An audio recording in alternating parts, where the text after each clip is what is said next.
All right. Are things working? Wait, which scene am I supposed to use for this, Frick? This one? I don't even know.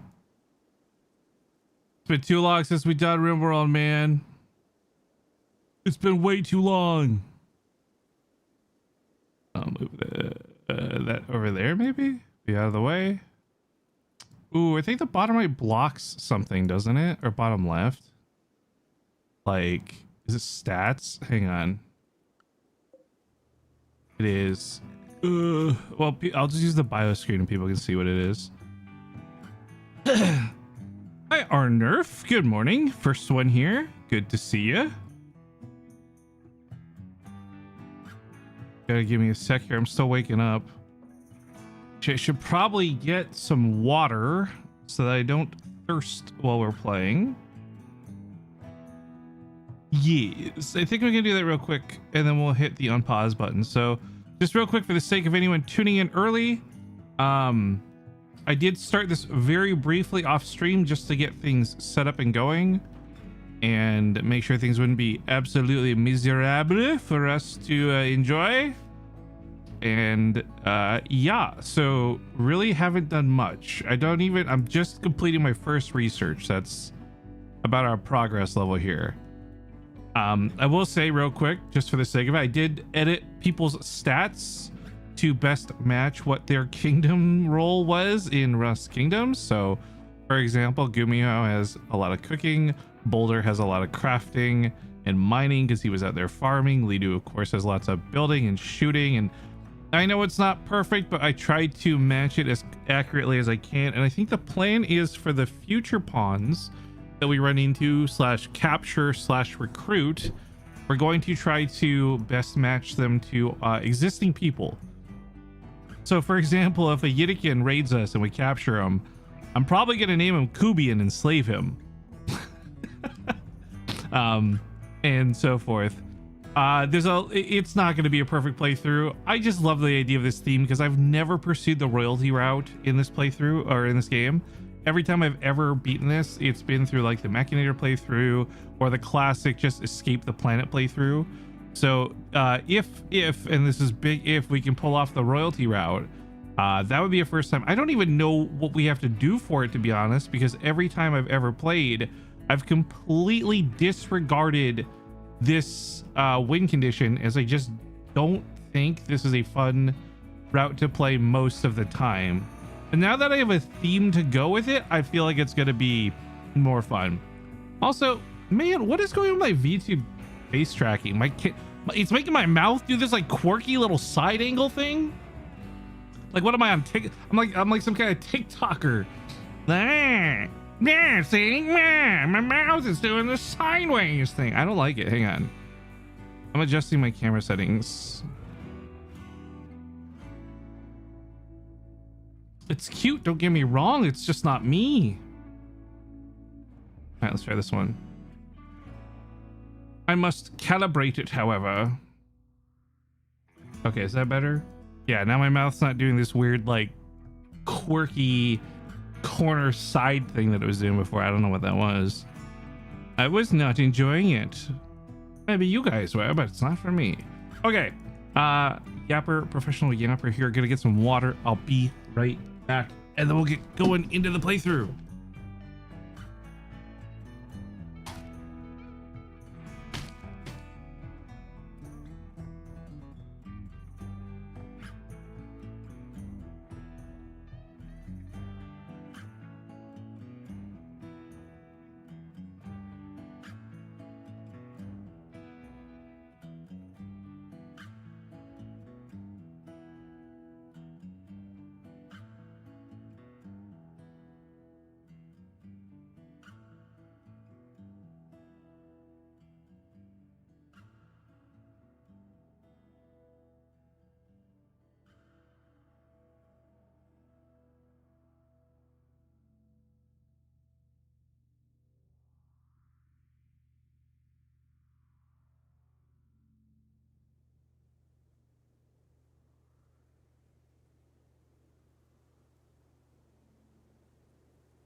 Okay. Oh, was that it? Hey, Don, good morning.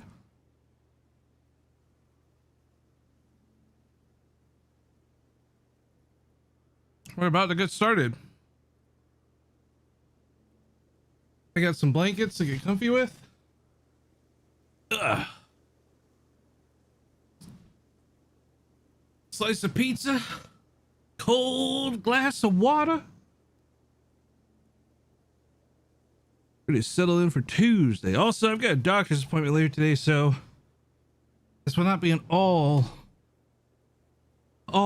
day stream, but it'll be a mostly all day stream, as I am up quite early. It is presently 6 a.m. on the west coast of Canada.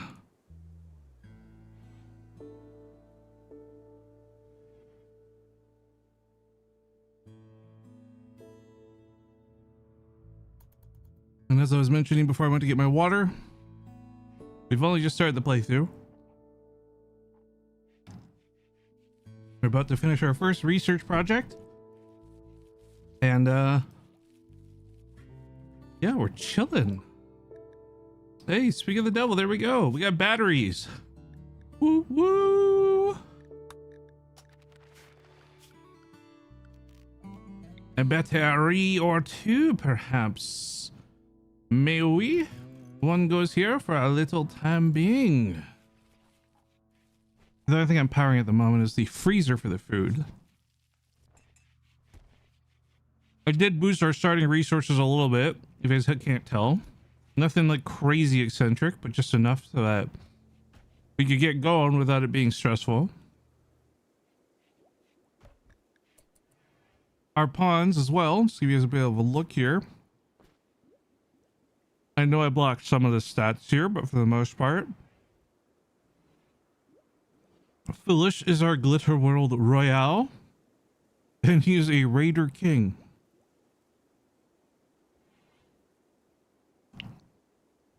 He's got kind of decently leveled stats. I put more into social because I figure, like, what's the job of a king but to be charismatic, you know?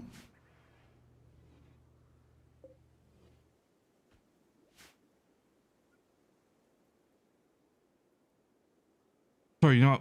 I'm just gonna finish this leftover slice of pizza real quick so I'm not talking with my mouth full.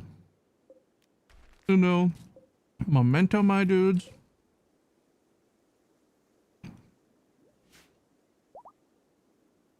Also, I will say real quick, I'm not gonna try and do animals for this playthrough, as we didn't have animals in Rust Kingdoms. However, the exception to this will be chickens, because Gumio raised chickens for her pies.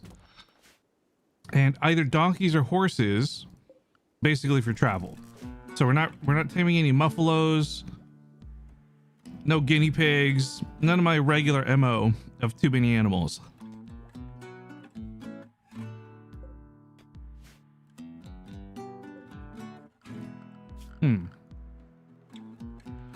That guy's gonna be causing people to be upset probably. Let's build a grave for him.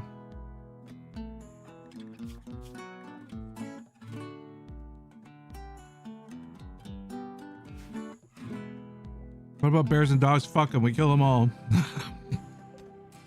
Too traumatized, Dad. How dare you?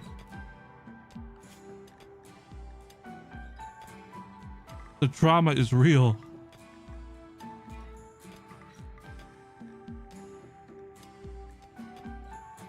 Wait, are badgers predators? I don't actually know.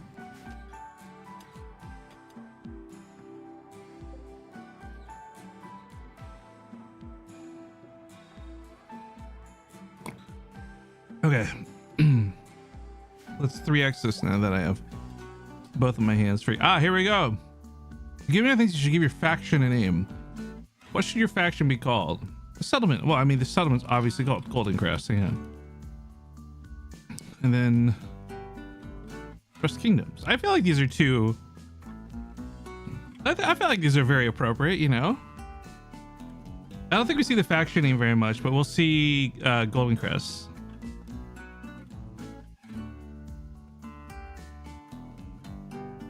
I'm just trying to remember if I did this the right way. or if it's supposed to be the other way. I think this is the right way. I'm just gonna go with it. Ledoo, builder of Rust Kingdoms. No, it was the wrong way. I needed to do it the other way. I mean, it's not a big deal, I guess, but it's I mean, I guess it's still technically correct. The town is Goldencrest, and we are playing in Rust Kingdoms, quote unquote. You know what? Screw it. We'll just keep it. We'll roll with it. We roll with it. It is what it is, my friends. Classic case of it is what it is. All right, now right now my pawns have to go all the way around the map to get there. I think I'm going to dig a tunnel.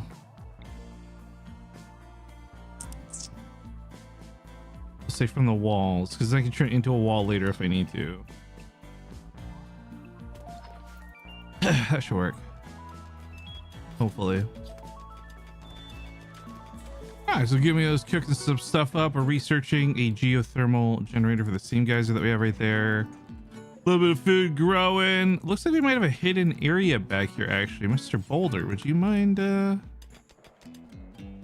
Not much of a hidden area, but is it lush grass? It is. Oh, wait. Jackpot. Hang on. Okay, this is such a random thing to get excited about, but like, basically these bright green areas are gonna grow faster than any other area. So the fact that there's this natural little grass patio back here is actually kind of awesome. I don't know what we really need back here though. I guess secret psychoid stash for now, and then we can change it later if we need. Okay, but again, for anyone who's unfamiliar with RimWorld, as I'm sure I'll have to go over a couple times today, this is a colony simulator game. Really focused around survival more than anything else. It is not an easy game to play. I have definitely lost playthroughs significantly more than I've won playthroughs, and that's okay. That's the nature of the beast. However, this playthrough, unlike others, I've got people with perfect rolls. Not perfect stats, but even when I was setting up the stats for people, I didn't give them like 20s in any spot. Like we still have 14 and like room for improvement. But yeah, this will give a good challenge, but this should be a little easier than most, if I'm being completely honest with myself. Is this your way of getting revenge? Wait, what? No revenge. Oh my god, I just realized when I get the pawns for it, I could make this the main castle area, right? And then this could be Goldencrest. And like if I recruit Josukai and Boop, I put them there. They're gonna live here, you know. Also, oh my god, so I followed Boop on TikTok recently, right? She's very funny. I like her a lot. But oh my gosh, she's so different on TikTok than she was in Rust, I guess. Like in Rust, she was very chaotic, super gremlin, shoot everything, haha, really fun person, right? On TikTok, she's so professional, and her voice is so like different. Not because she sounds different, it's just like the recording quality, I guess, is different than like a live stream mic. I don't know. Either way, I was flummoxed. I don't have a better word to use than that. That's like such a boomer word to use, but I can't think of a better word. I was flummoxed, dude. I watched a couple of her videos and they were not what I expected. On that note, though, the reason I bring it up is not just to wince about how I was unprepared for Deadly Boop, but because if you guys are happy with the themes of these things, this coming Sunday, we're doing a one-shot world with Monstera, Ola Gato, who are both artists from the server you might recognize, as well as Deadly Boop and Josukai with Pep DMing. So we'll get our fill of fun and good stuff coming in the near future. An ancient mech. Ooh, I would like to become a mechanator ASAP, actually, for myself here as base trades. So we may, I think, due to the extreme travel time of this awful tunnel, we will damn, okay, I gotta get Boulder mining in. Hang on. We will dig this tunnel out, then do this. There we go. Boulder. Uh-oh, we're getting raided. Henriette Richmond.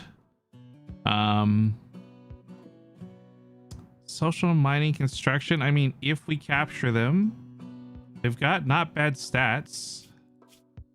They're old, which is a small drawback, but I mean, old is fixed with enhancements. And I guess I don't want to get too far ahead of myself, but like, who would this be? You know, I gotta start thinking about that too. I've got this list I'm bringing up real quick that someone on Twitter made for us. Credit to this person whose name I don't remember off the top of my head, but they tried to list a lot of people who are on / playing with Goldencrest. So I'll be relying on this. I actually recognize, the thing is, I could tell you guys what most of these people did, by the way.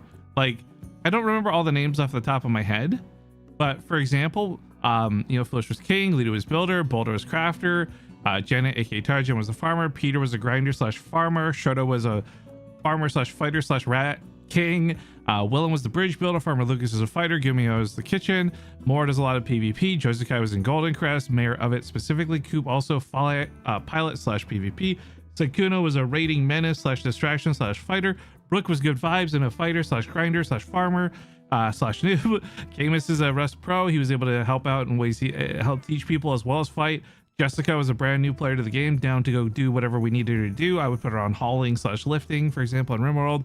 Jennifer was a chaos agent, but with cars and PvP and landmines, so she'd be a fighter. Stinks, of course, was the war general. He'd be a shooter. Solitai is also a fighter / cook, though, because he did run the Greek restaurant. Grimothy was around for good vibes and farmed a little bit, but then she disappeared, so she'd probably just be on hauling / farming duties. Celine, of course, also trying her best to do, but she did learn to do electricity, so we could have her working in the base. Chip Dingle was working on the cars. Kitty was a grinder / farmer. Suki Dingles, obviously, we put her as an artist because she's a singer. Same with Sana. Diana Valera didn't really play much, so I don't know if I'd include them in the playthrough, but if the role fits, I mean, they're both PvPers. Ryan, aka Pickles, aka Ryan Higa, he built his own base out, lived off solo. He was a driver / fighter / all around just farmer. Bacon, I actually don't know what role to assign him to be accurate, but he did do the scavenger hunt with us, so I'm going to say fighter / grinder. Lamb, okay, and so forth and so forth and so forth. Like, I remember what almost everyone on this list mostly did. It's just trying to remember the names, and then of course we have to assign their roles based on who we get, because this is all going to be RNG. From this point going forward, I cannot control anything about the stats, gender, anything about these people that show up for us. So this is all going to be us experiencing for the first time. Also, when you fight people, there's no guarantee you actually don't kill them, funny enough. What is this cover? I'm screwing myself here. This is really annoying. So yeah, this guy's coming up to melee. Ledoo, maybe punch him too. Farmerlucas, get in there. Knock him out. Knock him out the box, Luke. Knock him out. It's a 3-way fist fight, but they've got a knife. Okay, they're downed, but not dead. If we could recruit them. I don't know who they be. Let's get on recruiting them first. I don't have slave / prison yet. We can use one of these rooms temporarily, I guess, for prisoners. Okay, so Ledoo actually got kind of messed up in that fight. He needs to see the doctor ASAP. Baster's not feeling good either. Lucas, however, is big chillin', so Lucas can capture them. And Foolish, thanks to his high social, actually gets to be our prison warden / person that convinces them to join the kingdom. Oh my god, is that too on the nose? You guys see where I'm going with this? Ooh, Lucas didn't yet close the door behind him. Oh, there we go. All right, so they are hurting. Doc. Prioritize tending this person, and then prioritize tending other people after. Like Ledoo. And base trade. And then this person is no longer dying, but they still need some more first aid. That's okay. It's like Ledoo's good with a 10 quality. What is Doc's doctoring in, actually? 16? Okay, that's not too bad actually.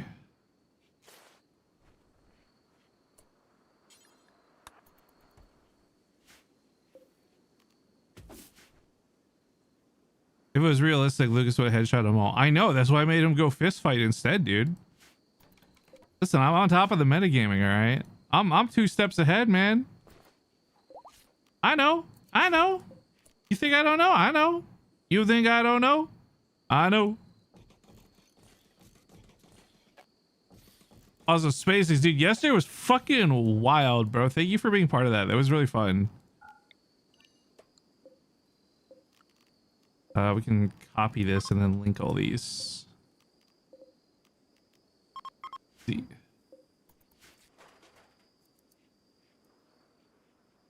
All right, Boulder's digging that shit out. We have a prison bed now. It's not exactly great quarters. Who got the most horses in Kingdoms? I don't think anyone in particular. Everyone just kept bringing horses back, you know? There's no person who was like master of the horses. If anyone, I guess we could actually give Kara. If we were going to have an animal tamer, it'd be Kara. Let's be real. Between the fact that she kept taming that one horse over and over again, Gold Sheep, and the fact that she's the snake lady, I mean, come on, it's too perfect. If I need an animal tamer specifically in the kingdom, it's going to be Kara. This person, though, we're going to try to recruit them. Tough makes them good for fighting, but they're not really got fighting stats. They've got mining, which is good for farming, and decent social. See, this is someone I would make like a Brooke AB or something, right? She's got enough social to have good vibes, and also is down to just farm and help out. Terrible cooking though, absolutely awful.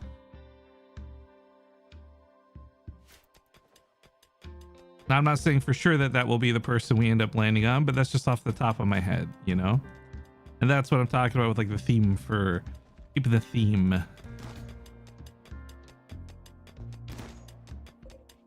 And oh my god, yesterday when she was screaming at Jordan. We were all screaming at Jordan in fairness, but oh my god, when she in particular is screaming at Jordan, dude. All right, this is a younger kid. This would be Lady Dima. I'm gonna just say this straight up. Actually, no, this is actually one that could grow into Kara if she joins the colony. The problem with crash survivors though is you're not guaranteed that. Let's give them some. Oh, does Lucas have no medical? Oh, he can't do medical. Are you kidding? Is there even anyone here who can save them? Not really. Okay, Lucas can try and capture for now.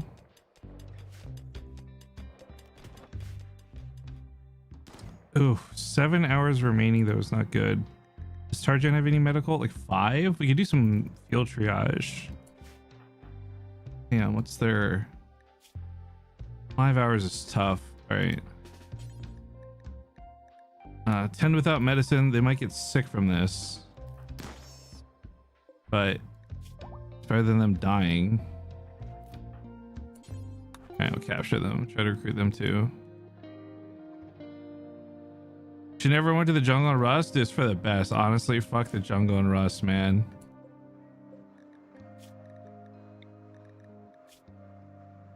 Yeah, so we kind of have some people lined up for it. It's not too bad, actually. That, again, is if we can recruit them. Unfortunately, for those unfamiliar with RimWorld, this game can be a little cruel, and sometimes you'll try to recruit people and everything will just go fucking wrong all the time, always.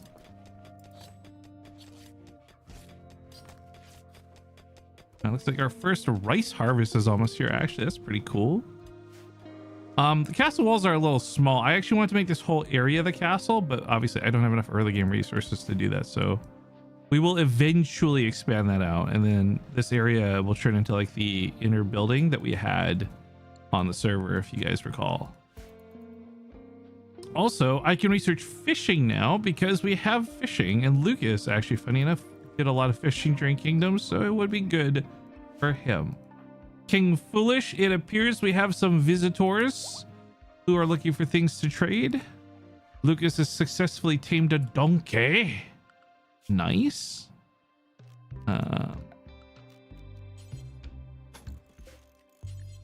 Make this whole area the pen for now. Oh, yep. There's the disease. I knew this was going to come. That's okay. We were kind of expecting it, so Doc can get on it. What do these guys have for trade? Anything good? Just some pemmican? Really not much. So we will say thank you, no thank you to these visitors. We should beat the disease. Doc's 10 qualities should be above average. As long as we're on it. Yeah, look, it's slightly trailing though. It's like 1% behind. Now it's 1%. Okay, we're good. At 1, I'm at 0.1, but still. Okay, we're slowly breaking the resistance down. Tarjan is doing wardening over foolish. Why? Let's bring that down 1. We need foolish to be doing that. All right, Ledoo's finally healed up from his earlier incursion. Does he have nudist or something? Why does this man refuse to wear clothes? I don't know why this has happened, but for some reason Ledoo's character refuses to wear clothes. No, wait, he has pants on. He's not wearing a coat. What is going on, Ledoo? What the heck is going on? Foolish is wearing a parka. Yo, is he wearing the masterwork one? No, an excellent one. But Ledoo's wearing nothing. Okay, whatever. Ledoo, live your best life. Hello, Lucy TJ105021. A fellow foolish fan, I see. Squirrel self-tamed? No. No. We don't want that. We don't want that at all.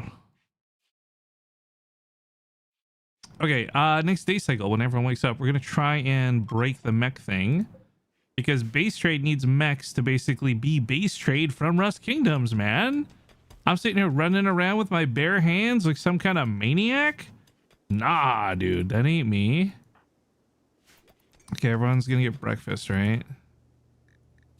Oh wait, is everyone's recreation really bad right now? No, just Ledoo's. Okay. I said, because I put chess tables and horseshoes earlier. We really shouldn't have recreation issues. I hope we don't.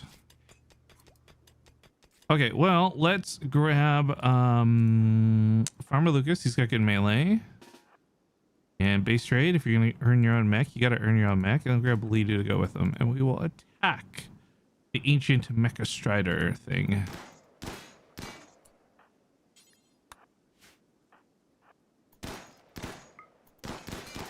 The big thing to look out for is this thing is going to explodey at some point. And we must have to ensure base trade's not there to get hit by it. And there's the transponder right there. Okay, so base trade. And this thing's done being on fire. Ooh, this is gonna spread a lot of fire maybe. No? Okay. It's raining. Oh, thank goodness. So in RimWorld, when there's a lot of fire, the game will try to react with rain. Not because it's super nice, but because fire causes a lot of lag, especially when it gets super out of hand. And in order to try and combat that, the game will usually throw some rain down. Put out the fire. Okay, so Mechanator ship came down. We're gonna need Farmerlucas and Ledoo again. We kill this Scyther, and we get the mech part, and then base trade TV gets to be base trade TV. Perfect. Okay, this is already attacking. Lucas is not in range yet. Oh no! Okay, I gotta be careful. Scythers can fuck you up, dude. Wait, it's on me. Why is it attacking me? No, you stupid base trade. What are you doing? Kite it. Run. Run, my dude. It's a stupid melee mech. Run for your life, man. Okay, so base trade's getting fucked up a little bit right now. That's okay. Trap mech link. These things go back to what they're doing. I'm bleeding 20 hours out. We got plenty. We got time to heal up. We got time to make this right. At least stay in the base and make everyone gear. I mean, yeah, basically, because I've got max craft. I'm not max, but I've got high crafting. So, hello, basically, I've never played RimWorld before, but I'm taking notes. It is a colony survival sim, and it's actually a really challenging game. And it's also one of those games that like is gonna be a really long playthrough that we will probably do slowly over time, and will not be something we do quickly. That being said, welcome along for the ride. Your king is currently doing well. He's not technically royalty yet, but we will soon get a quest that will make him royalty. With this lifter, we're gonna need basic mech tech. We're actually gonna swap research real quick for that. Base rate's hurting. Doc. Hang on. Doc is not prioritizing doctoring. I'm gonna take these down to 2s and these down to 3s. Okay, so real quick, my overlay is covering part of the stuff in the bottom of the screen, but some of the managing stuff you have to do is you have to give them a work/sleep schedule. You have to manage what they'll be doing in the colony. So for example, right now I'm prioritizing it so Doc will do medicine and healing instead of just researching. Does everyone have their own roles? I am trying to give them their Rust Kingdoms roles as best I can. So if you're just joining, we went over this earlier, but to do a quick little recap, Foolish has high social, very charismatic. He can fight a little bit, but not like a crazy shooter. Gumiho has a lot of cooking / she can do a little bit of planting. Boulder has a lot of crafting and a lot of mining because he was doing a lot of farming during Kingdoms. Ledoo is good at shooting as well as building. Base Trade is good at crafting. Tarjan is good at plants, a little bit of shooting, and very social. Farmerlucas is great at fighting, good melee. He can do a little bit of all the odd jobs and won't do any bitch work because Lucas never does bitch work anyway. And then last but not least, we needed a doctor. So I thought, oh, the VTuber, Miss Doc OG. So right now with the way RimWorld works, I don't actually get to control any of the stats of anyone that's coming into the colony. If we try to recruit people or enslave people or banish people, etc., like that's all going to be like RNG. So I was able to control the stats of these first 8, and that's it. And so what we're trying to do, I've got this list that was wonderfully cooked up on Twitter. I will have to go give credit to them in a moment. I'll go look it up. But they actually got a list of almost every single person in Kingdoms, and I remember what almost every single person in Kingdoms did actually. I just couldn't remember all the names of who did what. So that being said, we've recently captured 2 enemies and we don't have control of their stats, but we're trying to recruit them first and foremost. And if we succeed at recruiting them, I'm going to try and match, like you can rename them. I'm going to try to match them to Kingdoms related roles. So for example, this person is a female who is good at animals and art. So we're going to maybe make her Cara Corvus. This person is another female. She's good at mining, which is farming, as well as being very social. So like Brooke AB comes to mind, you know, and so forth and so forth. The big thing is though, there is, and this is one of the most important things to me, guys. Santa, if this person had really high art, I would do Santa. I've got Suki and Santa in the back of my mind for like high level artists. This person is 0 art though, because they're still young. I have a goal though for one. Listen, okay. When I play this game, I don't like, listen, get so close here. Let me zoom in for this one, guys. I don't like doing slaves. I think slavery is fucked up. However, I need you to know that there is a race of people in this game that are like beastmen. They look like werewolves, if you know where this is going. And if I get the opportunity, I am not going to recruit one, but I'm going to enslave one and name him Kubi. So playing it out best I can, even for the other team a little bit, you know? And I said this on Twitter. I'm gonna say it again. Wait, I want to get credit for this person who got me this list because I forgot who it was. And this was actually a super helpful list. So one sec, I gotta go through my mentions and find this. One sec, there's a lot to scroll through here. Oh yeah, wait, while I'm scrolling, hey, if you guys didn't see it, a VTuber had my mech art officially done by Kim A, and it looks so fucking cool, and I'm so happy with how it came out. But that's not the person's name we're looking for. I just saw it while scrolling and wanted to shout it out again because I love mechs, dude. I've been a robot fan ever since I first saw Gundam Wing when I was a kid. Here we go. So credit to part of helping this playthrough goes to Mars and Stars. Of course, I think it was like Zuvana and a couple other people were also helping, Zoe helping make lists. But this person compiled a really awesome list. So thank you to them, as it's going to make this playthrough a little bit more easy to accommodate all the people and hopefully not leave anyone out. The really big thing though that I got to stress though, because a lot of you tuning in, RimWorld is a really rough game. A lot of people have literally thousands of hours in this game and have never beaten it. I'm a weird autistic sweat though, and I have beaten this game a few times. So I know what I'm doing for the most part. That being said, this game can really just throw some shit at you sometimes because it is RNG. I'm hoping not to lose anybody, but I will note really quick that should anyone die, there is a really rare quest item that can bring someone back to life. And if that's the case, it will be my priority, my utmost priority, because I am not willing to win this playthrough with any Goldencrest members dead. And this is going to be the one time, I don't often do it, we're going to be doing save scumming if we have to. Also, we are currently living, oh, my VTuber blocks it, but we're living, it says it down here in the bottom, we're living in the town of Goldencrest of the faction Rust Kingdoms. You can just imagine a manhunter swarm destroying them all. Yeah, so I mean, like, I'm not a fan of save scumming, but this may be a playthrough where we do a little bit of save scumming. We'll see. Also, the great thing about Foolish's character having really high social, being, you know, the charismatic king that he is, it also gives him a bit of a trade bonus. So trading with Foolish will actually be really, really useful. The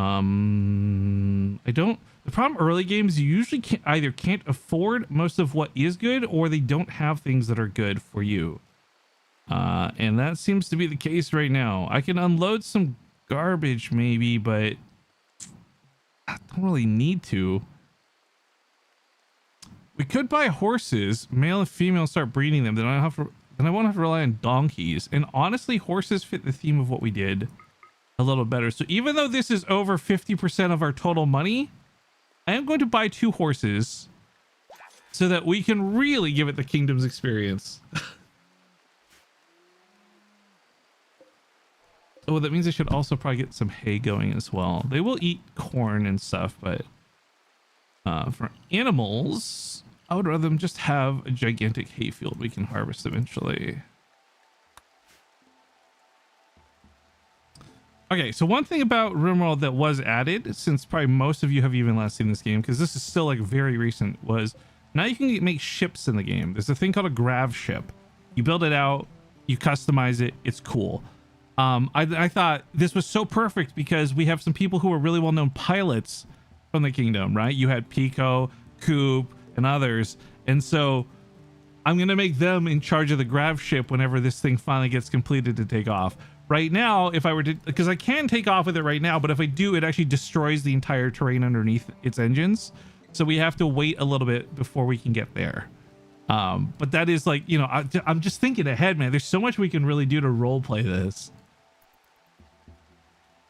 Hopefully Gumi can marry Ledoo. Yo, she found true love with Kubi, man. You can't just rob that of them, you know? Okay, so also I have my first mech, which is awesome. This is going to be a little helper that helps us haul things for the time being. Once I research mech tech, though, I can start crafting a few more. So we can get things like robots that will help attend the crops, and robots that will help us construct things, and so forth and so forth. But that is like 9 or 12 steps down the line, and we are nowhere close to doing that right now. I think my priority at the moment is I want to get resources to expand it out, because right now this is our base, but realistically I want this area to be the castle, so to speak. And then I was saying earlier, this natural forming little loop here that kind of looks like an armadillo, actually. Hold on, look at this. Like, this is the head, and it's got some little feet, and then this is the body. Okay, sorry. Anyways, this definitely not an armadillo shaped area.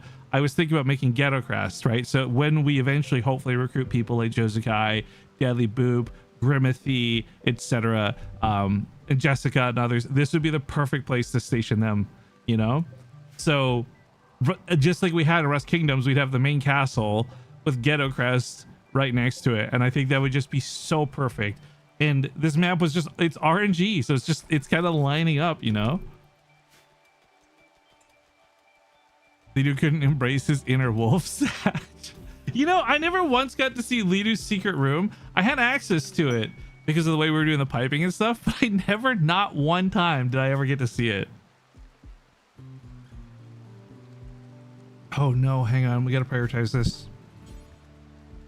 They're already tending them. Okay, so the way infections work in this game, when people get sick like this person is, you got two percentages, the top one and the bottom one, and it's basically a race to see which one hits 100% first to see whether they live or die. Right now the infection is at 81% and our immunity is at 92%, so there's a pretty good chance this person will live. But infection is definitely, I think, one of the most dangerous things, because it's one of those things that you can just forget about by accident and not realize someone is like dying from. And once you fall behind, there's no way to catch up. You can put people in like a cryostasis pod, you do all these little things, but for the most part, like, you gotta take care of them. So it looks like this person will live. Also, by the way, chat, since I don't know how many, I guess we got some doozers in the chat now. Good to see you guys. If you guys think of anyone, and I'm not thinking of them, that would fit these roles, by all means, please feel free to chime in. This is very much a playing along with chat type playthrough. So for example, when we're trying to decide like, oh, this person has these stats, this person is young, this person is old, who should they be from Rust Kingdoms? Do not be shy. We could also name some people after chat if they just don't fit the roles as well, but we'll one step at a time. We are so early into this playthrough. I am now realizing though, ooh, if I do recruit them, we need more bedrooms. It's a little funny because we kind of, when you think about the way things went in the Rust event, we just all had like 1,000 beds in that one room, but you can't really do that in this game because the barracks give such a bad mood debuff. So I guess I could just kind of keep them clustered together and make more rooms over here. I don't like building out of wood though this early. One thunderstorm and everything's up in flames, you know, but yeah, might just have to do that. Or maybe we make a simple barracks and keep it clean, and then maybe they'll be chill with it. Let's do that for now.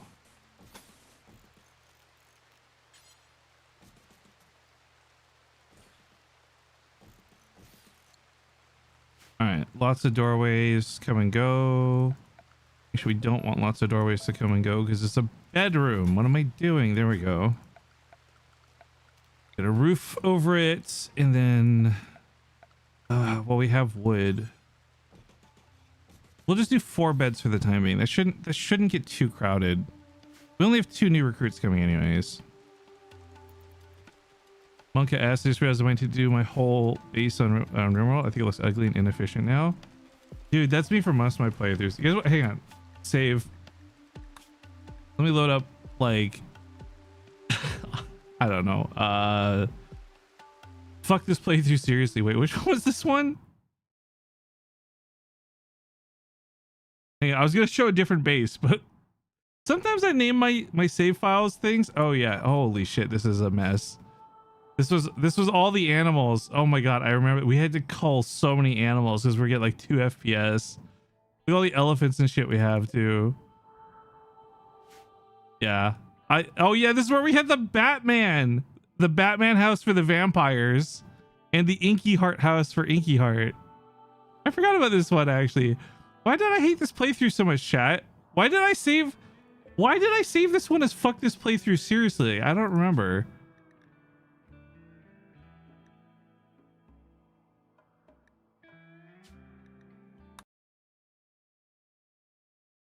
Okay, we're gonna go back to the Rust Kingdoms in a sec. Sorry, I'm just looking at some old bases.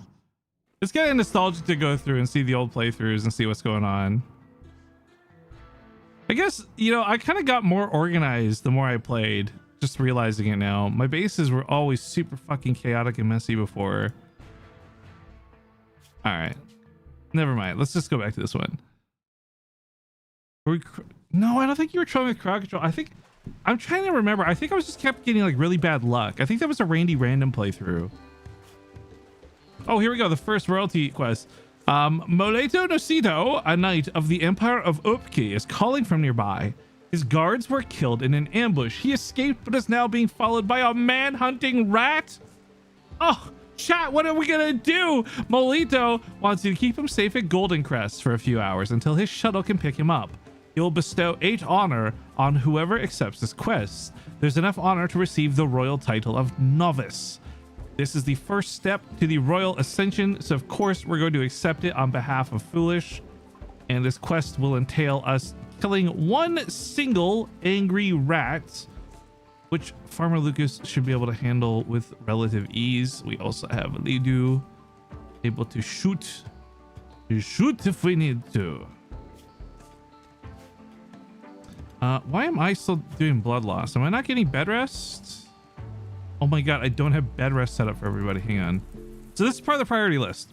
Because I didn't have bed rest very high, it means everybody was choosing to work rather than get better. Now that I've done this, Base Trade will go rest in bed until he stops losing blood instead of working himself to death. Little tiny annoying management things in RimWorld. The man-hunting rat! Oh my god, he's coming. Wait, Lucas is so far away actually. Hold on. This rat will attack like the first person it sees too. Boulder! Boulder and Foolish. Wait, Foolish has a gun! Foolish, defend your subjects! Ledoo's gonna back him up because of course Ledoo would back him up. Ledoo's always got Foolish's back. Easy. Quest completed, baby. One less man-hunting rat. Wow. That was close, guys. Oh my god, that was close. Not lore accurate, but okay, relax, dude. It's not a 100% accurate playthrough, okay? It's like I'm doing our best. You gave up on doing the number priorities. I think they're very important. I think the number priorities in your schedule is probably the most important thing in the game, and honestly, I think what dictates people like winning the game or not. As I said, for anyone who's unfamiliar with RimWorld, there are people who have literally thousands of playtime hours in this game, like real life hours, and they've never beaten the game once. I can proudly boast that I'm autistic enough to have beaten this game a few times through several different ways. But this royalty route I've never done before. I'm gonna have to Google what the win condition is. I'm simply assuming it has something to do with like you just ascend through the royalty ranks or something, because I honestly don't know. All right, let's open our resource tabs. I forgot to do that earlier. Keep an eye on what we got. We got a lot of wood, actually. We're chilling. The only thing I do know for sure is that as we give Foolish more of the royalty ranks, he'll actually be able to learn some cool abilities. Psycaster abilities, I believe they're called. Again, never used them, never done this way of a playthrough before, so I'm going to be learning kind of along you guys actually on that one. The priorities appeal to the spreadsheet manager. You know what? That's valid, man. That's so valid. Okay, so we have advanced Foolish to be a novice knight, I believe. We have to do a ceremony. And I think that we have to have like isn't there like a ceremony circle or something? Party spot, marriage spot, meditation spot. I don't know.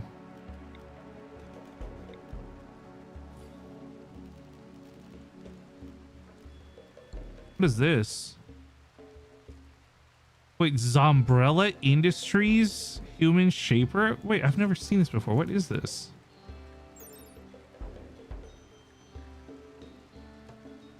Oh, it's from the character editor. Oh, maybe I can edit characters with that. Wait, that'd be really cool. I've never used that mod before, so I've never seen that.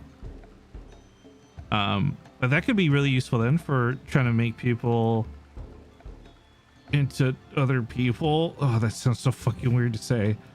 Okay, quest. Let's accept this. Level 1 Silink in the bestowing ceremony. I'll give it if any throne requirements are satisfied. How many viewers attend? You can betray the bestower, steal silent neuroformers, so make the empire your enemy if you miss or fail the ceremony. Oh, we can fail the ceremony? I should have read the fine print. Ugh. Awkward. Didn't know that was an option. You fail the ceremony. That's fucked up. All right, bestowing ceremony for Foolish. Let's get everyone in the colony here for this. Guys, everyone gather. Team meeting. Foolish is being anointed. Is there a spy skill that Solitas could get? Not really. I was thinking with Sol. I'm hoping to get like a fighter / cook set for him. I think it'd be really good.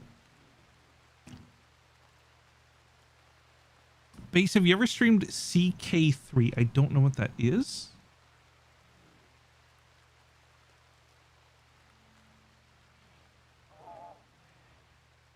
Ceremony, by the way, is nothing crazy. This just takes a minute and then it'll be boom. But hopefully we pass it and we don't fail it.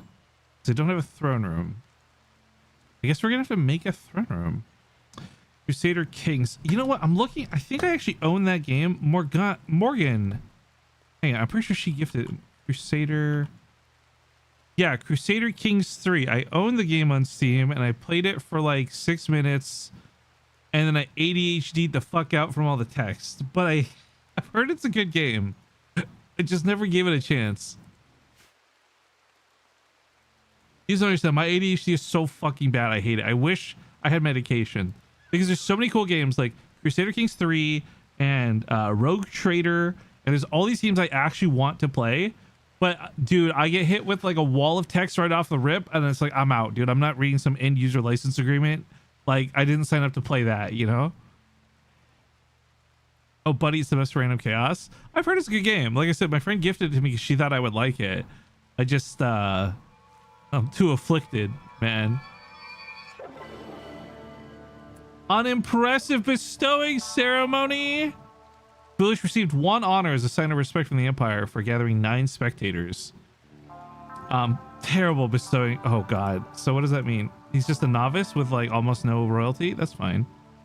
Foolish received the title of novice from the Empire of Opke. Foolish has gained his first level of Psylink. He is now a Psycaster. To use psychic powers, Foolish must build up focus through meditation. The effectiveness of this meditation is increased if the person can focus on a specific object while meditating.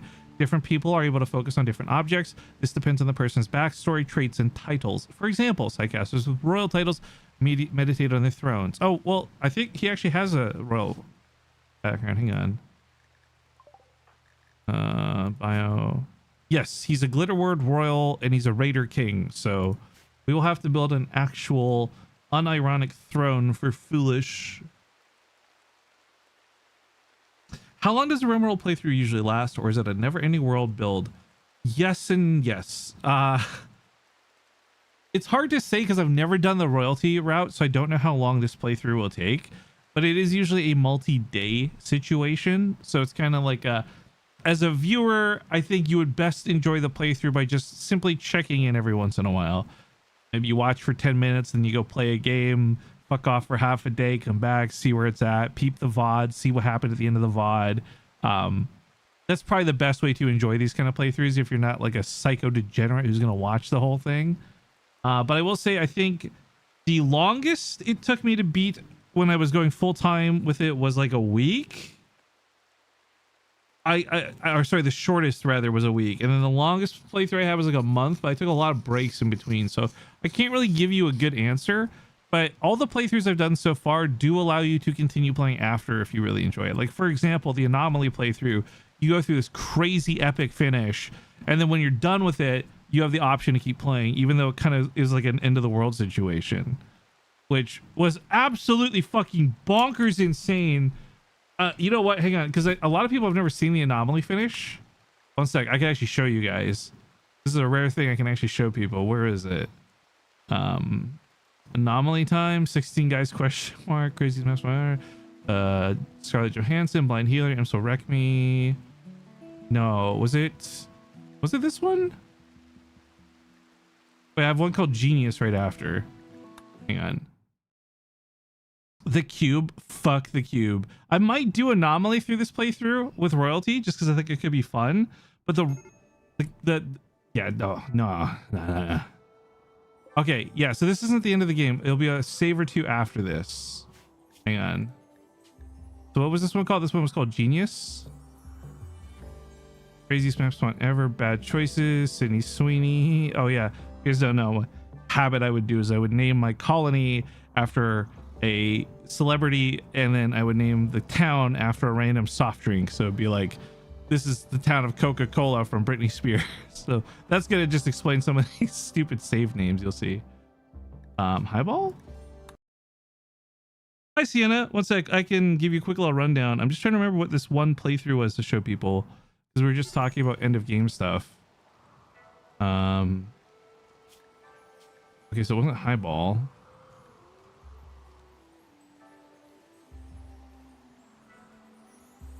Bad choices, maybe? Wait, was it bad choices? Maybe it was bad choices. I believe the ADHD after seeing this. Listen, man. It's self-diagnosed. No, it's not this one. It's self-diagnosed. It is what it is.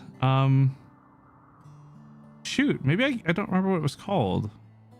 Bad idea needs a save scum. Greedy question mark.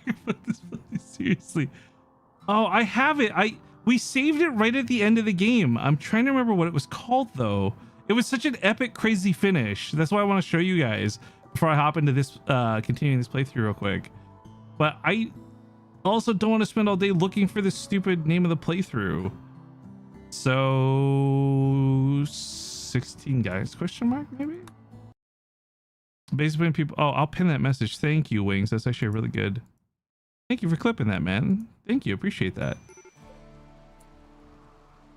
Okay, look, I don't fucking remember what the name of the playthrough is. God damn it. But long story short, if I don't find it by the time I'm done explaining it, you have like an end of the world scenario. This like dimensional rift to like this black world opens up and crazy shit goes down.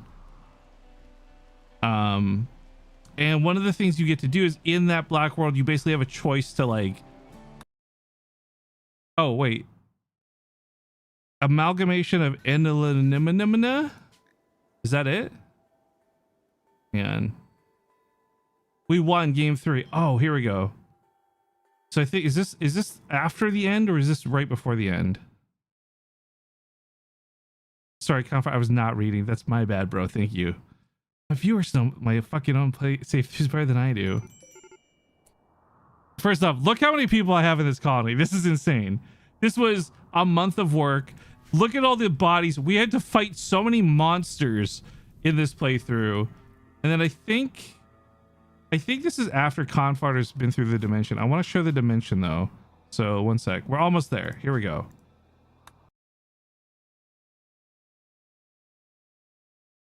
I don't remember which ones were crowd control or not, to be honest with you. Right. Okay. So this is the example, guys. So when you're playing RimWorld, normally it's the chill thing you've been watching me do for the last hour, right? But at the end of the anomaly playthrough, for example, darkness falls everywhere. Anywhere you don't have light, darkness falls. And if you're in the dark, you're attacked by this mysterious dark thing. Like you just take damage in the dark.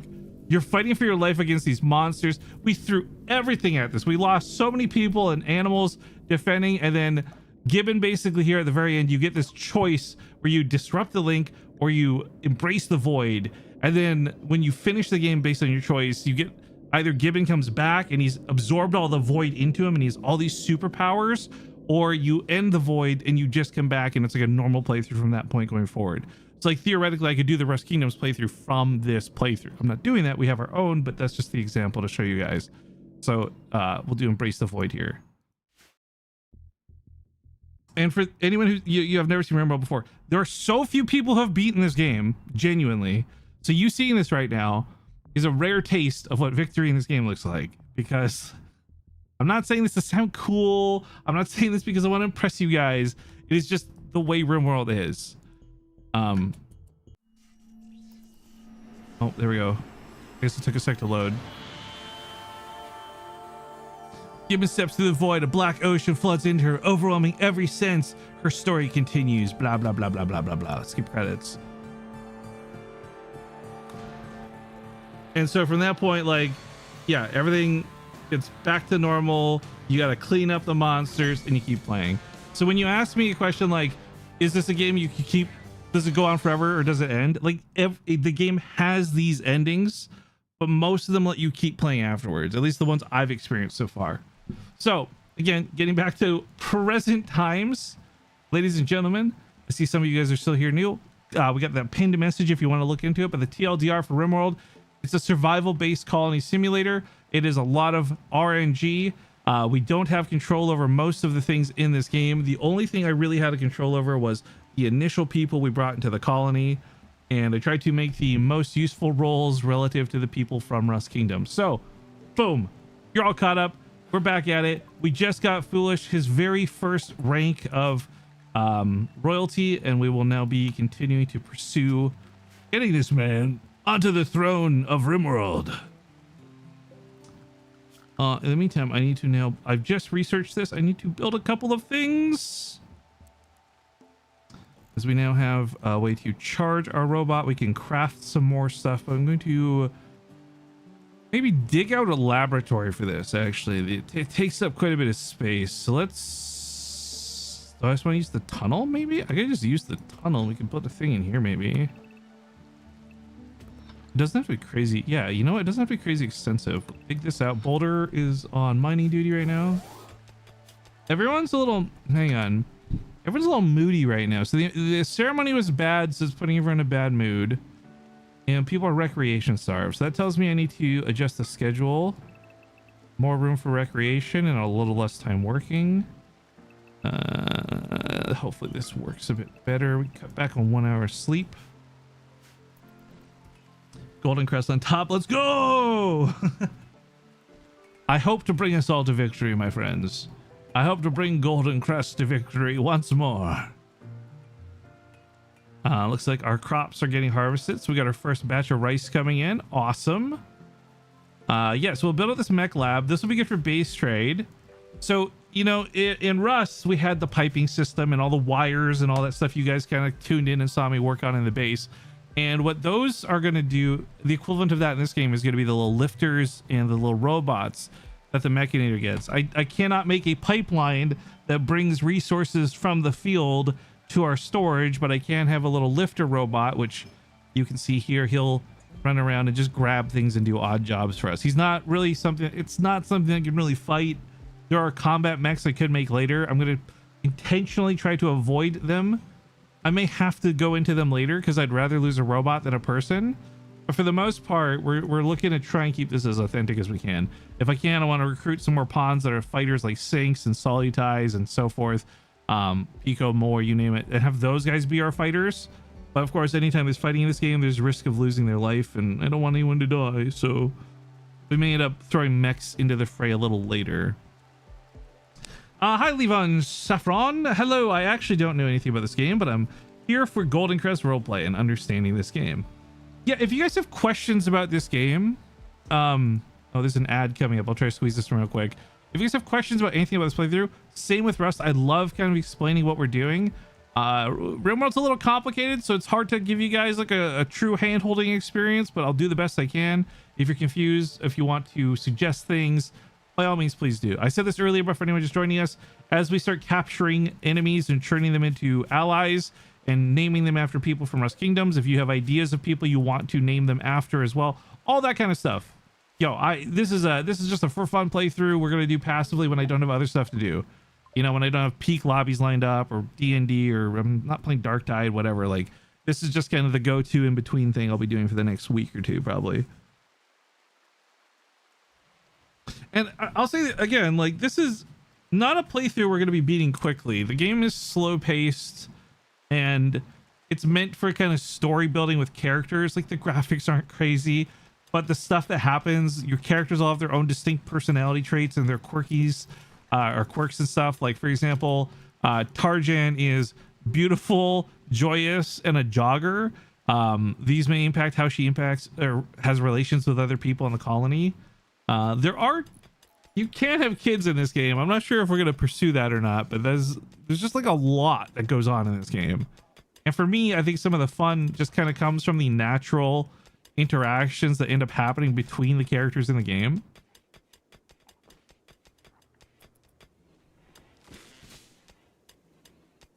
Yeah, Prison Architect's a game I've actually been told I would like because I like RimWorld. I've never played it though, personally. We can also choose different clothing and stuff too. We can dress people up with. There's a lot of options. We can give people hats of certain types and coats and whatnot. But right now, the early game focus for every playthrough is you want to make sure you've got food and resources, because it feels so terrible when, like, say your power sources start breaking down and you don't have like a component to repair it with, or you run low on food because you didn't plan ahead and then your people are starving. Oh my god, guys, see this this naturally happened. Okay, we didn't make this happen. This is what makes this great. Ledoo pursued Gumiho by telling a story about jock straps. Gumiho became aroused and agreed to become Ledoo's lover. Now they want to sleep together. Consider assigning them a double bed. Wow, I wish I had that jock strap riz, dude. You think that works? You think if I just like tweeted some girls about jock straps, they might just like, you know, be in it? Like, you never know. They say you miss 99% of the shots. You miss 100% of the shots you don't take, you know? All right, so we have to make a double bedroom for Gumiho and Ledoo. This is okay. Well, let's talk about this a little bit. This is a funny little interaction in the game. So, okay, yeah, they're lovers, it's relationships, blah blah blah blah blah. Don't ship this stuff, by the way, guys. Don't be actual weird about it. Okay, we're keeping this very in-game. Let's first off set that boundary, right? But there are mood bonuses, like when people are lovers who sleep in the same bed together, they will have a mood bonus on the next day. Your mood is very important in this game. Along with managing resources, you have to manage the people. And what happens is if your mood bar gets too low, they'll have a snap, a mental break. And this can lead to, like, maybe they'll overeat all the food that you have in the storage, or maybe they'll go around punching walls and breaking things, or maybe they'll actually straight up try to kill another person. Like, you have to manage the moods the same way you have to manage the resources and other things. And I will say, by the way, if you guys know anything about me from Rust Kingdoms, everything I love doing in Rust Kingdoms is basically all the management bullshit I do in this game. So I think it's why these games translate so well for me. Like, you guys probably remember seeing on other people's streams of the last few days of Kingdoms, I had that neon sign in our core of the base that said like what we need, right? Because like I knew what we were going to need. It's not what we needed at that moment, but that's what we were going to need at the rate we were going through things. And RimWorld's very much the same way. You don't want to realize you need food after you've already run out of food, because it takes time to grow the food. It takes time to hunt the animals. It takes time to get the stuff. You never ever can just get stuff when you need it. You have to always be a little ahead of it. And what do you manage big crowds? Well, you know what? I want to be a little boastful about that, but it also comes from the fact that in Rust, I've also played with a lot of big Rust groups. It's not as simple as just like resource management because you played a game like RimWorld, right? A lot of it is like the experience of playing Rust. As you guys know, I'm not exactly the biggest PvP guy when it comes to Rust, but I've played alongside a lot of good PvPers and I've made sure to like supply them. So when you play these wipes, you start realizing, oh, we've just taken 3 big fights without even looking at the boxes. I know that that's going to be a big hit to our low grade because you need a lot of low grade to make a lot of meds, and so forth and so forth. No, this is real life, and if they don't have a throuple with Kubi, we will riot. I am going to, like I said, if we get a werewolf guy, I so badly want to enslave him and call him Kubi. Slaves are weird in this game, though. I have to say, of all the ways I've played this game, I have always steered clear of slavery because, like, I don't know, it's weird in real life. Why wouldn't it be weird in the game? You know, like I've always steered clear of it. So I'm actually, of all the time and all the hours and all the things I have in this game, I'm least familiar. And I guess maybe I should be proud of it. I'm least familiar with the mechanics behind slavery in this game. I do know, however, that you have to keep them from rebelling, and you have to give them, like, you have to scare them. So, like, if you just treat a slave really well in this game, they'll run away. they'll like gain autonomy and run away. You have to like suppress them, and yeah, that's about the extent of my knowledge. I've tried to do one playthrough with slaves, and I felt so uncomfortable doing it. But I think because we're going to be doing it in silly roleplay fashion for this, it won't be so bad.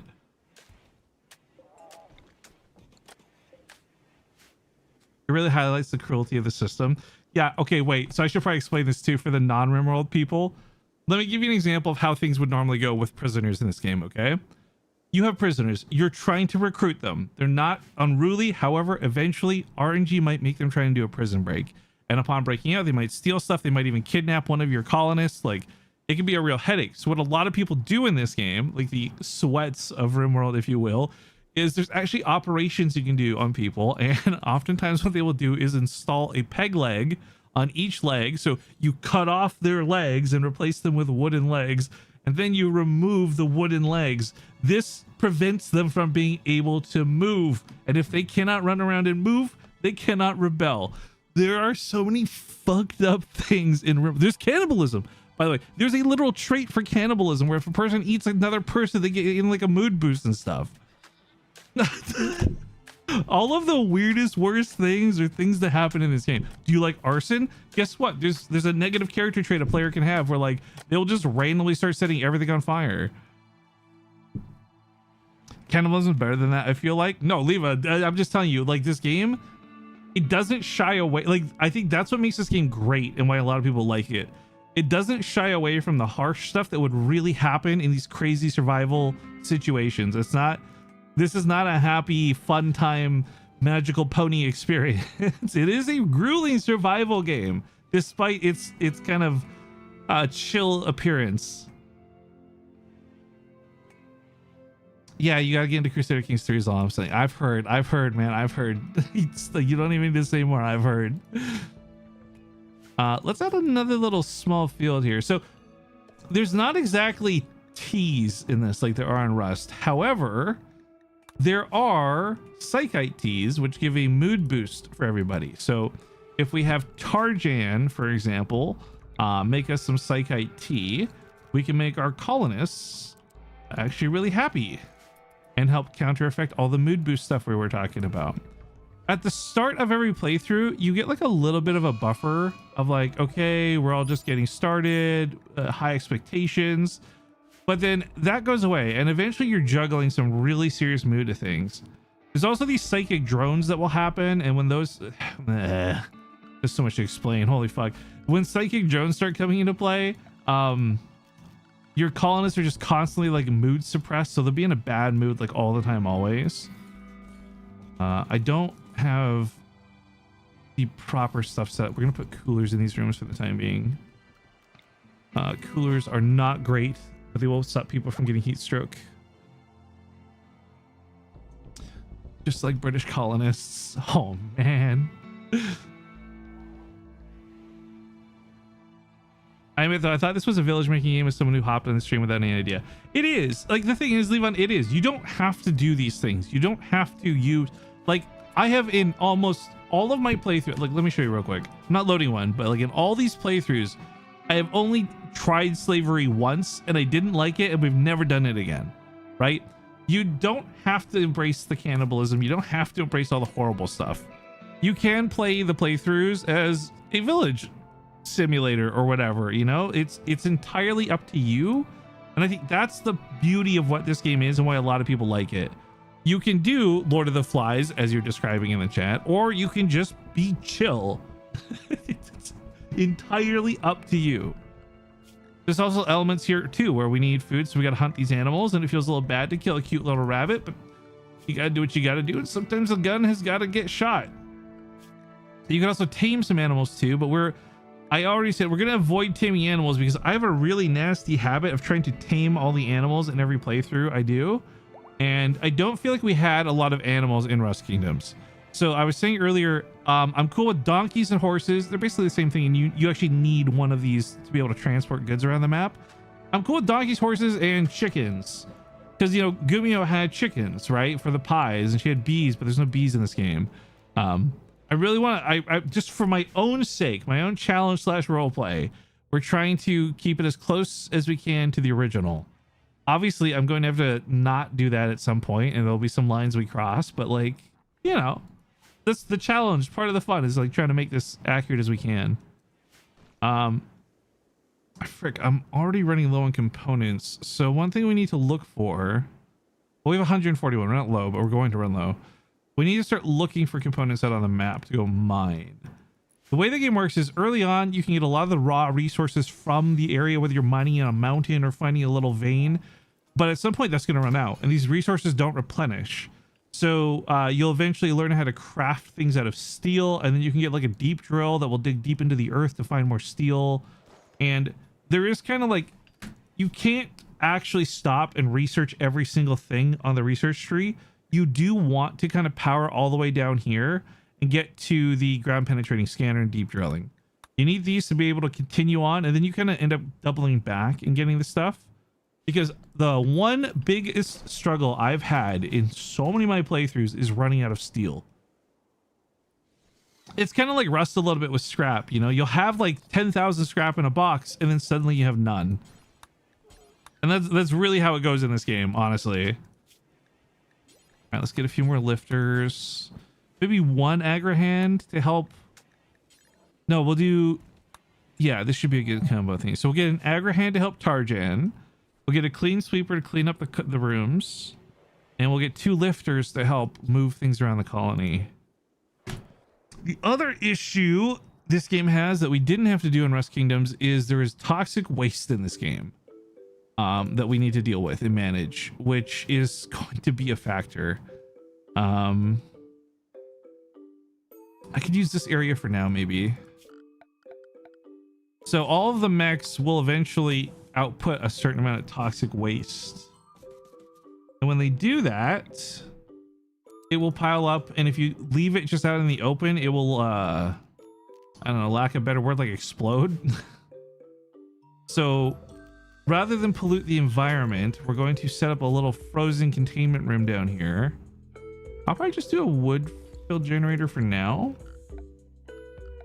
And what this will do is it'll buy us time.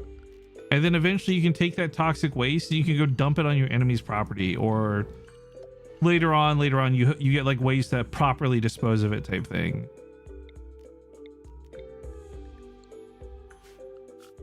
But early on, like this phase we're in, we're poor and we don't have that option. So we're gonna do a little something here to work around it. And we're building a little area that we can store it in for the time being. Remove that.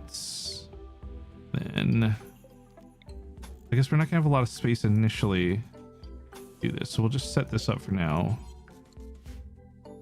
And then this area will be frozen.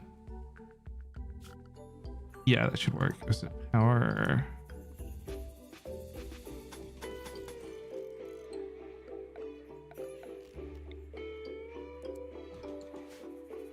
All right, so that cooler will keep this small area frozen. This is where we'll put the toxic waste. I need to set up a zone so that my guys know where to put the toxic waste. So we'll do this for now. We clear all this, put toxic waste at the top of the priority list. And now any and all toxic waste that gets produced should be brought down here. Let's see if we did it right. We'll find out soon though. It'll take a little bit to set up. Ancient danger. Okay, so you guys can't see it, but every map has one ancient danger. This area, which is currently hidden to us, if we open it up, there will be usually a couple of mini bosses or something, like a couple of hard to kill enemies in here, as well as a bunch of cryo caskets. And when you open the cryo caskets, it has like actually these ancient soldiers that have been sleeping for a really long time that you can kind of try to murder / recruit. And those are more citizens of Goldencrest in my eyes that we will hopefully be able to get in the near-ish future.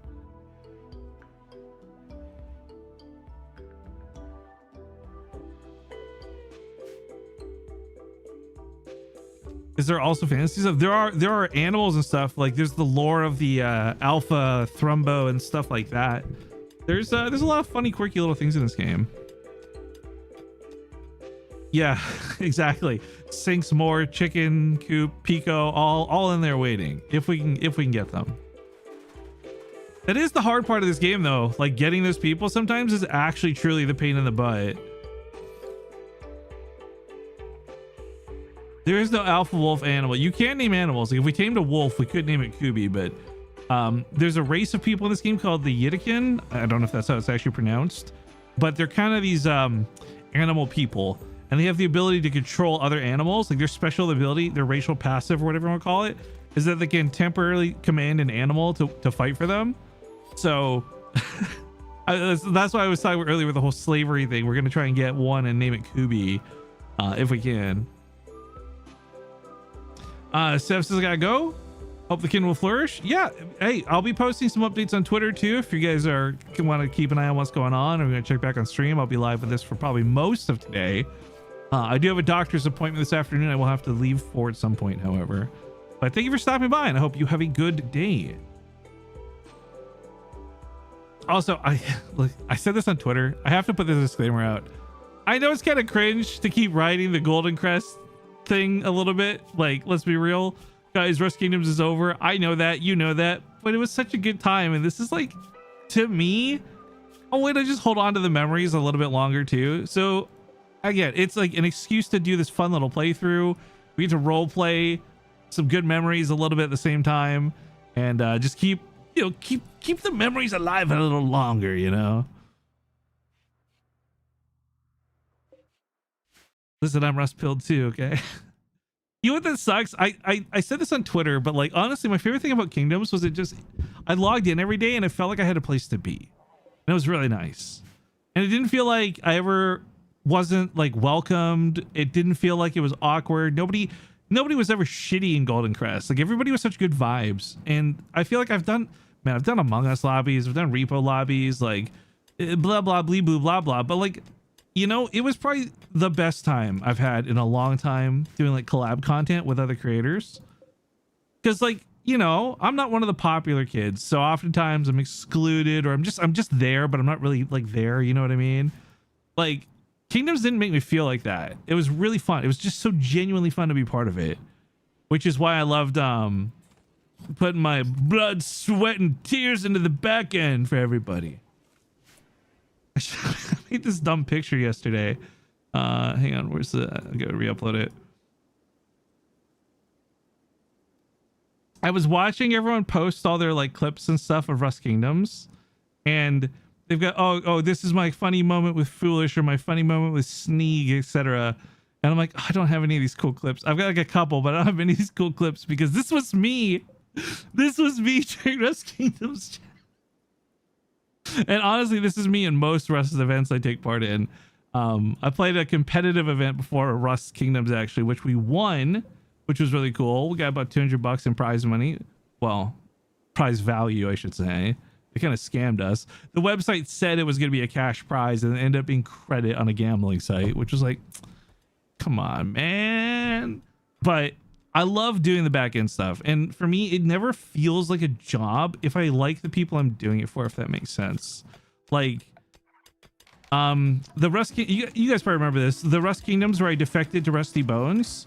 Man, Buddha and X and all that, they were just taking me for granted, bro. It felt really bad, and so like that's why I left and ended up joining Tina and Foolish, and that's how we met them the first time, right? And it's one of those things where I don't hold that against anybody. But what am I putting all the work in for if everybody's just gonna make me feel like poo-poo, right? Bro, you rage baited Coco so hard that whole story changed. Dude, I still can't believe I pulled that off, man. I'm gonna be so for real with you. I cannot believe we pulled that off. The cruise boat saga? Dude, everything with the tugboat was really fun, actually. Like when we were going for that super serious raid and everybody was just singing, we had our own little mini concert in the back. Like that was good times. That was such good times. Like those are memories I don't want to forget. Base Street clips the whole team melting Dakin. Honestly, dude, honestly, it's so funny. But yeah, kind of. Oh my God, he got fried alive, dude. I never seen in my entire his POV too. He was laughing his ass off when it happened because it was so unbelievably crazy how fast he died. He even knew it. It was so funny. Hi, Savannah. By the way, Savannah, I was saying earlier, because I don't think you were here for it. It's thanks to you and Mars and a couple of people on Twitter I was able to kind of cobble this playthrough together. Oh, hey, we just recruited somebody. Okay, so wait, this is a perfect example of what we're talking about. So we've got this grand list of people. Where's the display capture? All right, we have a grand list of people who are major parts of Rust Kingdoms. And now we need to find somebody on this list who we think best fits this person, because we can rename them. So, okay, they're kind of old. We're going to disregard the age for this. They're tough. They're farmers. Like, they'll go out and get resources. They'll mine the nodes. And they've got good social. That's why, to me, at a glance, Brooke is the first person that comes to mind here. There's a lot of people who come to mind here, but Brooke is the first person who comes to my mind, at least. But as I said, when we go through this, we're picking people to do these roles. If you guys have ideas, if you're like, wait, no, Base, Deadly Boop would be so much better for this role, or Ted, or whoever, shout at me. Please shout at me. I'm so down. Celine too. Ooh, wait, can they shoot though? No. Celine was kind of shooting a little bit. We gave her a little bit of aim training, you know? I feel like Brooke to me matches this person a little bit better than Celine. But Celine, you're right, wouldn't be a bad one either. Belinda Kitty said, oh, no, like I said, hey, guys, you pick any name off this list, you write any name in chat, I can tell you exactly what I think they were doing during Rust Kingdoms and how they contributed to the team. It was just more of a trying to remember every person's name. Like, how do I explain this? I'm really bad with names, but I'm really good with remembering what people did. Like, in the real life equivalent of this is like, I'm really good with faces, but not good with names. Like, oh, I remember meeting you at this function, but I don't remember your name, right? Like, that's the equivalent, like literally me, but like IRL. Ted should be someone who's always on the verge of death, dude. Ted's so dumb. We're actually doing we're doing a wipe with Ted. Hey, Doozers, you might enjoy this. I don't know how many of you guys enjoy People of Rust Kingdoms, but Ted Clamor are teaching AC how to play Rust on Thursday. And by coincidence, Lucas and myself, we're going to take Lisa on a wipe so that we can get her more comfortable with Rust on Thursday. And so after talking with Ted, and we realized we were basically both doing the same thing, we decided to team up. So actually, this Thursday, we're playing a wipe. It's going to be myself and Farmerlucas, Ted Clamor, and then we're going to all be teaching AC and Lisa how to play the game, I guess. And we may end up grabbing another person or two from Rust Kingdoms. I don't know. But that's the Goldencrest group, actually, we're playing on Thursday. And that's going to be a public Rust server, so it's going to be a little bit more cutthroat and less friendly than regular Rust. Ted betrayed us a little bit. Dude, Ted is such a goof. It's actually such a miracle that Ted didn't betray us with how much he was bullied at Goldencrest. Dude, when I framed him for that raid, I had so much fun with that. The Gumiho quest line, I didn't know this, by the way, but Gumiho if you guys didn't follow this whole story, Gumiho defecting for roleplay purposes during that whole thing and going to Iron Fang is how she met Kubi. And if you guys didn't stick around for the whole event, after the final war was over, Kubi and Gumiho got married at the very end. And so it was kind of this funny domino effect of me raiding Gumi's kitchen and framing Ted led to Gumi getting married to Kubi, which is super funny. And also, if anyone just joined, I'm going to stress this again real quick. Everything that happens in this game is like RNG. I have control over nothing. I cannot force people to interact with people in this game. Like, I can guide them, and that's about it, right? And so a recent event that has occurred is Gumiho. Now that the bed is complete, I have to assign this double bed now to Gumiho and Ledoo, because Ledoo and Gumiho have very recently become lovers, which is kind of the arc I think a lot of people wanted to see anyways. Ledoo rizzed her up by talking about jock straps, apparently. I think that was the message. Is that still in the log? New lovers, yeah. Ledoo pursued Gumiho by telling a story about jock straps, and then Gumiho fell in love with him. So I'll say again, I'm gonna have to say this disclaimer so many times because I don't want anyone being parasocial and weird about it.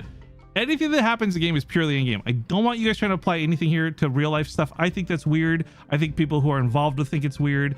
We want to keep it fun, and we're going to keep it within the confinements of what is RimWorld. Okay, so I'm sure this is a fun thing for everybody, but I also want to just give that very, you know, boundary setting reminder. Be chill. That's it. Okay, so this person, Richmond, we're going to name them Brooke. I think this fits her best for now. I can't change their real name, but they'll be displayed as Brooke AB now going forward. You felt like Gumiho's the one to make the combo talks? I have no strong opinions whatsoever on the thing you just said, and I definitely don't acknowledge it as super funny and probably true.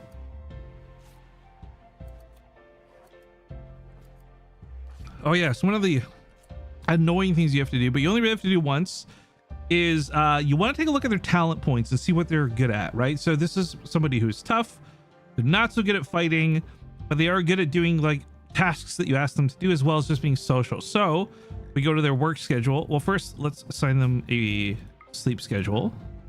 Then we're gonna go to a work schedule, and my thing covers up some of it so you can't see it perfectly, but we're gonna make Brooke, I already forgot, I just looked, social and mining. So priority for Brooke is going to be childcare and prison warden. Gonna make sure that they take care of themselves as well if they get sick. They should do some bed rest, firefight if a fire breaks out. Oh, everyone should have basic as number one. This just involves flipping switches and stuff.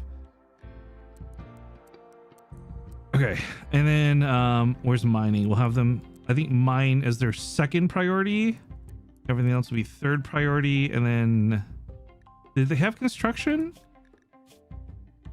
Construction and, oh, they're really bad at cooking. Okay, well, cooking we'll have as their, we can put butchering. You can't fuck up butchering. We'll put butchering as their number 2 as well. No, we'll make it number 3. That'll be 4. Yeah, okay, so we may have to adjust this as we go. Well, watching clips with people, Iron Fang really was Furry Fang. Dude, I don't know a damn thing that happened in Iron Fang, and I wish I did. I don't know how things went for them. I know that they were complaining a bunch through the event, and like, here's the thing that sucks. My POV, it's a little skewed. Here, I'm gonna put slow speed while I yap. My POV is a little skewed because every time we try to do something in Goldencrest, I feel like, you know, if it wasn't foolish setting the rules, it was just like the tone of the team. Play by the rules. Let's not cheat. Let's not loophole. Like, if the admins tell us we cannot raid and we can't grief, we won't raid, we won't grief. Like, even though it's frustrating and annoying, we will lose every single bank heist because we're following the rules, right? That was us. And I don't think hardly ever we complain to the admins, which is why when you guys saw Janet get really upset when the admins intervened in that thing, it's like, here we are for the 40th time following the rules and being punished for it, and it's super frustrating. And then the admins started being super condescending to us, and it just felt bad. The vibes were off, you know. I don't know what it was like for Iron Fang, because everything I've heard is they claimed, right? I have several friends on the team over there who claimed that all we did was complain to the admins about Iron Fang nonstop, and I feel like that's some weird propaganda, because I genuinely don't know what our team went to the admins. You know, when Nora raided us and quote unquote broke the rules by placing TCs and doors down, I reached out to her instead of the admins. We worked it. I told her it was super chill. I was super nice with Nora. She was super nice back to me. Like, we worked it out, right? I feel like that was literally every single time we had issues with them, we didn't get the admins involved. But for some reason, all of my friends at Iron Fang were convinced that we were complaining to the admins nonstop during the event, which is wild to me because it was just so clearly from anyone who watched the Goldencrest POV, like, that was not the case, and we were the ones constantly being punished, you know?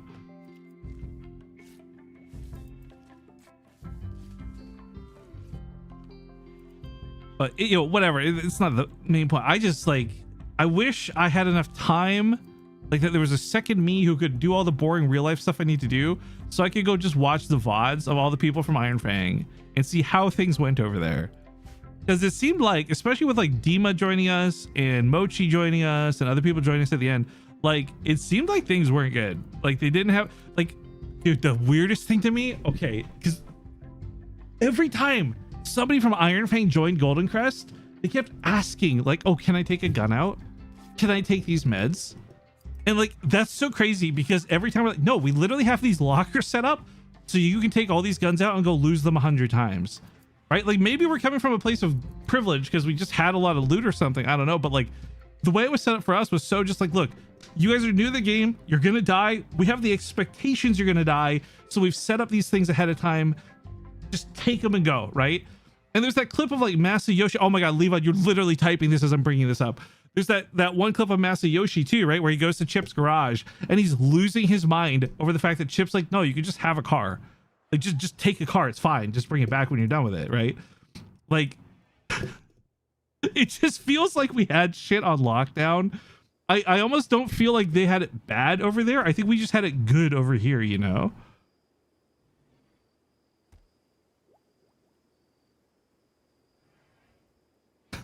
I don't know. I think a lot of this stuff got really blown out of proportion when it came to complaining about Iron Fang that I don't agree with. But there was some stuff like that where I'm like, what the fuck is anyone talking about right now? Are we serious? Are we being serious right now? What the fuck is anyone talking about? Oh, yo, there we go. We got Ledoo and Gumi. And as I was mentioning earlier, guys, you have this buff that you start the game with, initial hope, high expectations, whatever it ends up being called, where you get like some free mood bonuses because like people are hopeful we'll survive. But as time goes on, you actually lose this mood buff. And so it gets harder and harder to manage people's moods. Which as you see, like, for example, with Ledoo here, he'll have a minor break at 35%. He'll have a major break at 20%. And at 5%, he might even go around and start killing people. Like, your mood matters because if your people freak the fuck out, they're useless to you. But things like, for example, Gumiho and Ledoo sleeping together in the same bed, even though they're not doing anything boink-a-doink right now, they are just simply together. This gives them a 9 mood modifier, which is really, really, really, really, really good. Also, looks like we need more chairs. Also, are we out of wood? We're out of wood. How the fuck did we run out of wood? Uh-oh, hang on. This is gonna be the most base trade thing to do. Gotta go and chop fucking lumber for the kingdom. Yo, foolish, go to the coffers. Put some of the taxes in. I always have trouble with them saying their barracks are ugly. Any tips on fixing it? Yes. So, was if I hold Alt, it'll give you the stats of the room, right? So you can see that it's ugly. The impressiveness is awful. The cleanliness is bad. And you see all these little -1, -3, -1, -6. If you clean the room and you put in, like, for example, if you even put just wood floors, wood floors will not give you a mood bonus like carpet will, but a wood floor will set it neutrally to 0. So instead of getting -1, -1, -1, that was your big way to immediately improve the room. And then you can add decorations like chairs and potted plants, and it will boost the impressiveness of the room, and that's when they'll stop hating it. So right now mine's also ugly just because it is what it is. I never knew about the alt key. Yeah, no, the alt key, there's a toggle somewhere down here in the bottom right for it, but if you hold alt, it'll simply hover over the room that you're mousing over, and this will help you also identify what a room is. So like you can see this one's identified as a storeroom. Sometimes you can have your barracks identified as a storeroom if you're storing stuff in the barracks, right? This is a laboratory, and so forth and so forth. I love decorating games. I wish I did. Guys, I'm sure some of you saw it, but for those who didn't, Suki made the most insanely gorgeous thing I've ever seen in Rust with her hotel. And it was decorated so beautifully. It had carpets, little heart things. It had rose petals, potted plants, mannequins, these archways. I helped her do the lighting for it. Like, it was friggin' gorgeous. I've never seen anything like that before. And I am a Rust player when it comes to Rust in terms of I only care about efficiency, not looks, not beauty. I never take the time to put up wallpaper. To me, wallpaper is an FPS loss. You know what I mean? I never make shoes because they're not effective, but like, you know, shoes look good on your character model and so forth. I'm very much an efficiency over beauty guy, but I watch people who are good at decorating and I am envious because I just don't have that in me. And when it comes to RimWorld, I'm kind of the same way. I'm like, oh, okay, I'll put a potted plant here because like I know it gives a +3 to the room bonus. Not because, oh, I think a potted plant would look good here. You know what I mean?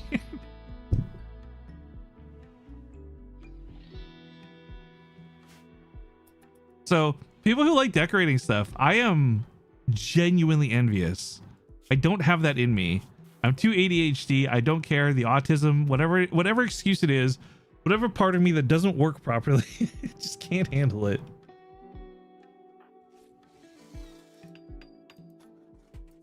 But decorating is actually important because, like Savannah was asking about with the barracks, right now, for example, some of these guys have a negative mood bonus because their room is bad. Ooh, I did not realize. I just realized Brooke is a tox waster. So, unfortunately, Brooke is genetically addicted to psychite. The only way to get psychite is to brew it into tea from these psychoid plants. They're growing right now, and I have to research the tea to be able to cook it. Psychoid brew. Here we go. We're gonna actually immediately start this. The way it kind of works is at first it's a negative mood debuff, right? Genetic psychite dependency, but then eventually it actually starts affecting them to the point where they'll go unconscious. They'll go into a coma and then they'll die without it. Also, ratty apparel. Okay, so this is another management thing. So this is actually a good learning moment for you guys who don't know much about RimWorld. This person has a -3 mood bonus because they have ratty apparel. Basically, if your clothing is under 50%, it's considered ratty. So what you can do is under the assign tab, you go to manage apparel policies, create a new one. We'll call this one 51% because that's what I always do it. You drag the hit point of the clothing up to 51 and hit close. Then you set the apparel here to 51. And now anytime any of our colonists is wearing something under 51%, they will be forced to put on a piece of clothing that is at least 51%. Hang on, I need Doc to carry medicine with her too at all times. So I don't know if we have any extra clothes because Boulder was crafting some and then we got busy. Looks like he's already... Dude, this is the most Rust Kingdoms thing. Look at this. We've got Targian working on the plants. We got Boulder crafting clothes. Like, I'm saying we're nailing the role play of what this is. But yeah, as we craft more clothes, Brooke should be able to put on new clothes, and then hopefully that'll help offset the mood debuff. Oh, she's naked right now because I don't have clothes available. Oops. Is there actual tea? Yes, that's what we're working on, psychoid tea. But we are getting raided by some pigmen here. Looks like they have guns and grenades, so I have to actually take this seriously. A lot of early game raids usually just come with melee weapons, but this one, these guys are a little more serious. So we got Ledoo can fight, Lucas can fight, and Foolish can fight. And then, are they attacking immediately? They are attacking immediately. So what this means is we have to make sure none of our people are out here, or they'll get caught. But Lucas looks like he's already in position, as Lucas would be. Foolish is close. Ledoo is kind of far away. The big thing we have to do is to make sure the grenade guy doesn't... The grenade guy can actually fuck everything up. Run, Lucas, run! The grenades are no joke. The grenades will fucking like KO your guys, so... Okay, so we killed one. This one's running. We probably won't be able to capture this guy. I think we just have to let him go. That damn Iron Fang member. All right, this guy doesn't have anything we want because unfortunately when they die, their clothes become tainted, indicated by this little T. So you can wear tainted clothes if you're desperately in need of armor. But if you wear tainted clothes, your pawn will also be super negatively debuffed. So you don't want to wear tainted clothing. Also, if colonists see a corpse out in the field, it will get a negative mood thing as well. So we're going to build a gravesite and bury him for now. Later on, you're going to build a thing to cremate them and burn the bodies. But for now, we'll do graves. Damn it, Coco, this isn't RP. Shut the fuck up. Shut the fuck up. Yeah, Coco, that wasn't very RP of you, dude. Not cool, dude. Not cool, dude. All right, so what we're going to do is we've got a little wood powered generator here that's going to power a battery. The battery is going to power this cooler. The cooler will keep the room Frozen, and right now the waste packs dissolve at a rate of 1 every 16 days, but when they're frozen they will not deteriorate at all. So all that toxic waste we're worried about, we're just going to keep it in frozen room and everything should be big chillin'. That being said though, the heat wave is not letting this cooler do its job. It's too fucking hot. Yeah, that could be a problem. Let's bring a second cooler over here, maybe just as backup.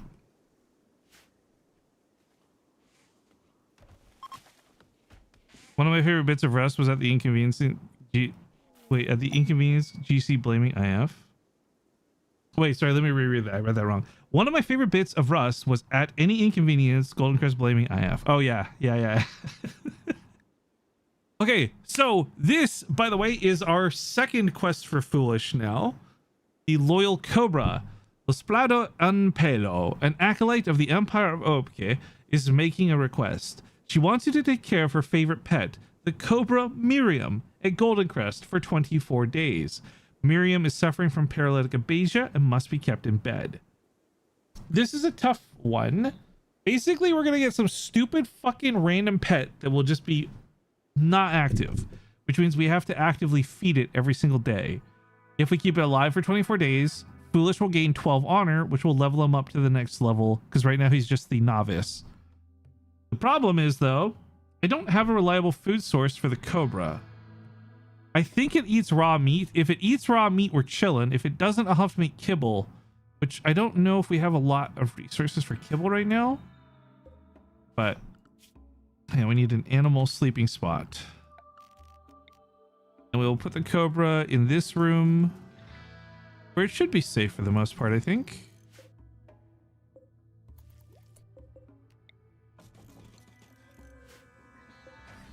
Okay, let's take the quest.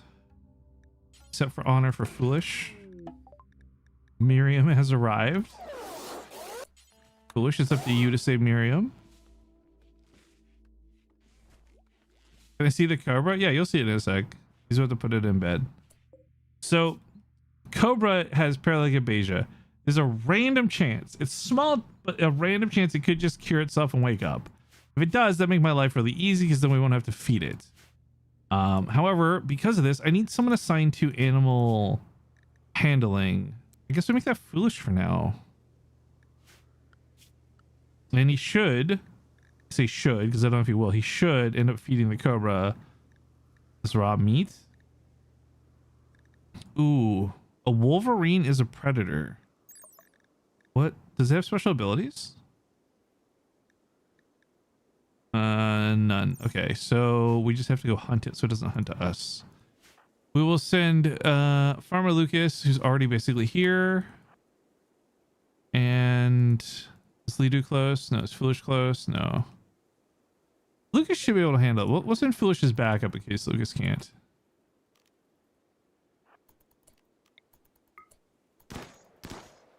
Oh, he already killed it. Nice. Yeah, so the thing with predators in this game is they will just randomly get hungry, and usually they'll attack the other random small animals in the area. Like this would kill the rat, for example. But if you end up hunting too many of the small animals, then they have no choice but to kill your colonists because they're hungry. Which is the case more often than you would think.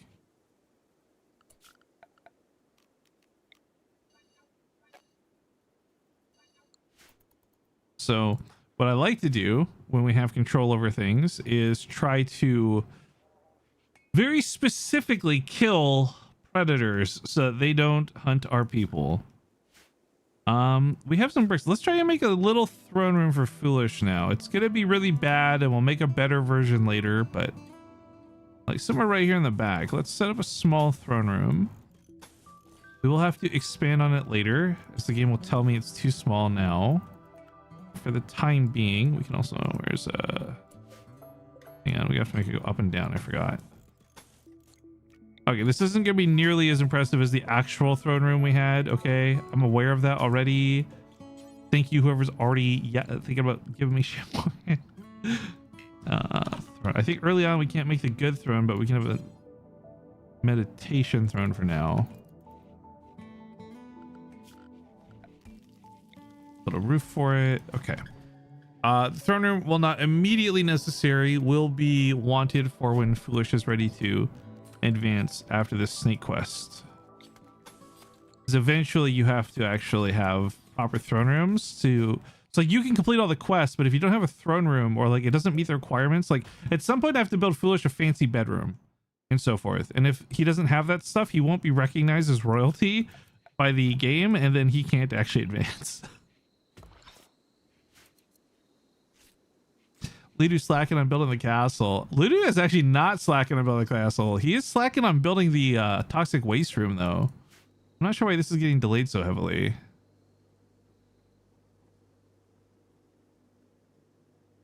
I'm gonna force him on this.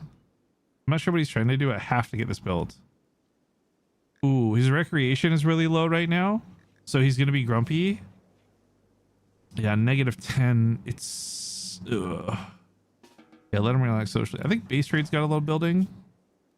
I'll base trade build this instead.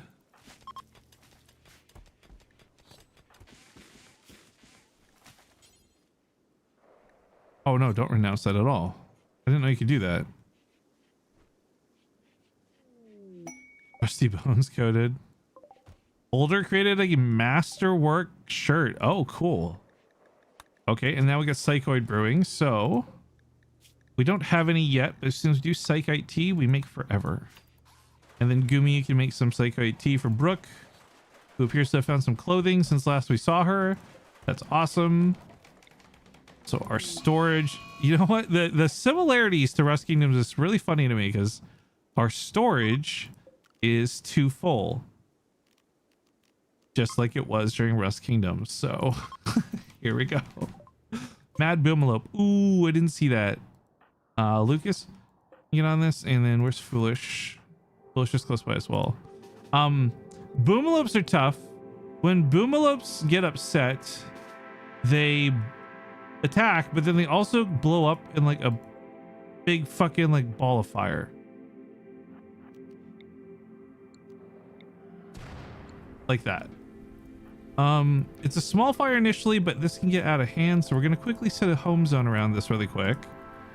And then my people will recognize this as a fire on our turf, and they will immediately react to put out the fire. Or at least they should. Suffering from success, as usual. Mm-hmm.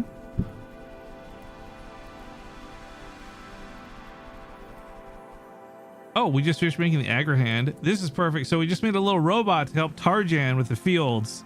Which, if you guys remember, this is still lore accurate to Rust Kingdoms because we had the piping set up for Tarjan in her farm. So while not quite nearly as effective as the piping, there's a little robot now dedicated to giving her a hand to farming stuff.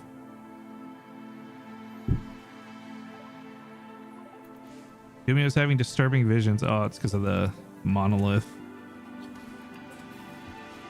All right, this thing's been fed recently. Is it still hungry?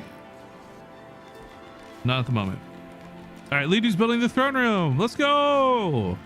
Set owner is Foolish. Throne room hype.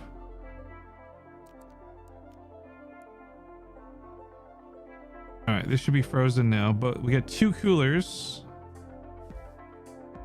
Why is it still being too hot though? Oh, it's 30 Celsius outside because it's summer. Okay, well, still working. Throne not usable? Yeah, that's because we got to put stuff around it still, but fine otherwise. Gumi, you need to clean the kitchen. Unfortunately, in this game, if the kitchen is dirty, you will give people food poisoning. There we go. Nice and clean. The piping that gave Ledoo gray hairs? What do you mean? Oh, because he had to keep moving it when he was building? Dude, it's kind of annoying because Ledoo never told me whenever you move the piping, which I don't mind. If you guys weren't listening to my explanations while I was building it, I talked about building the piping in a bit of a way that would be easy to replace if it had to be removed because I knew Ledoo was still building. But the guy would take pipes out and not tell me. And the problem with that is I wouldn't notice how, like, so I'd have Sneeg or someone come, hey, base trade, it doesn't look like loot's moving. And I have to go like find why. And then the solution just ends up being like, oh, Ledoo had to take it down for building and he never told me. So now I gotta go hunt down where he took it down and then like fix it. which ultimately ended up not being a problem at all, for the record. But it was like, ugh, bro, just tell me where you did it so I can fix it.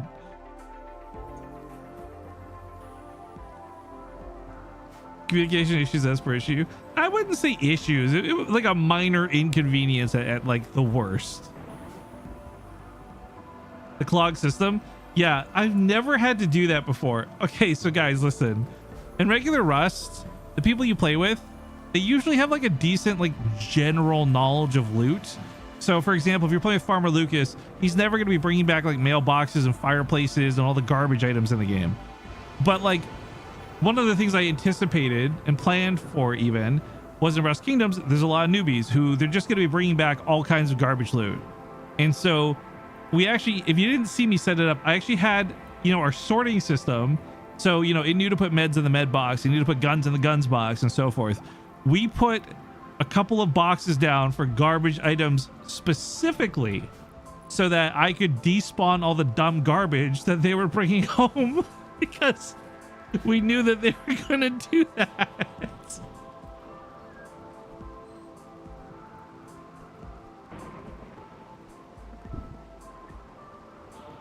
Ledoo try to keep track, dude. ADHD go burr, man. This is why it's hard. Like you'll never really find me getting mad at people about stuff like this because I also suffer from ADHD. I suffer from ADHD kind of badly, actually. So I know the pains. Like when someone, oh, I was gonna tell you about this thing and I forgot about it, my bad. It's like, yeah, no, I get it, bro. Been there, done that. You're good.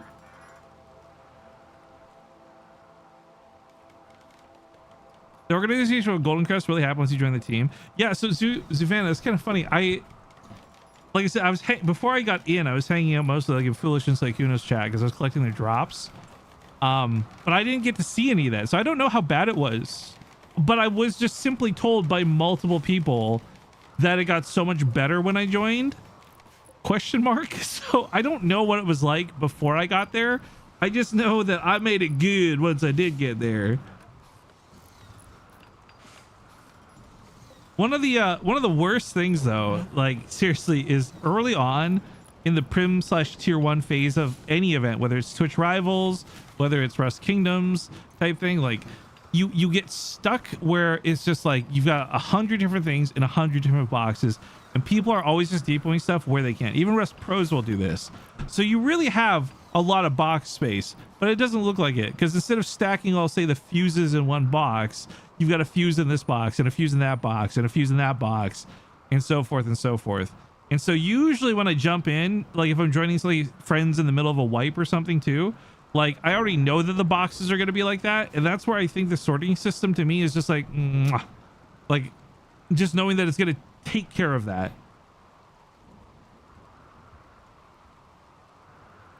Closest thing we had to a base tender was just Boulder. He's just one man. Yeah, I mean, yo, again, that's the beauty of the automation stuff, right? Like every pipe that goes to those boxes is like having one person full time organizing that box all the time, always 24/7. So it's like you go from having just one person, i.e. Boulder, to having like 50 people because every single box has its own attendant.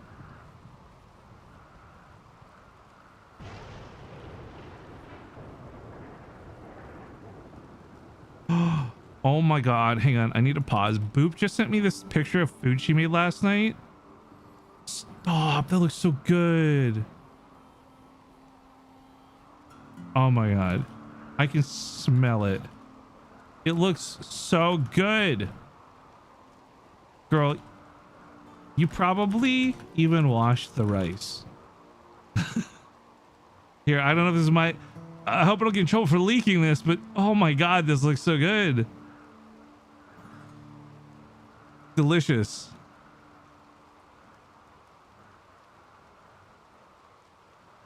Hey Potato, if we get someone that matches, yes. So if you missed the description, because I know you know RimWorld Potato, I'm just trying to match colonists to like the roles of the people we capture, right? So for example, we recently captured this one and named it Brook AB because very social, will farm nodes, not good at fighting, you know. Only the very first 8 people I had really control over, right? And then everyone after that. So like this person we're recruiting right now, I'm thinking making it Kara because this person really likes animals. They're also good at shooting though. I don't know who this would apply to. Like if Diana had played Rust Kingdoms more, I would probably make this like a Diana one or something, you know? But it's like mixing and matching, trying to figure out like who was good with what.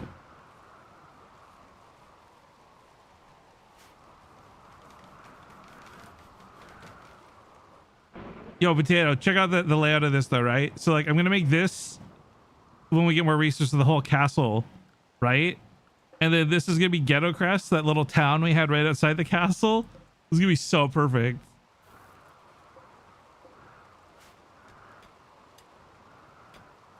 Dude, I hope Welland makes a video about his bridge. The bridge was so cool.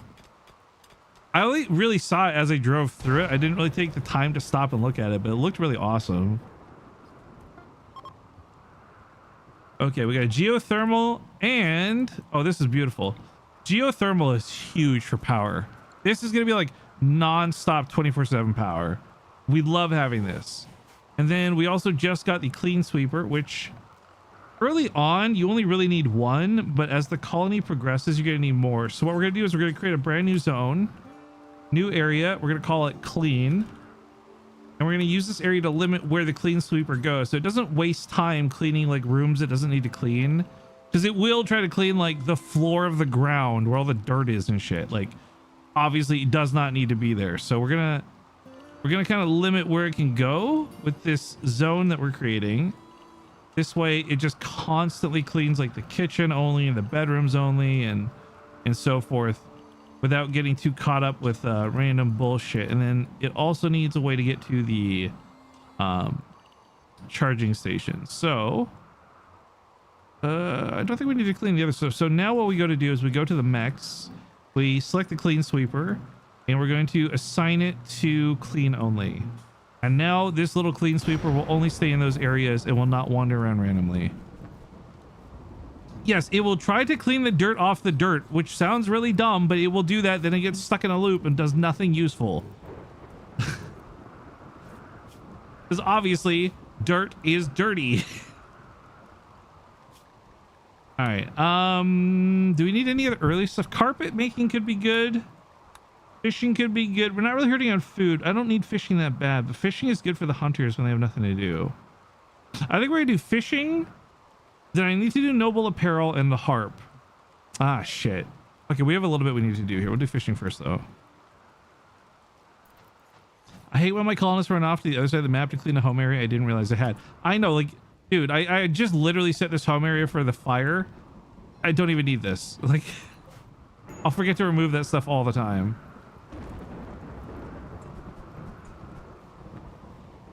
I like to think the Roomba is just driving in circles.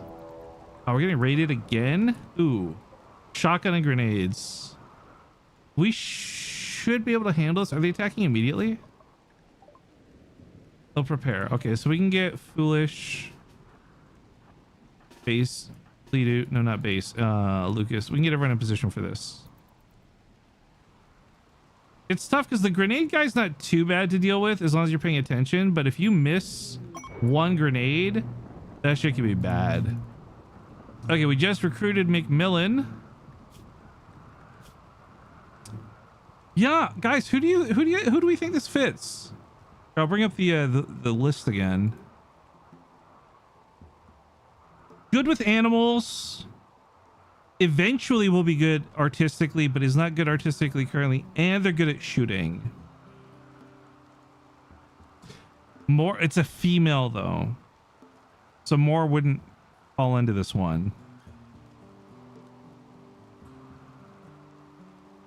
I could see Celine being down for animals and artistic. Was Celine really a shooter?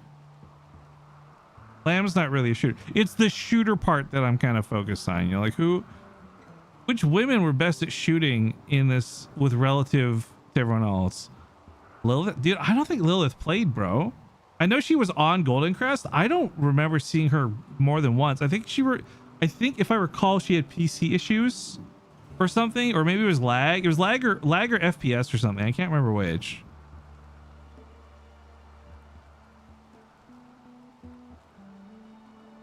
This is actually kind of cracked. Lamb's No, not Lamp. Jennifer. Jennifer's a stretch too. I feel like the problem with it is we're not gonna. This is gonna be a really good early example of like we're not gonna fit someone perfectly to this. Some of them are gonna be so easy to fit perfectly. I don't think this is gonna be one of them. So for me, I'm leaning towards Celine or Kara. Kara more for the animals, but Celine kind of fits the bill here because she was out there in the fight shooting, even though she's not really a shooter, you know? Whereas I don't know if Kara ever fired a gun once. Jen's a great player, wish she would admit it to you. Jen is, okay, Potato, this is my honest opinion of Jen, and I would say this to her face. I think Jen is not a big PvPer, but Jen is like a great rat warrior. Like, Jen's the person who's literally, while the big fight is going on, sneaking into the other team's garage and destroying all their cars. That's how I see Jen, you know? Like, Jen's not going to beam you with an AK from 300 meters away, but Jen is literally going to make it so you can't get back to the fight because you don't have any campers left at home. Right? That's my opinion of Jen. Which, by the way, for anyone who's listening, I hope you don't misunderstand that. That's not me saying she's not a good player or anything. One of the things that I think makes Rust great is like it has so many different roles to fill. You can be so effective doing something like that, just as effective as beaming someone with an AK. She'll annoy the fuck out of you somehow. Yeah. Fucking landmines. All right, chat. I'm kind of, maybe you convinced me. Maybe Celine. I'm kind of leaning Celine on this one. What do you guys think? I wish Diana played more. I feel like Diana would fit this role really well. Animals for her cats, shooting for that. But like, I think Diana played like 1 or 2 days of this max. I didn't see her hardly at all either.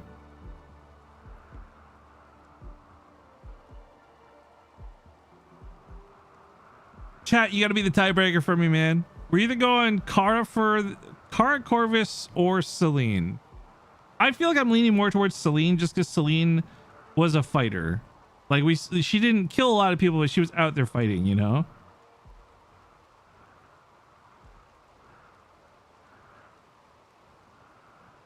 Celine, Celine. Okay, now do I call her Star Smitten or do I name her Celine? Because the thing is, I've always known her as Celine because I keep running into her across other games.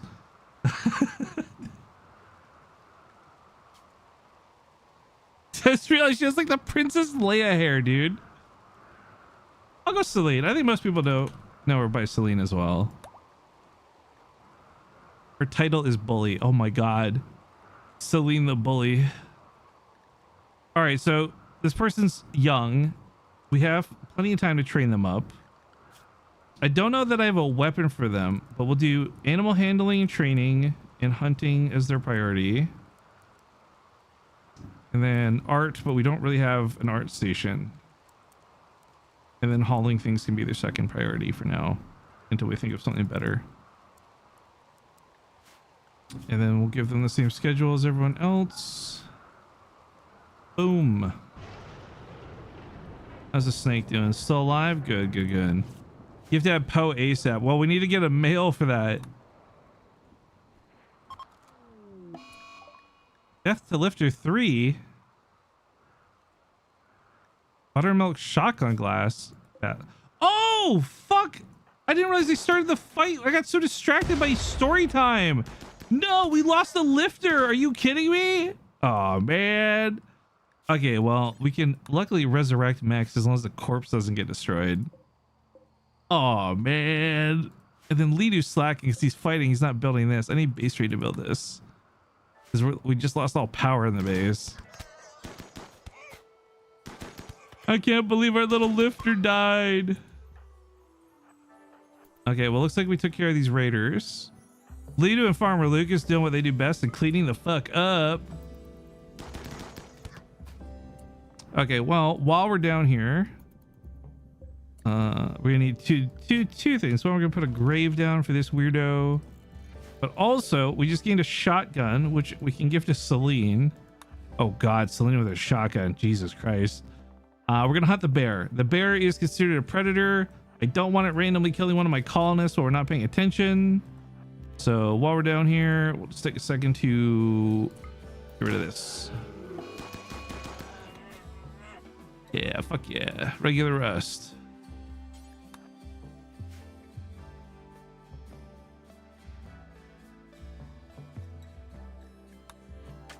We're having more tattered apparel issues. Which means Celine, oh, because she just got here. For the 51. And then we're gonna need more clothes because winter's coming up anyway. I guess we're kind of on it, so we're chilling. Just need more materials to make clothes with. Means we need to hunt more animals, get more leather.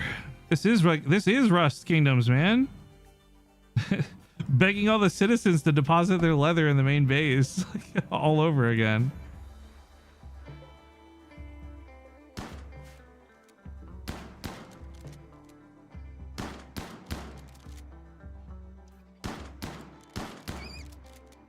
Okay, well, she's not very good at hunting, but she's giving it her best shot. That's all we can ask for. Throne room's done. Quality is decent. We got a 45. Nice.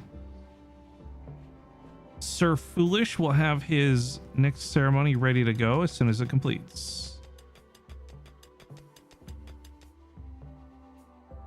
Although I guess he's not a sir yet. What's his current title? Novice still?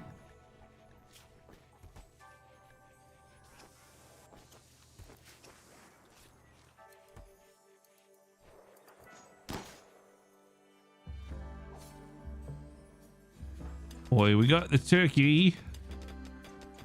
All right. Foolish can actually end up getting the king title. Yes. So actually, you know what, guys? One sec. We're gonna pause. Let's Google what the royalty victory route is. I said I've never had a reason to pursue this. I've played RimWorld and I've beaten almost every single DLC version of a victory condition except for this one because I've always found it boring and no reason to play it. But now with this kind of silly little role play, we have a reason, you know? So let's quickly Google RimWorld royalty DLC. What is the win condition?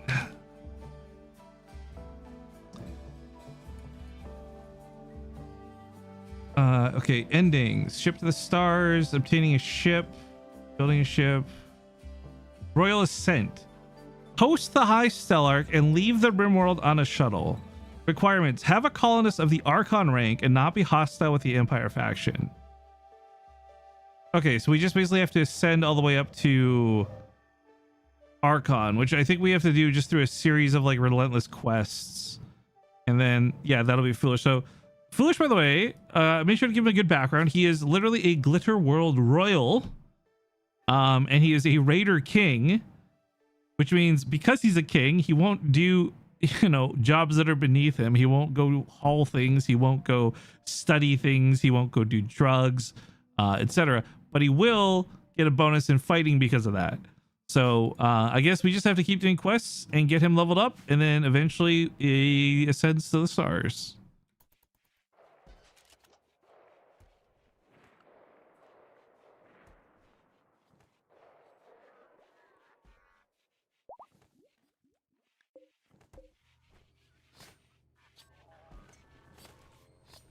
Oh, you know what, guys? Hang on. I don't remember when I know my doctor's appointment is the afternoon. I think it's like 1 o'clock.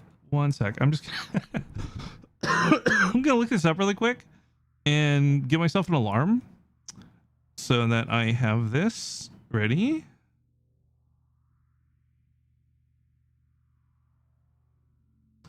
Because I'll play RimWorld all morning, but I cannot miss my doctor's appointment. I need to get a re-prescription for some medicine. I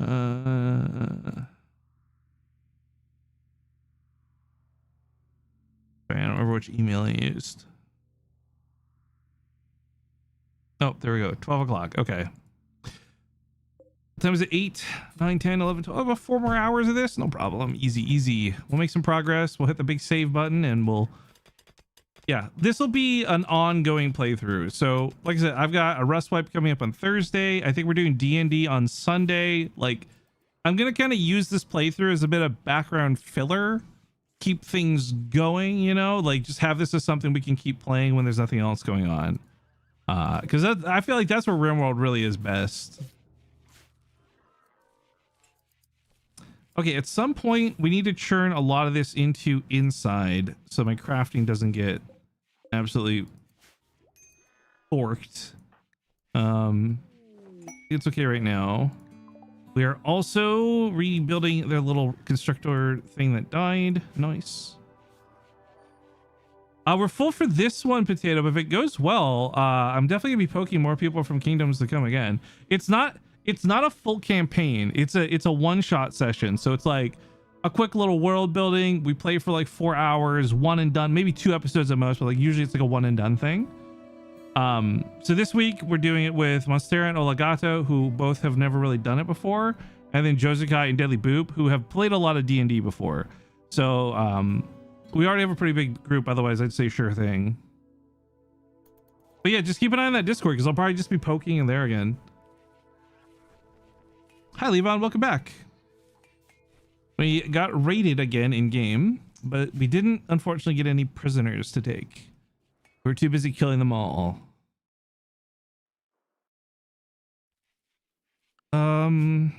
This isn't permanent summer, right? Hang on. Yeah, so there will be a winter here, which, okay, wait, how many columns do we have now? I might need more park. 1, 2, 3, 4, 5, 6, 7, 8, 9. We've got 10. I'm gonna need to make more clothing. So when winter rolls around, one of the worst parts is you need the appropriate clothing. You also won't be able to grow any plants during winter without a greenhouse. So we have to get our storeroom kind of stocked up. What we can do too to condense some of this is we can start making some lavish meals with Gumi. Lavish meals eat up a lot more of your raw food resources, but the meals themselves actually give a mood bonus, which is really awesome. So we're just gonna put that at bottom priority. We'll do fine meals. They're a little bit better than normal meals. And that should give us, that should cover us for most of what's coming up with winter. Yeah, I mean, I posted it in the Kingdoms Discord last time. I'll probably just do it there again. Okay, so we're having some mood. This is stuff we gotta look into. So Boulder, for example, has no recreation. That's not okay. That's not good. He also doesn't like his bedroom. So he is in a really foul mood. It's not bad yet, but if it gets too low, we're gonna lose control of him and he'll probably start being really frustrating to handle. So we're going to very briefly put Boulder on full-time recreation. Go relax. Later on, you can actually roll joints. It's called smoke leaf, not weed, but like you can get smoke leaf joints and other things that they can smoke and get a mood boost. And funny enough, just like real life, they also get they get the munchies. They get really hungry if they do that. So later on, we can get some stuff to help with recreation. The problem is early on, you just have to manage it by making sure they take time off of work.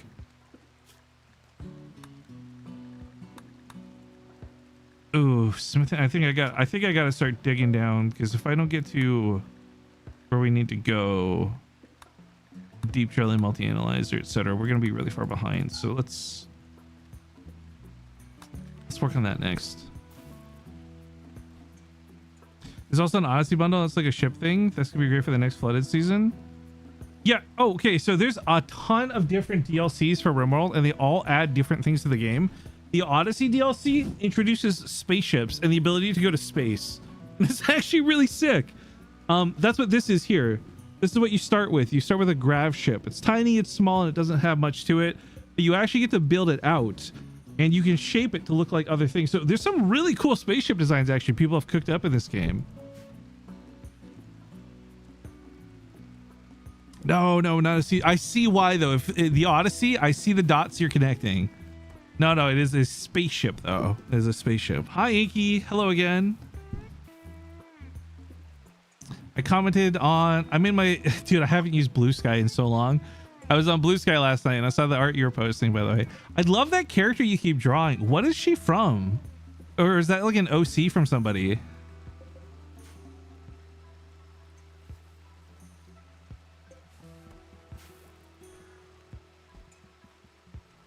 Because like combination of the character design plus like obviously your style, very cute, and I like it a lot. Mix. Move that. Our horse gave birth. Hey, we have a tiny little baby horse. It's their OC. They've been my patron for so long. I have her design memorized. That's cute. I love that for you. Oh, by the way, this is why we're trying to get horses, guys. So in the game, you can actually do trade routes with other towns and try to make friends and blah, blah, blah, blah, blah, blah. But to be able to haul any amount of like reasonable resources, you have to have like animals. Horses will speed up the trip as well. So that's why we're currently trying to breed some horses. Big map. Oh, that's not even, hang on, let me zoom all the way out. You go all the way to space. There's asteroids you can visit and space stations. That's the Grav Ship DLC.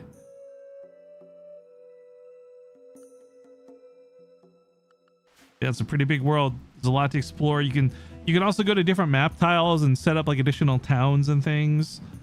I don't think we're going to be doing that because the way Goldencrest was, it was really just one big city. So we're probably going to focus on that for this playthrough too. NPCs. There are multiplayer mods for this game, but I'm just playing single player. So all those things are just different NPC factions. So like every one of these is a different faction. And like, for example, some, these purple houses, they're neutral with us. So they'll trade with us occasionally. These ones are -80, so they don't like us. These ones are -100. They're our enemies. Like, these guys are actually friendly +2. Like, you build relationships with these other places. Like, you can gift them things and maybe get them on your side, you know, that kind of a thing. But for the most part, like I said over here, there's these waste packs we eventually need to get rid of. And nobody likes these. So wherever you dump them off, those people are going to be very upset with you. So typically what I do is I find people who are already upset with me, and then I just dump out all the toxic waste by their cities. It gets rid of the toxic waste for me, and who cares if they're mad at me, you know? Oh no, how do I handle this, chat? Chat, how do I fucking handle this? If this became multiplayer, I'd buy it just to make your runs harder. I mean, there's the multiplayer mod, but I don't know how it works. I've seen Cheesy and a few others play it, but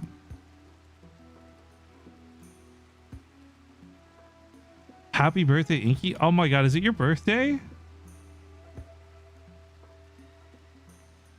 Oh my god, it is. There's balloons on her profile. Guys. Inky Heart, for those who don't know, is really cute. She mostly operates on Blue Sky now. She's not really on Twitter. So she'll probably show up for Blue Sky profile. But Inky Heart does super adorable art. She loves Pokemon. You guys should absolutely check her out if you get a second. But it's her birthday. So happy birthday, Inky. She does a lot of thumbnails too for like Kara Carvis and other people you may have seen.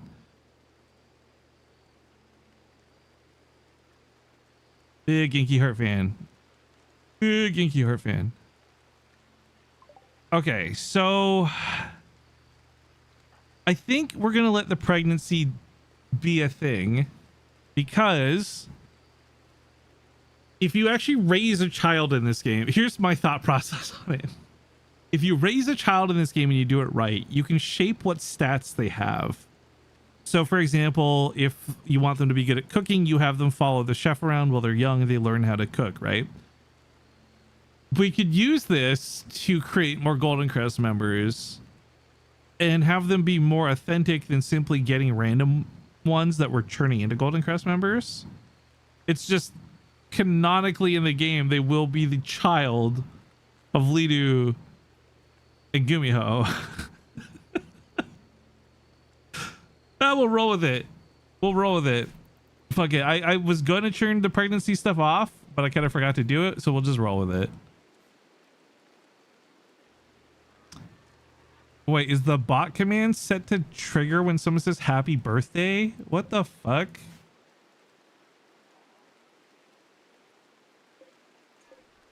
Can we make the child Johnski? Wait, who's Johnski?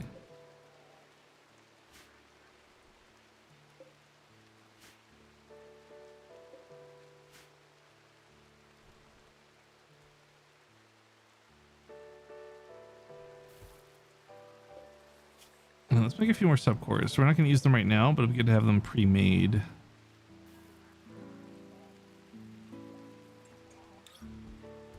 How much longer do we got this stupid Cobra for, man? 19 days. Oh my god. forever. It's taking forever. Oh, Josukai. Yeah. We could shape him into Josukai, maybe. Yeah. Mayor of Goldencrest.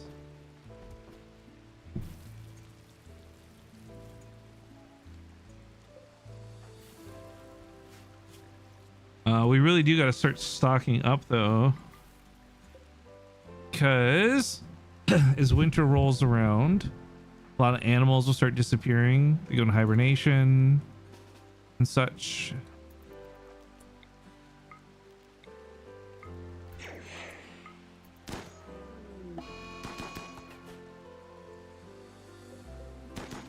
Well, that's cool. It's the first time I ever used that ability.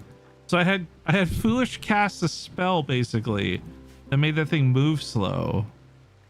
That was kind of sick actually. I'd never done that before.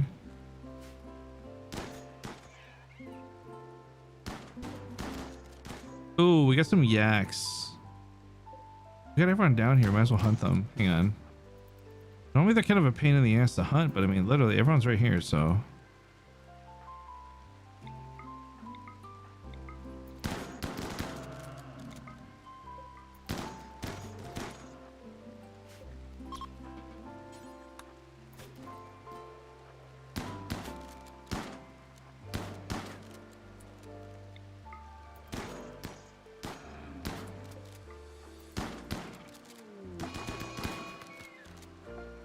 Nice. Okay, mega sloths are really dangerous, but the 3 people are here. I mean, like, they're probably huntable.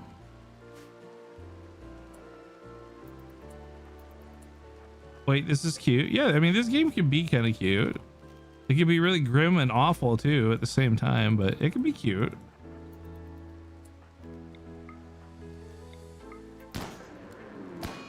Oh, it's going straight for Celine. Run, Celine. Celine, kite his ass. Foolish Ledoo, save your loyal subjects. Nice. Beauty.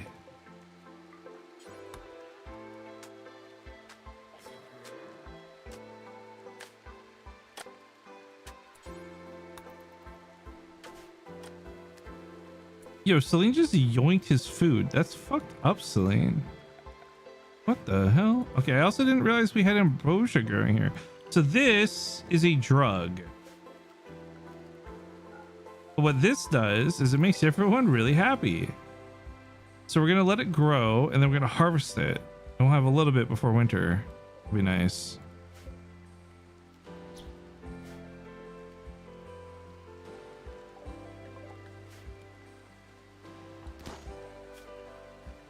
All right, so Celine is training up her skills, albeit very slowly.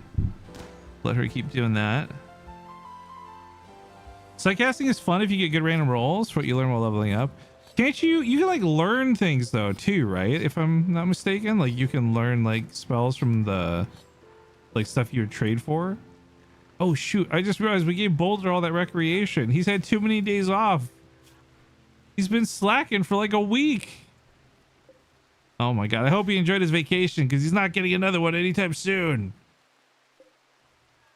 Ooh, we need a place for the smoke leaf. Smoke leaf. Okay, I don't have a place to craft them. Early on, you can do this stupid little crafting spot here. And I guess we can have drug in the throne room for now. It's not a great place for it, but getting some smoke leaf joints would be really, really helpful, to be honest. Like, very helpful.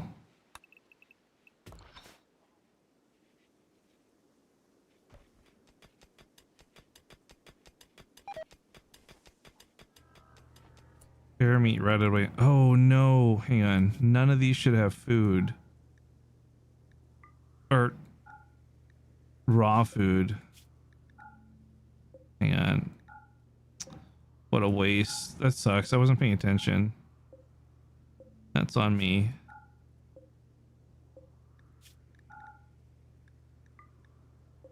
Meals and stuff, I don't care if they right away in here.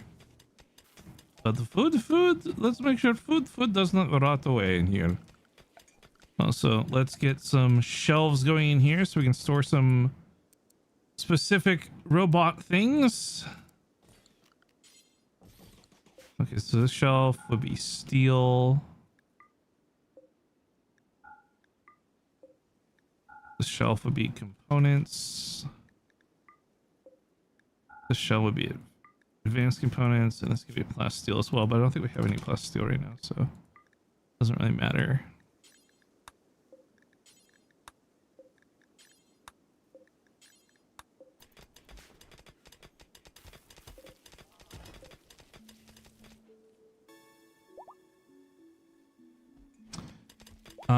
Compacted steel in here. Oh, a nice little steel vein. Okay, we like that.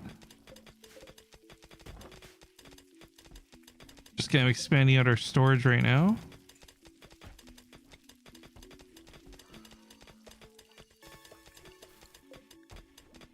I don't think I can do the orbital beacons yet. No. Also, I still don't know what this Zombrella thing is. This character editor mod is not one I've ever used before, so I'm not sure how it works.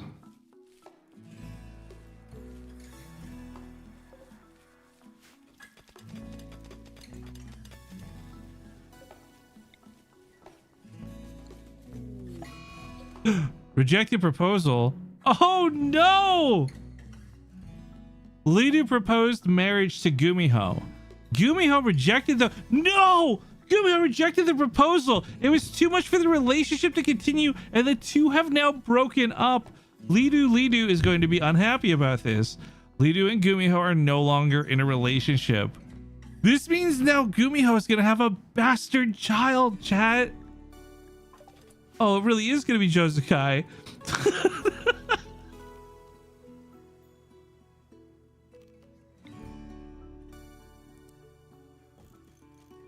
Okay, jokes aside, I have to get the rooms fixed now.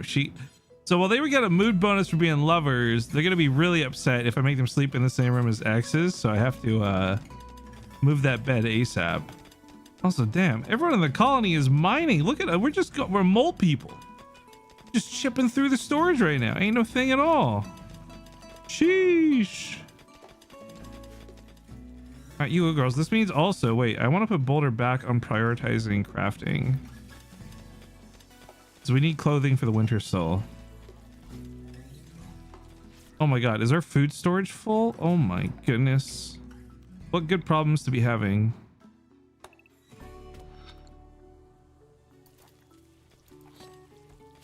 Wait, all this meat's gonna go bad. Wait, stop butchering creatures. Oh my god, all the food's gonna go so bad. Some carnivore vegetarian meals, I guess, like in the meantime. Some kibble, I don't know. Oh gosh. How's the snake doing? The snake's chilling. Someone is taking care of it, so it would have died already if they weren't. So we should have King Foolish, his royal situation soon sorted. No food in here. Just smoke leaf. Yeah. We need Gumi to open the royal restaurant and preserve the food. Yeah, well, I'm trying to dig out more of the kitchen area right now. We can have some more shelves to get some more storage in here. Cause yeah, we are out of space.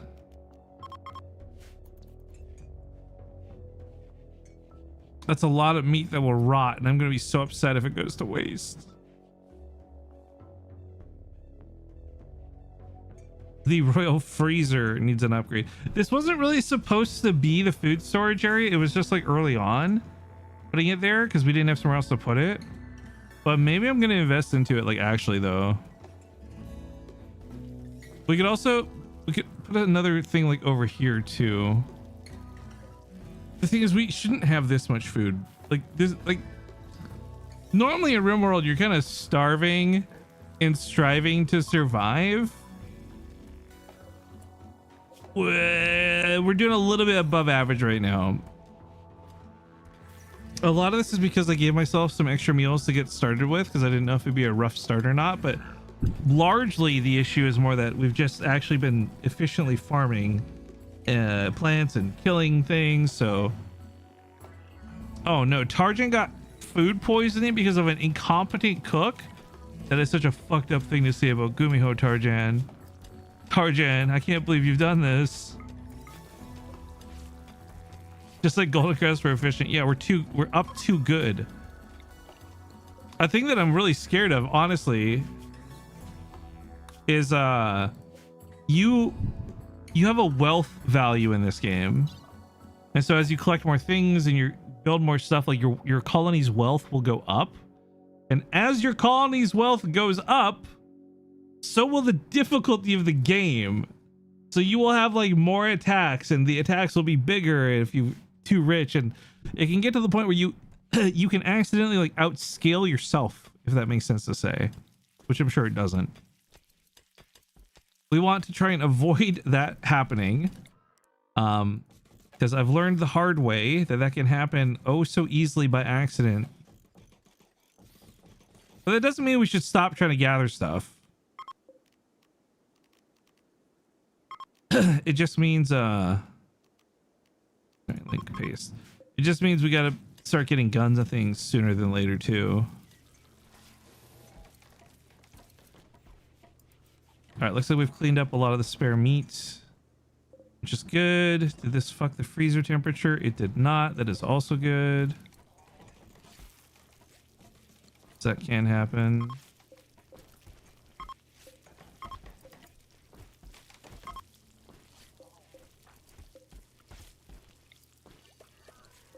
Okay, the whole area is a little messy, but it's getting cleaned up.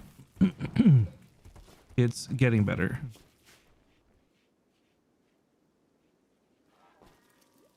Classic Goldencrest problems. I love you guys. It's so lame, but I love you guys.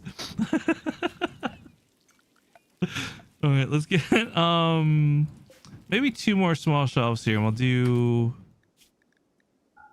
subcores on these. Oh, there we go. We don't have a lot of subcores. We'll put that there for now. Yeah, so it looks like Tarjan's just gonna keep getting food poisoning from Gumiho over and over and over, and there's no way for me to stop that from happening. Okay, let's put Ledoo in this bed. There we go. Now they're not gonna be sleeping with their exes.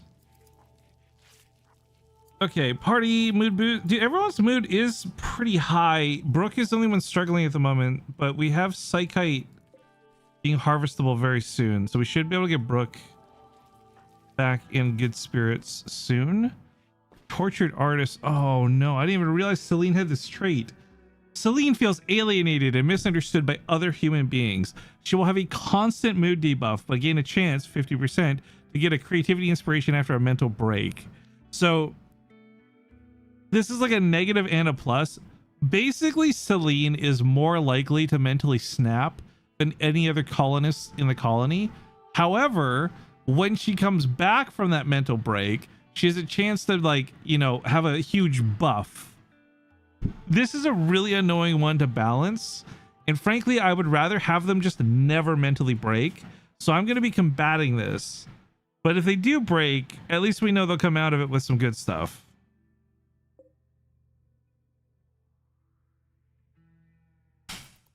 Can never let Foolish lead again. He makes too successful a group even in a game like RimWorld.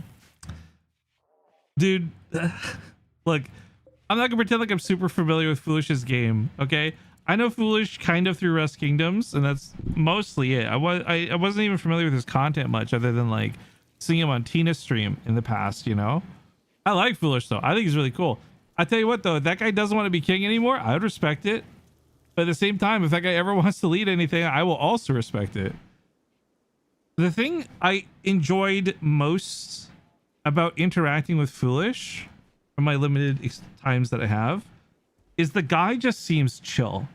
Like, I think he's just as likely to stand on business, and he gives me the vibe of someone who fights for his friends.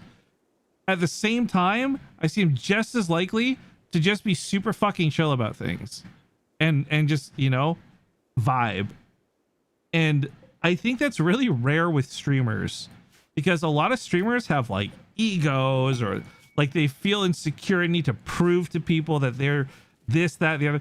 I don't get that energy from him. And that's what I like most about him.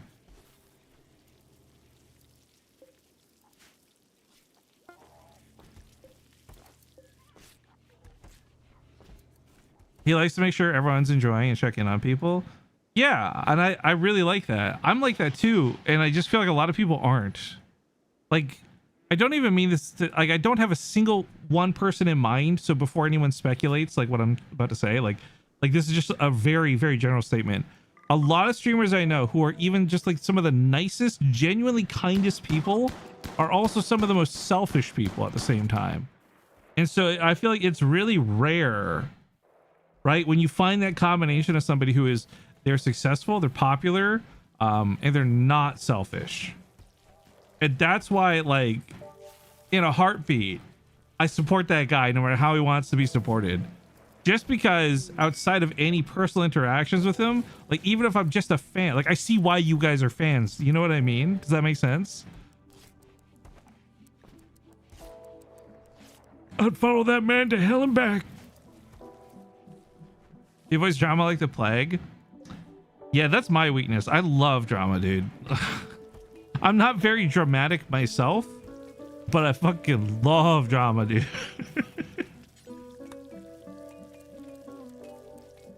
I eat that shit up. All right, Gumiho. I need her to cook a psychite tea for Brooke. We finally have psychite leaves, which is good.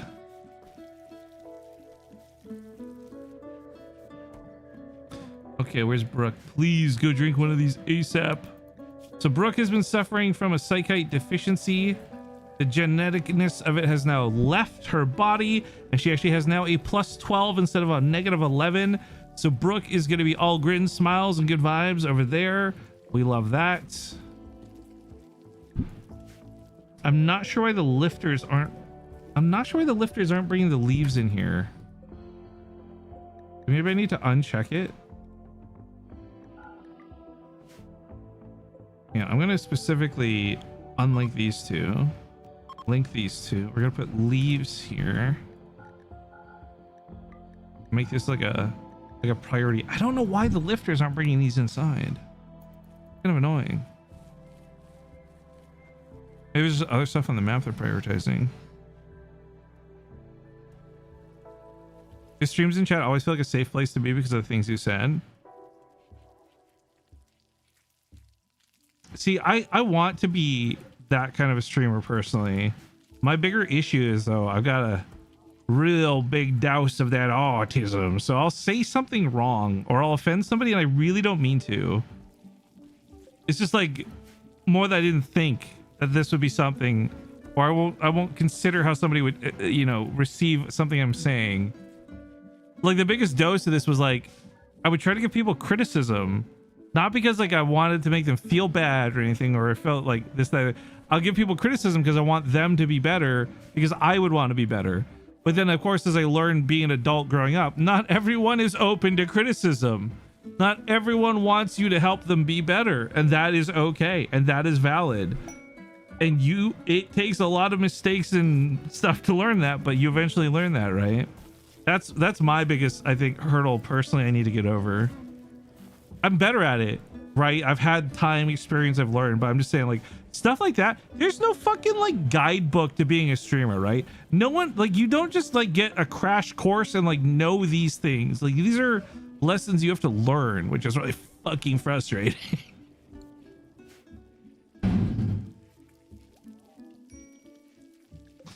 I think my biggest thing, actually, from my own history, my own personal history of drama, is I've always felt actions speak louder than words. And a lot of people will say that, but I've learned a lot of people don't believe that. So for example, let's say like I did something wrong, right? To me, I'd rather fix what I did wrong, make sure that I personally learn what I did wrong so I don't do it again. But what people want is not that. What people want is to hear an apology, and people want to hear you make the other person feel better or make them feel better. And that's a balance that, like, that takes literally years to fucking understand and learn if you're someone in my shoes. Freaking life lessons, man. I mean, so far your streams have felt very comfortable to me, but then I also have autism, so maybe the vibes are just mashing. Yeah.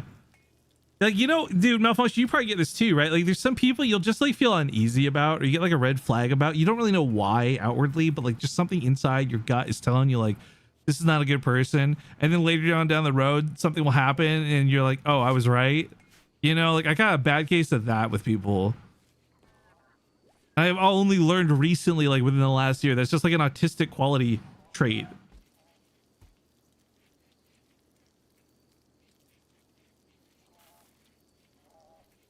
For me, it's half and half, depending on how long the mistake was. And yeah, people do want to apologize because it's probably seen as apologetic action. Yeah, and like I get that now, right? Like right, Levi? Like I get that now, but that's definitely not how I like what you even call it, grew up or whatever. Like that's not how I understood it, you know? A rat has self-tamed. No, I don't need. Wait, no, this is perfect. Hang on. Welcome to the colony, Shoto. Welcome to, obviously I'm not, if I get a real person we're gonna name him Shoto, but for now this is our stand-in Shoto, our little rat. We will try not to kill him.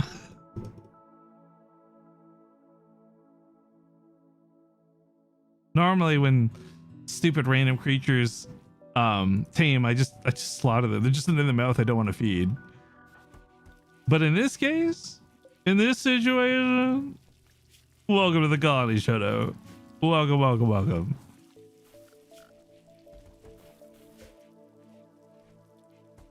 I love the idea of a self-tamed rat. Yeah, it's like a self-made rat, self-made man, a self-tamed rat.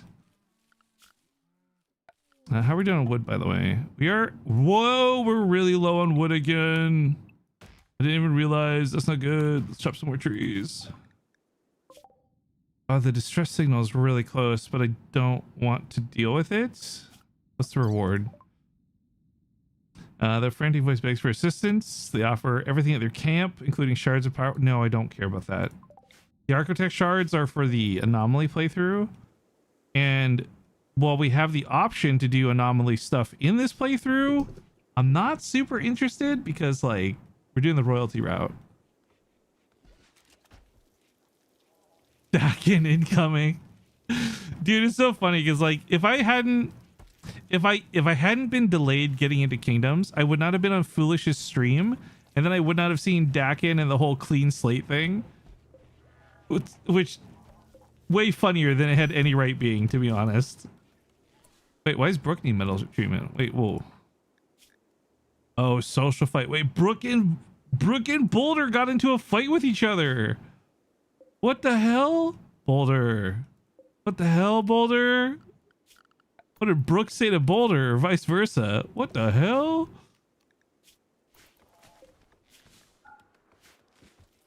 That's another thing. Your colonists, like I said, their relationships are all very personal, and sometimes they will just fight each other for no real good fucking reason. They will just fight each other to fight each other.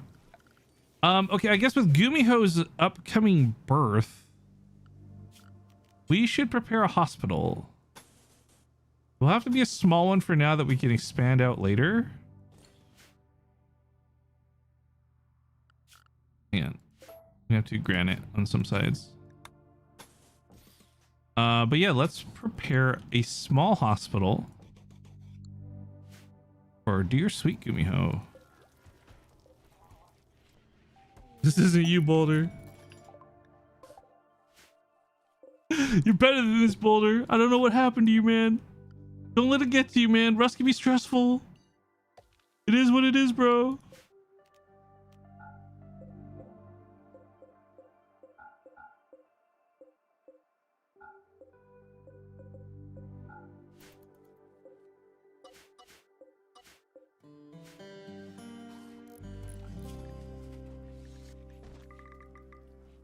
By the way, you can tame lots of animals in this game, right?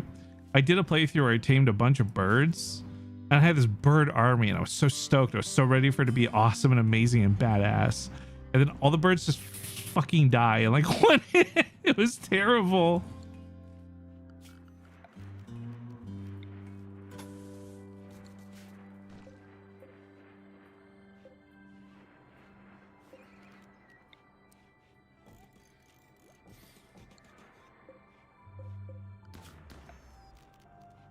We'll do roof. We'll do... I don't know if we need heating yet. I don't want to eat all my components this early. We do need to install vents in these rooms and maybe get heating figured out for when winter hits. We're almost out of summer. So we have summer, then fall, and then winter hits. So we got a lot of time. We're not in like a crazy rush here. Boulder straight edge. Oh yeah, I think I saw that he was ace on his profile. I was like, kind of cool to see. I'm also ace myself, so you don't run into a whole lot of other people who A are and B willing to admit it publicly.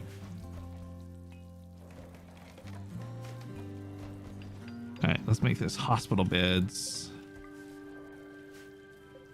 Okay, it's a real terrible hospital.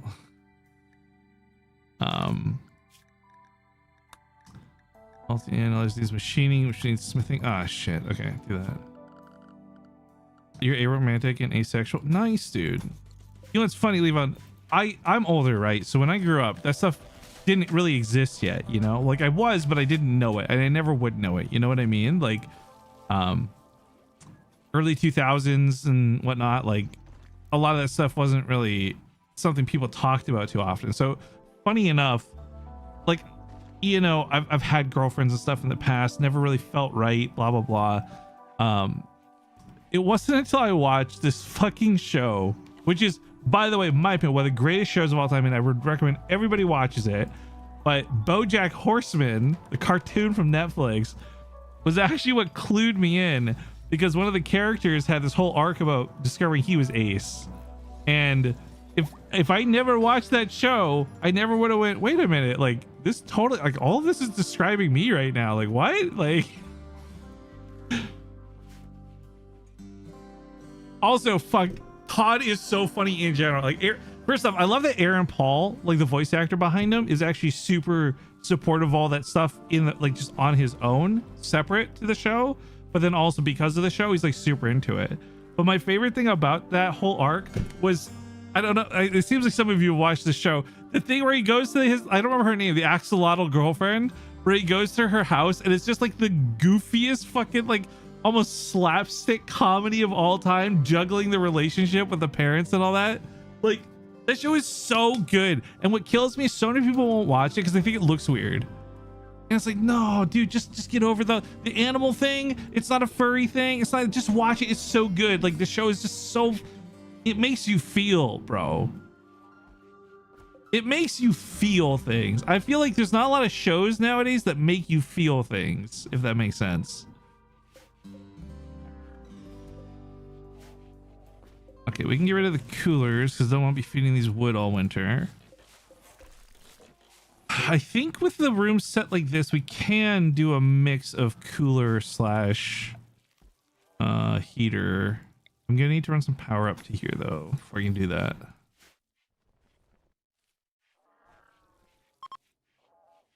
Oh yeah, no, dude, BoJack's depression was just like so perfectly personified in that show. It was wild. For me, I found it during COVID 2020 because I was on the internet for a lot more and I watched some of Anthony Padilla's different interviews. It did take me most of the cover. Dude, you know what? Like, I don't get anything against Anthony Padilla. I liked those interviews eventually, is what I will say before I explain what I'm going to say.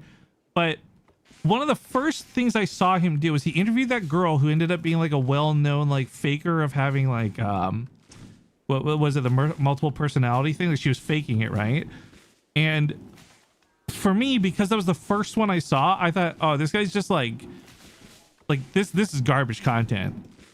I wish I didn't see that one first. Because of that, I missed out on so many like of those interviews for years. I discredited so many of them. Yeah, I don't remember the name of the girl. It was like wildly proven how much she was faking it. It's still in the air. Okay, well, maybe it's in the air. I remember seeing a bunch of Reddit articles though, and things that were showing like how she got caught faking it with like screenshots and stuff. So maybe there's some credibility and it was just like a smear campaign. I can't say that it wasn't. Obviously, I don't know the people firsthand. But the whole reason I found out about his interviews was because of that whole drama of like Oh, she's faking it, and here's why. Hot Ones would never do. Hot Ones is such a good interview series. I think the gimmick of the hot spice is funny, but it also, like, in a weird way, I feel is like opens up a lot of the guests in ways that they normally wouldn't be opened up in interviews. Like, there's a, if you guys don't know, Harrison Ford got Indiana Jones, Star Wars, etc. He's very famously grumpy, like actually real life all the time. And in a lot of his interviews, they're very stoic, almost kind of boring. But there's this one interview with Ryan Gosling that they did for Blade Runner. And the woman interviewing them, she's like some British woman. She's so funny, big personality. She brings them like alcohol. They're drinking during the interview. I have never seen Harrison Ford laughing in an interview before. Like, I think the right interviewer and the right situation just can bring out the best in people. And I think Sean Evans does that really well. But another guy that might not be so well known to you guys, because he's definitely more of a Canadian hero, is Nardwar. Also does this really well. I don't know if you guys have heard of Nardwar, the human serviette. He is so good at interviewing people, because like what he does is like he'll contact like their childhood friends and parents, and he'll get all these niche little details about them, so that when he asks them these questions in an interview, it blows them away, because they're like, wait, how do you know that? Like, nobody's ever asked me stuff like this before. And like some of the reactions are just so good. People who fake stuff. You know what I hate to say? I obviously, no names, whatever, but like I have a cousin, and she faked having cancer to everybody, including her own parents. She did it for attention. She used it to meet some, like, at the time, like celebrities. And it always bugged me so much that it got discovered. Again, it's my own cousin, that she was faking it, and everyone just like forgave her. Like, what? Bro, I've hated her, like literally hated her ever since. My mom died of cancer, right? Like, faking that shit for attention is so fucking, it's the ick. You know what I mean? People fake this shit all the time though, because like it works. That's what's messed up about it, you know? The sympathy they get, the outpour of like, you'll have these, like, maybe it's donations, maybe it's like a GoFundMe. Like, what sucks is humans are so they're equally kind as they are evil, man. Like, so for every person who's gonna fake something like that, you also have a bunch of people who are gonna like be there to support them as if it was real, right? It's just, it's this weird balancing thing. I don't like it though. Me personally, I could never forgive her for it. I know Nardwar from his old Chemical Romance interviews, and he was great, dude. Guys, I'm serious. If you guys, sorry, going back to the other topic, the better topic, Nardwar is a weird dude, and if you watch an interview with him, you will probably not even like him based on one interview. Watch a couple. Go to YouTube. There's so many clips, because he's been around since like the 90s. Him and Sean Evans are the two best interviewers, I think, ever in terms of classical interviews. And I think for me personally, the best interviewer, however, of all time, Craig Ferguson. He was the late night show host for years. That dude was the definition of charisma. Like, if you looked up the word charisma in the dictionary, his face is right next to it. Like, it's crazy. He was so good at interviewing people. It was insane. The liar will always succeed, so everyone wants to be that one liar. I don't know, man. I've got this weird, again, this is like that autism trait, right? I've got this weird highly moral compass where like I just can't personally see that POV. Like, I don't know, it's too weird for me. Drew Carey, dude, the Drew Carey show, oh my god, that is an old ass show, man.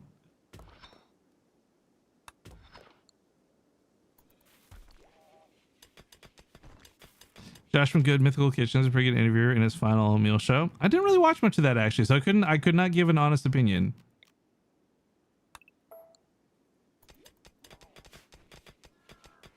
Where are people getting dictionaries with these pictures? There's an old movie called Kiss Kiss Bang Bang. I know it's a silly movie name. One of my favorite movies of all time though. Easily top 5. And there's this stupid bit. This is what it's like. Robert Downey Jr.'s in it. This is old. Robert Downey Jr.'s in it, and he does something really stupid in the movie. And so like Val Kilmer, who's the other guy, is like, you know, if you look up the definition of the word idiot in the dictionary, you know what you're gonna see? And he's like, my face? No, the definition of idiot, you fucking idiot. Like, I don't know when that whole thing came around where people started using that as like, oh yeah, if you look up the definition blank in the dictionary, you'll see like X, Y, or Z. But it's like an old meme, but it's like a time tested one. Yeah, we're making a second food storage because we are running out of space. So that's what this is. We just a small food storage area, nothing crazy.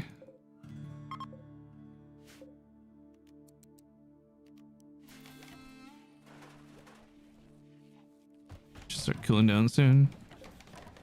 I know that movie, dude. That movie is one of, if I had to explain what good writing was to somebody, that's the movie I would show them. Hang on, let me see if I can actually find that clip real quick. Take a little 5-second RimWorld. Hang on. Kiss kiss bang bang, definition of, oh my god, it auto completes. Definition of idiot.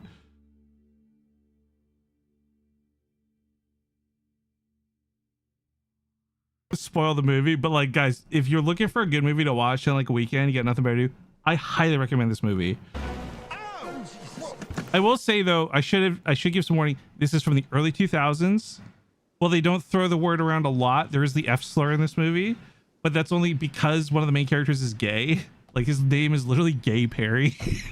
So if you're not comfortable with language, movie won't be for you. If you can kind of look past it, because at the same time, like, you know, saying the F slur was something you said a lot back then. It's not okay to say now. I've worked it on my own language personally, but like, you know, when I was in high school, we called each other that all the time, you know, not even like derogatory, but anyways, so because I don't really remember it being this big, like, cringe thing, but I recommended Idiocracy to some people in my community. We did a Discord night, we watch of it, right? And I forgot how much they say it in that movie, and they say it in like a not cool way. There's a lot of people who are referencing Idiocracy because of the current state of America, right? And like, literally, it is the movie becoming real life. Holy fuck, it was like so uncomfortable to rewatch and go like, ooh, they said it again. Like, oh, I don't remember him saying it so much, dude. Like, this is bad. Product of his time. Yeah, I mean, same with the R slur, right? Like, that's a word I also threw around a bunch in high school. Everyone did. In the early 2000s, that was just like normal language.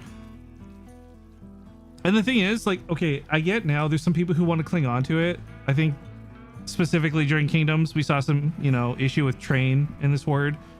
And I like, it sucks because on one hand, I understand. I grew up in that time too. I don't say I sympathize with it, but at least I understand why people say things like that still. But I said it at the time, I'll say it again, like, it took me having to have met people in my life that I cared about enough that, you know, they told me, oh, I'm upset when you say that word, so I will stop using that word, right? Not everyone has had that moment. Okay, ooh, hang on. Back to the game for 1 sec. We have another quest here for Foolish. Linus Postnos, an artillery woman, is calling from nearby. She has deserted the army of the Empire of Opke and is being hunted down by a loyalty squad. She wishes to join you at Goldencrest. Guys, this is where we have a morality problem. Postnos knows the location of a key outpost containing everything needed to develop psychic powers. Beware, though, if you accept Postnos, you'll become an enemy of the Empire. So I basically cannot accept this quest, unfortunately, because if I do, Foolish will lose his royal ascent. So, well, it'll be great to get this person in our colony. We have to decline. It's not worth making an empire, the Empire the enemy, because we're here to make Foolish the king for the final time. Foolish would say yes.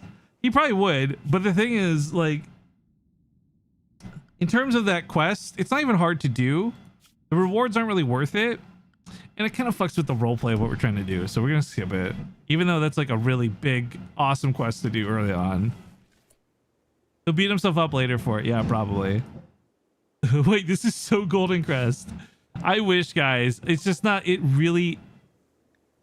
Getting one random person to completely deny the royalty route is like, then why am I playing the playthrough?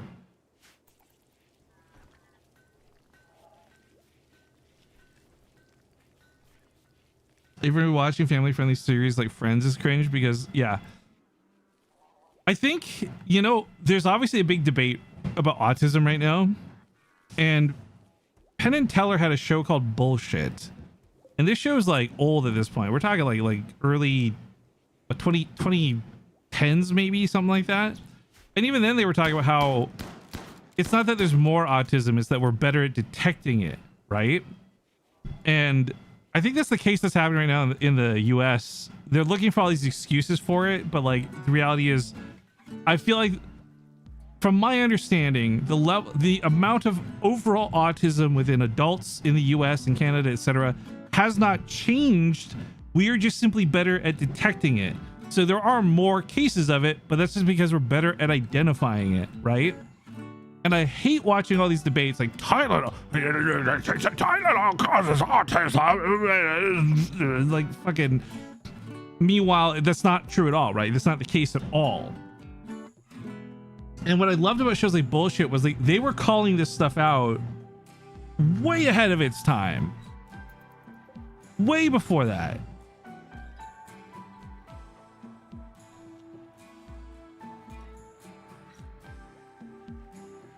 I mentioned this on stream the other day. There's a shirt I saw online I really want to get. It's really stupid, but it's got this little cartoon guy on it, and he's like, they call me Roy G. Biv because I'm on the spectrum, and it's got a little rainbow underneath them and everything. It's so stupid. But I want that shirt. I'm not buying it, but I want that shirt. It's so pretty good. Also, if you guys can't hear, there's a garbage truck outside. Sorry for the abrupt loud noises you'll probably be hearing. Okay, so where do we go for the deep drilling still? What are we missing for this? It's still locked. We need a high-tech research bench. Okay. We can work on noble apparel. And the harp. Oh, we could get a top hat for Foolish. Fantastic. Meanwhile, we need to set up an actual research lab, which we kind of could combine with the robot area. The robot truck adds vibes. Yeah, okay, if you say so.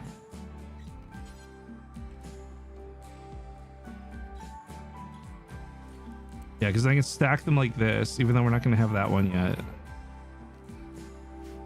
Okay, we'll do that for now. They're a little expensive. I need to start trading for advanced components though. I'm gonna need advanced components and I'm gonna need gold. So that's where we really gotta get a trader into the mix. We should be able to do a comms console now, actually. So that'll be kind of handy to have. And then, oh, that also means we can make trade with the space people. So in older versions of RimWorld, the space faction was just this non-existent, it's just people from space. There's an actual faction for them now, which is kind of cool, which means you can build reputation with them. So we want to trade as much of this as we can. Which also means we're going to want to put more of these trade beacons down. One for the food. And then we want one in general. So like wherever you have a trade beacon outside is usually where stuff will come in from when it's coming from space. So we'll just put one like here in the middle for now. I went under the radar for 27 years because I happen to be really good at emulating. Yeah, I'm good at masking. That's another thing too. I didn't even know I was masking. I didn't know that was a thing. I didn't know this was like what the fuck is that? You know what I mean? These are all things that like I'm learning about myself, and like I think if I'm being honest, I feel happier. It's not that like I'm dealing with it differently, but now instead of being like unsure or confused about why I'm doing things or what the actions I'm doing are, it's like I understand it. So like I'm less frustrated with myself. I kind of live life a lot happier because it's like, oh, this is a symptom of this, which means I can manage it instead of just being confused about like, why can't I get along with people? I think it's really unfortunate because, man, you see people approach these things in different ways, and I don't know, man, like to a degree ignorance is bliss, but with this particular topic, I'd rather know what's wrong with me than not know what's wrong with me.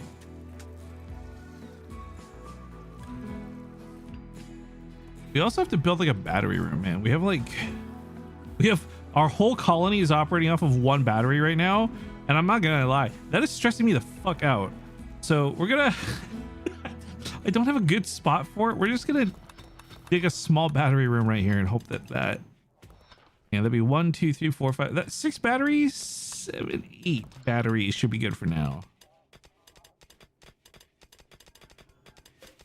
Not questioning, it's, you know, it's not even just that you're not questioning yourself, it's also like being able to identify it in others. I feel makes me also able to interact with others better too. Like, for example, I can juggle 100 kids with ADHD during these Rust events because A, I recognize I have ADHD, and I also know what my struggles are, so I can, you know, empathize and be compassionate about what their struggles are. Like, there's a funny moment during Rust Rivals, or not Rust Rivals, during Kingdoms, where I think I was trying to get something for Brooke and David, and I said, wait here a sec, I'll be right back. And then I realized, like, I literally turned around and I said to them, wait, I just asked 2 people with ADHD to stand still. No, come with me, follow me. And she immediately laughed. She's like, yeah, we were gonna leave like the second you left. Like, I was already getting antsy. So it's like, knowing that and understanding myself, I can better interact with other people. And I feel like that'd be the same case too for a lot of people with autism, even, because that's more current events, where it's like, if you know it and you understand it and you yourself are have learned to deal with it, then you're going to be able to deal with other people as well and help. Like, maybe you're being kind and teaching them something, and, you know, getting frustrated is one way to go about it. Being compassionate and understanding is another. And I kind of hate talking about this stuff a little bit on stream, not because I'm scared to talk about it, but because, like, I always feel like I'm getting soapboxy with it, and I'm just trying to, like, I'm just yapping, you know, bros, just yapping to yap. I don't really have like a goal or anything with what I'm saying, just sharing my thoughts. So a little disclaimer, if I'm coming across that way, not my intention.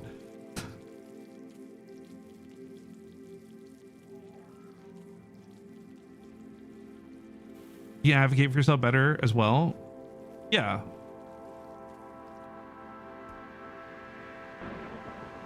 Man, even if it's not this topic, whether it's this or girls or even food and health, because, like, I was wicked overweight for a lot of my life without realizing it too. Like, there's just so many things that, like, I didn't really understand them, so they were just a problem for me.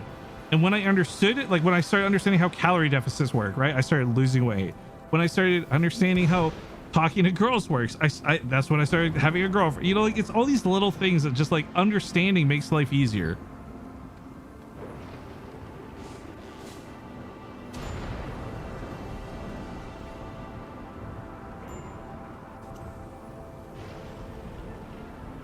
I think the other thing too that's really great is, even if you don't, like, you're not afflicted by ADHD or autism or any topic we're talking about, it's still good to understand how it works, because so many of the people you're going to interact with in life are going to have those things. They are going to be struggling to deal with listening to you because they have bad ADHD and stuff. And the better you understand is also, like, going to make a better time interacting with those people as well. Like, a lot of, I think what we've been yapping about so far has all been self-care related, but, like, there's also just straight up dealing with other people, man.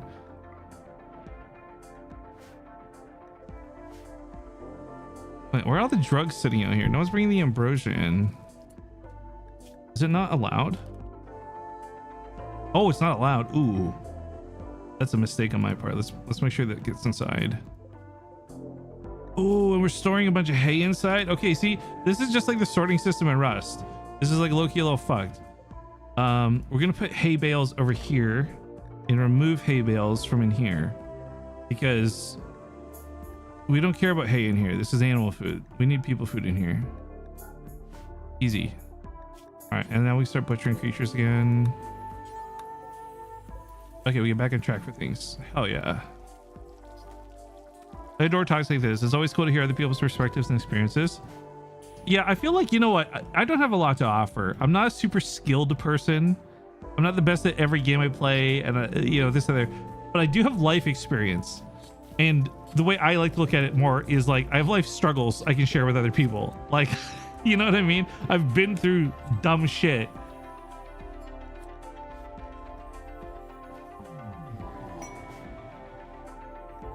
Psychic Soothe Male. Oh, that's nice. So there's a lot of negative random effects that can happen in this game, but there's some positive ones too. And now all the men in my colony, because I don't know, sexism, they're kind of chilling the fuck out. They get a free mood buff. Oh no. At some point, Boulder hit on Gumiho, and Gumiho said nah to Boulder as well. Damn, this woman is coveted amongst the men in this colony. It's crazy. Also, why is Boulder struggling with his... Oh, wait, is he a quick sleeper? He is. Okay, so, hey, Shane. Boulder sleeps less, and so his schedule's getting messed up because of that. Wait, okay. We're gonna... Whoops, let's copy it. We can fix Boulder's schedule. I think that's a core reason why he's struggling with so much stuff. So hang on. I don't remember how quick sleep... I think they sleep 4 hours at a time. So that would be then work, then recreation, and then sleep. Like maybe 3 hours on each side. Let's test this out. Let's see how this works for him. I'm not sure how this is going to work for him, but this should give him a better schedule. Maybe. I can't remember how you set the schedule for quick sleepers, but yeah, Boulder is struggling right now. She's holding out for her werewolf. Oh my god, imagine Kubi actually comes and like she actually falls in love with him, like love at first sight. That'd be really funny. Also, a lot of neurotypical people will still relate to certain ADHD or autism things, but in smaller amounts, or maybe they'll be stressed out, so it'd be helpful. Yeah, you know, I love when my quote unquote normie friends can relate to my stuff, but I also have a big problem with there's a lot of people who self-diagnose their quirkiness as like ADHD or autism, and I kind of like, it bugs me a bit because I'm like, no, you just had one day where you were just not paying attention. That doesn't mean you have ADHD. And it's not like a big deal, but it's like, yo, I struggle with this every fucking moment of every day, you know? Like don't just like make light of it, you know? It feels a little bad, man.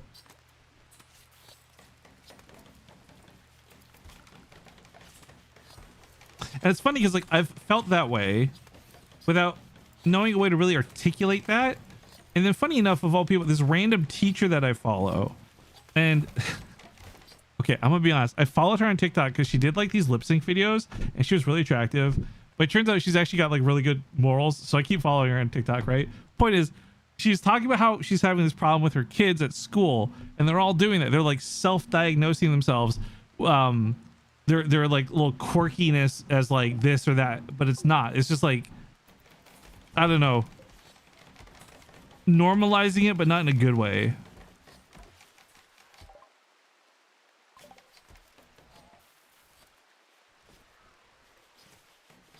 Okay, what do we want next? Drug production, and then deep drilling. Oh wait, we can do deep drilling right now. Hang on, no, skip to this. We don't want to run out of steel.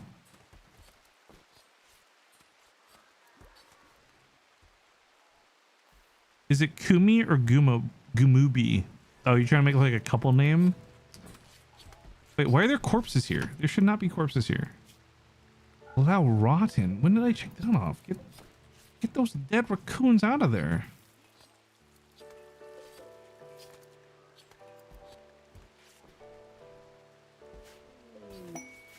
Quest available.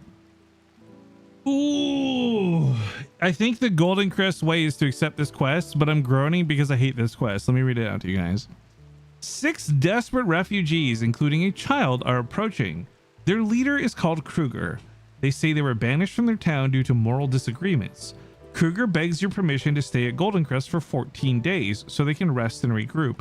In return, they offer to work and fight for free during that time. If you make them happy, some of them may offer to join.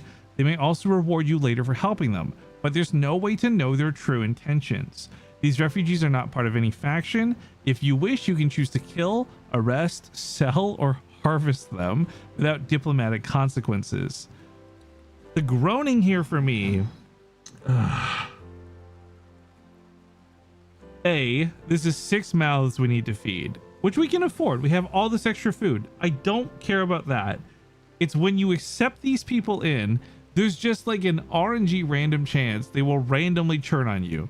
They will betray this bullshit. Like, you remember when we were fighting the 5 guys and then Iron Fang betrayed us at the last second trying to kill Foolish, which was this crazy backstab we totally didn't see coming. That's this situation. Sometimes they will actually just work for you and be free labor for 14 days. And that's nice. But that's also very fucking rare in my experience playing RimWorld. However, I don't think Goldencrest would turn them away. I feel like Foolish would welcome them into the castle walls and we would take care of them. What do we think, chat? Oh, sweet Sydney. Hello. I get that, but I do think it's helpful how TikTok helped with women figuring out they had ADHD. I was diagnosed because I have more hyperactive tendencies. That's not the norm for a lot of women. Yeah. And you know what? I think having the dialogue on TikTok, even people talking about it more, I think that's good. And I think that's healthy.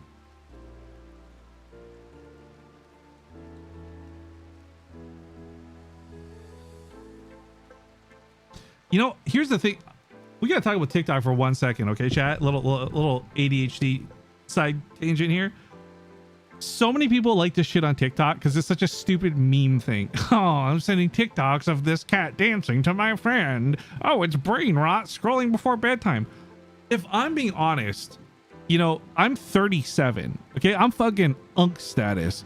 I can only keep up with a lot of what's going on in the world and dialogue and like this new language that kids are using and stuff because I'm on TikTok.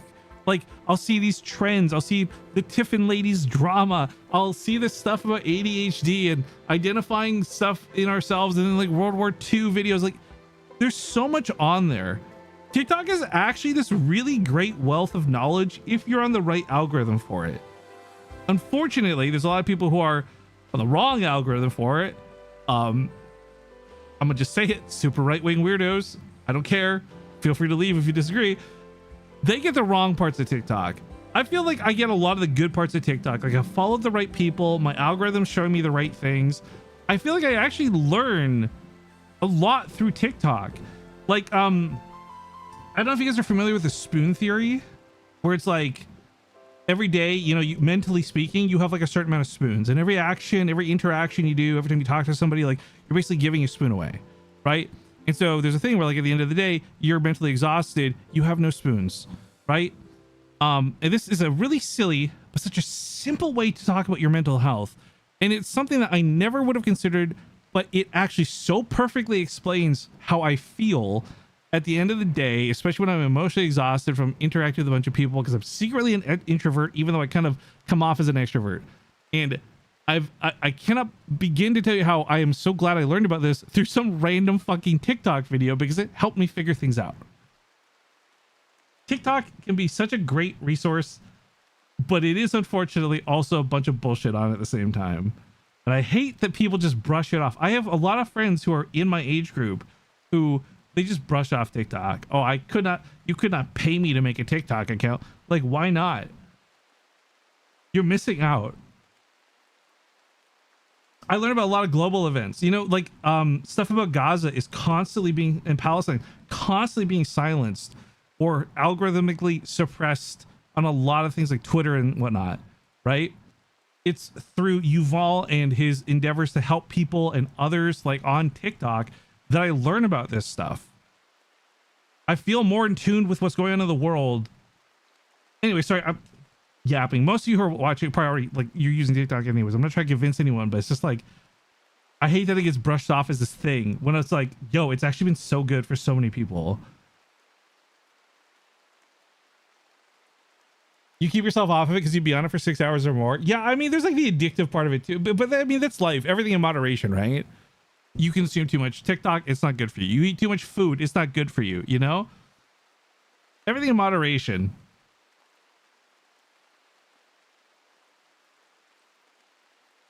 Dude, I miss old Twitter, by the way. I hate what X has become. Like, I kind of look into my mind like I still want it to be Twitter, but it is X. You know what I mean? Like there's good parts and good people on it, but there's so much like, dude, I will go on and I'll scroll, and the first like 5 minutes on Twitter, I'm seeing a lot of stuff I want to see. I'm seeing art from artists I follow. I'm seeing discussion about things that are relative to me. I'm getting random Goldencrest tweets from doozers I've never heard of before in my life. All the algorithms showing me good stuff for 5 minutes, and then the more I scroll, the more I'm seeing stuff from Elon Musk and Donald Trump, and like, oh, what drama did Charlie Kirk's death cause today? And like, it just, bro, it just gets worse and worse like the longer you're on it. I like reading more than seeing videos. I'm 50-50 with that. Sometimes I like, it's like because it's like faster to read it, like consume it. Okay, anyways, hang on. I love this discussion we're having, but back to the game for a second. Where do we sit, guys? 6 desperate refugees. We're gonna, for roleplay purposes, 6 Iron Fang refugees want to join Goldencrest. There is a large chance that they backstab us. There's a small but real chance that they actually just help out for 14 days. Let them in. I want to see what happens. We take them in, let them join, do it for the plot. Yeah, we will. Okay, first thing I need to do though, because I have 4 days to accept the quest, is we need to build a barracks for them. Right now, if they join, there's like 3 spare beds. That's not good enough. Oh my god, we can put them in Goldencrest. Wait, no, this is so fucking perfect because there's like this ruins here. I could just wait. No, this is perfect. Hang on. Let's claim all of this. We'll get rid of the limestone thing here. We can use the already existing walls. It's temporary, so we'll use wood. Wait, this is actually working out so much better than I thought. This was gonna be a lot of work. This is gonna be easy. Okay, so immediately, I think what we'll do is we'll split them into rooms of 2 each. Wait, how much was it? It was 6 people joining, right? 6 people. So yeah, 2 per room. Easy. We'll do 3 rooms. Now I really wish we had Joseph Guy. We need the mayor of Goldencrest to be here. All right, then we'll do beds.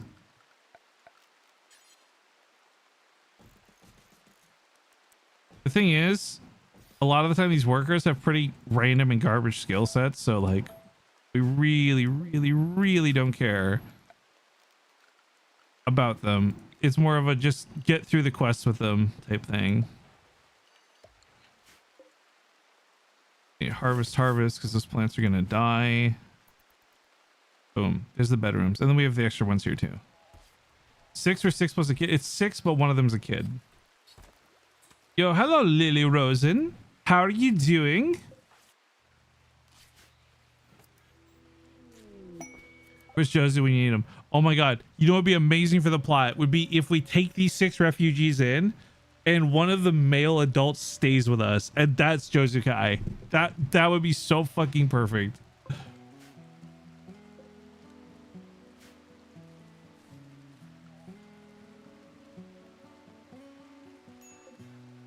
Okay, what about you? I'm chilling. We're actually having a great discussion just a couple of minutes ago. We're talking a lot of positive mental health stuff, which, you know, I love having those kind of talks. Got some of Foolish's people here while they wait for him to go live. We're just kind of vibing while we continue stretching out the Goldencrest dream for this playthrough.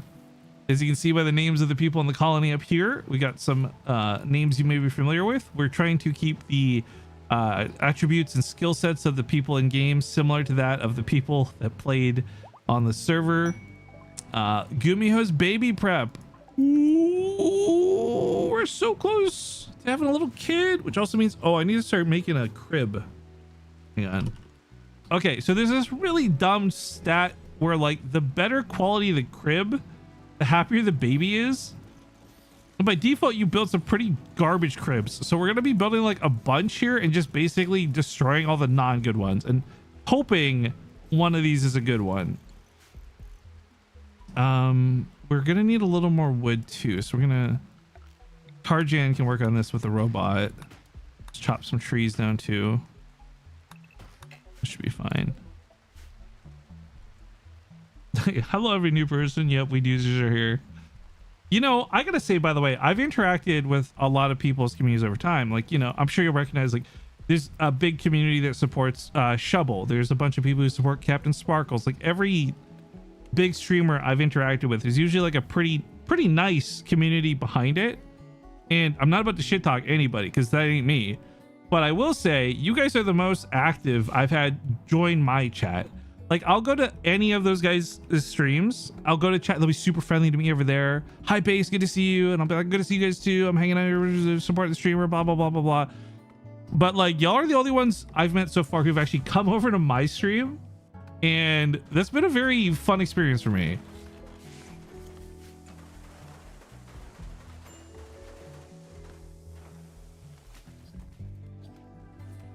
I do take a little pride knowing though, most of the streamer friends I've whether they're longtime friends of mine or newer friends of mine, like I like that I could see I've left at least a somewhat decent positive impact because like yeah, I go to their channels and people are just chilling and saying hi and stuff.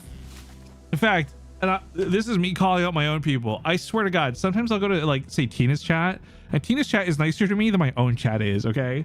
Like my own chat will just call me an idiot the first opportunity they get. I go to Tina's chat and it's like, oh Base, how have you been? You're so nice. Thanks for helping Tina with blank. Good to see you. Meanwhile, my chat's making clips of me fucking dying to fall damage and fucking rust and stuff.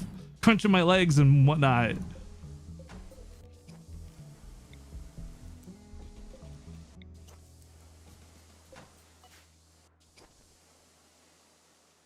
That's us with Foolish too. Yeah. I feel like there is some degree of like an okay community is people who support their streamer. A great community is people who make fun of their streamer. Okay, so they're leaving. We got a masterwork. Oh, I was hoping that'd be a crib. Okay, hang on. We got at least one excellent, two excellent, good. No, get rid of the goods. Goods are not good enough. Come on, Ledoo. Ledoo, I need you to build a masterwork crib for Gumiho, please. Look, you guys aren't together anymore, but it's still your kid, Ledoo, okay? Oh, Doc was recently rebuffed by Ledoo. Yo, what is with all my colonists trying to flirt, man? This is not the Goldencrest way. Wait, had to rebuff Ledoo. Wait, so wait, Doc hit on Ledoo and Ledoo said nah, and then Ledoo hit on Doc more recently and then Doc said nah. I guess she was really sour about the first time she got turned down. That's fucked up. Also, oh, it's getting colder outside, so we do have to start putting heaters in some rooms.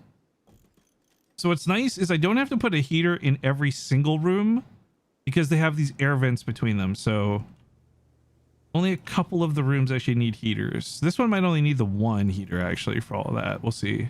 We'll see if that's good enough. It might not be. I don't have power out here, but I can put a campfire in here. Should work.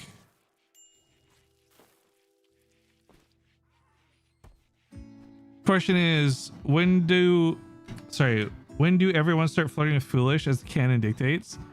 We could see. Hang on, has anyone been? Not yet. Wait, what stats does Foolish have? Foolish is, oh, he's beautiful. Of course.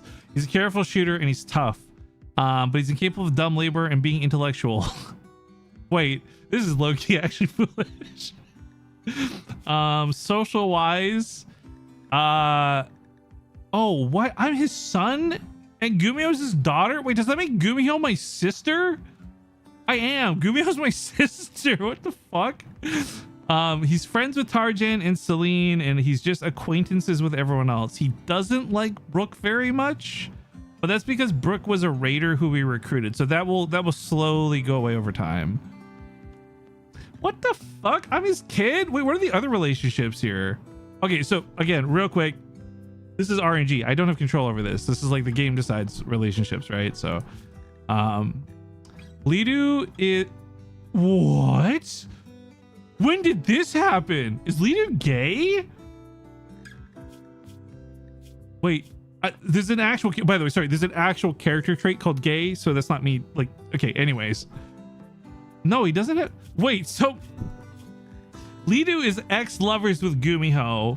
but he's also more recently ex-lovers with Farmerlucas.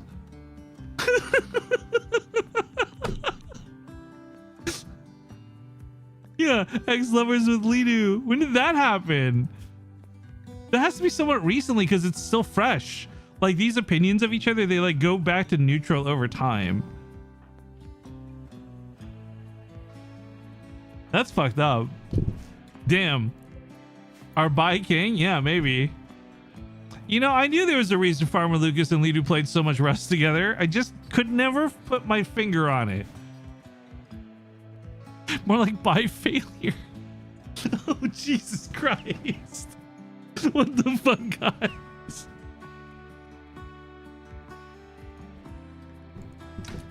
Colonists to rescue. Oh, is that because she's... Oh, the pregnancy is starting soon. Wait, no, save her. What the heck?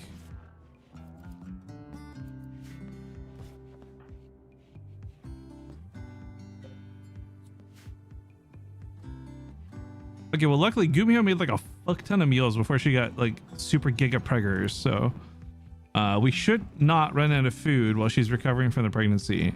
The pregnancy in this game is fucking rough, by the way, guys. Like it takes it out of you. Okay, I think this is all set up here, so let's bring in the vagabonds. Okay, so we get to control them, but you see this little indicator here? This means they're not part of our faction. So what can happen is if we treat them really well, they might decide to stay, but otherwise they're just here temporarily. As a gay, I support the gay. Oh my god, are we pulling the gay card right now?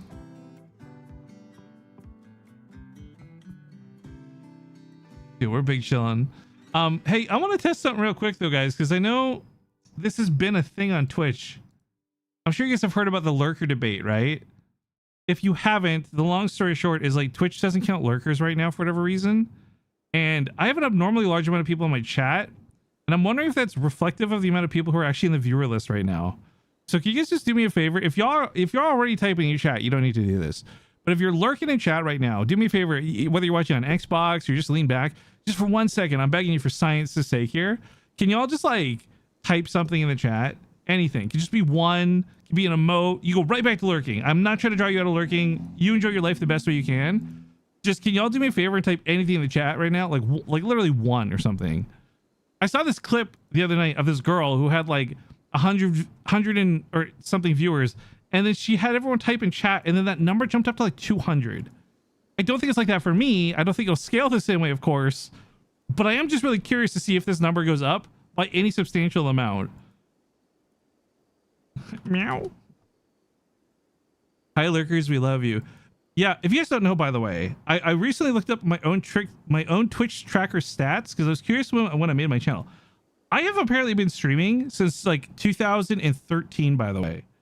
Or sorry, 2012, excuse me. I've been streaming for 13 years. I didn't know that this was a whole thing. I'm so out of the loop when it comes to this stuff. Olge. Yeah, Olge. So anyways, I'm really uninformed when it comes to like some Twitch stuff. I'm just old. I just like to stream. I show up and I do my thing, right? Bro, how does this work? I told you guys to type in chat and my viewership went down. Wait, this is like the opposite of what people are reporting. What the hell? People are supposed to type in chat, stop lurking, and the number's supposed to go up. What the hell? What the hell?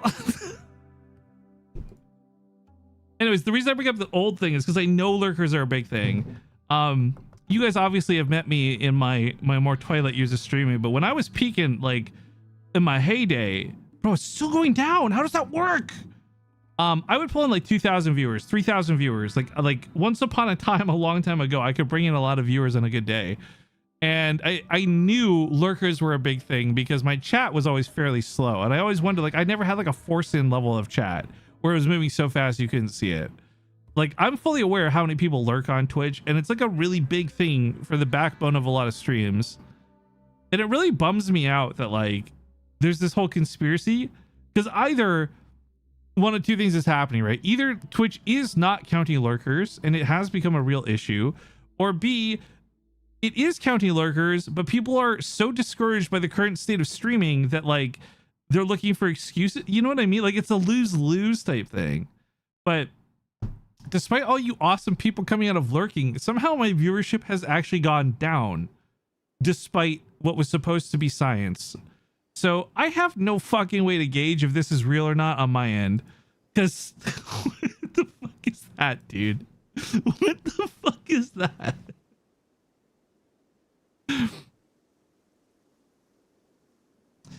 Is the theory that it drops right before ads? Oh, that could be it. Yeah, I have my ads on, what, 4 minutes per hour, I think? Let me look. Yeah, my ads are currently at the recommended. It's actually below the recommended amount, but it's just enough to stop the pre-roll ads from showing up. Man, you guys don't understand how much money all your favorite streamers probably made. I told you guys I like being transparent. I'm gonna be transparent with you guys. I got a Twitch drop 1 year ago, and we made something like 40,000 US dollars off of just the ad revenue alone from like that week of drops. All of your favorite streamers who were playing max level ads during Rust Kingdoms that had those Twitch drops, bro, I'm telling you, I don't know how much they made, but they made bank. All of your favorite streamers who had Twitch drops during that event probably have a very nice looking dashboard from this month, and we can all be happy for them. Because like I said, I don't know a lot of these, like I don't know, pretend to know the background financials, but most of these people are probably pretty set from this month of streaming, you know? Abe especially, dude. Abe was live like with 24/7, like he had the overnight spectator cam playing ads. I hope Abe made a ton of money. Like, as cool as it is to think about, like, say, Foolish and these other people who put in like long hours to the event, Abe is ultimately the one who like organizes it all. And for me, I hope it's worth it because it'll make him do more, you know? Like, I would want Abe to make so much, like, I can't say he did, I don't know, but like I would want Abe to make so much money from Rust Kingdoms and ad revenue that it's worth him to keep doing more and more events. And September as well. Yeah, but September's like different because that's just like the generosity of viewers. When you're just blasting ads on the maximum timer possible, that's money that comes from Twitch, right? I like that. I've always thought, okay, because this was my thought too when I was a bigger streamer as well. I love when people are willing to support the stream. You want to cheer bits, you want to sub to the channel, you want to donate, that's all awesome. And if you can afford to do that, awesome. Most people can't though. And so I like ads in only the sense that that's Twitch paying. You know, the viewers don't have to pay to keep the streamer from quitting and going to go work at McDonald's or something. I hope Face Punch got enough sales. Yeah, I don't know. Face Punch, it's weird because for Face Punch, when you think about it, the skin drops are essentially free. Okay, ads are over, so I was waiting for the ads to be over. But yeah, when you think about it, like, Face Punch just does nothing. They just generate a digital code. It's pixels or whatever. Like, it costs nothing for them probably to set up those drops. Because the other thing too is like they're not even the ones who commission the art for it. When I got my drop, I paid an artist like 300 or 400 or something bucks to design my box and render it in 3D and have it all set, right? Like they make us do that when we get the skins. Face Punch doesn't even cover that part. So for them, they are literally spending nothing other than the time it takes to organize it and set it up. And for them, yeah, it's sales for their game, it's hype for their game, it's viewership on Twitch for their game. They get so much out of it too, even if it's not monetary. Facebook just approves the workshop items. Yeah.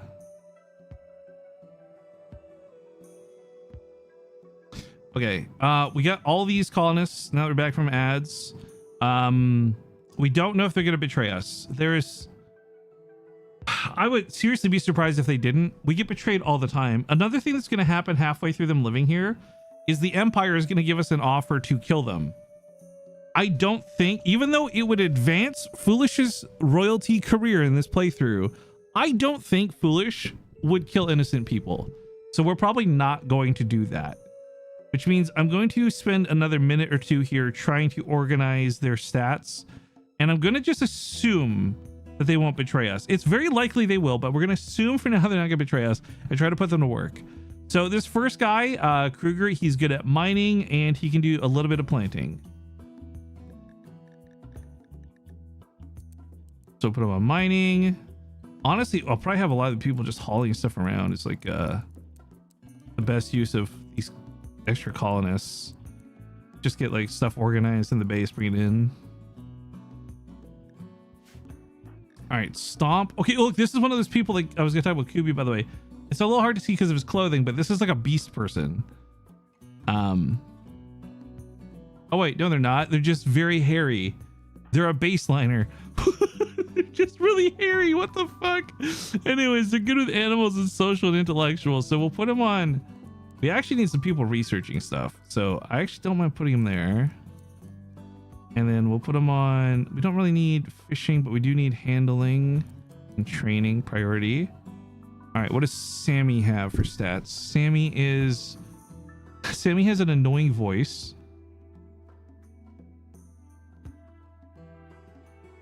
He's a nudist. Yeah, I saw that too. Sammy can fight, but I don't want to give them a weapon because when they betray us, they'll use our weapons against us. I might craft them some bows though, but they're dirt mold, so they won't be inside. So anyways, they're social crafting mining. We'll put them on crafting. I don't need that many miners, but I don't have enough people crafting things. So Sammy can prioritize that. Okay, Jacob is a misogynist. That's fucked up. Who can cook? Oh wait, this is actually really good because Gumiho's pregnant now, commission. So we'll have him just cook animals and social, but more so cooking.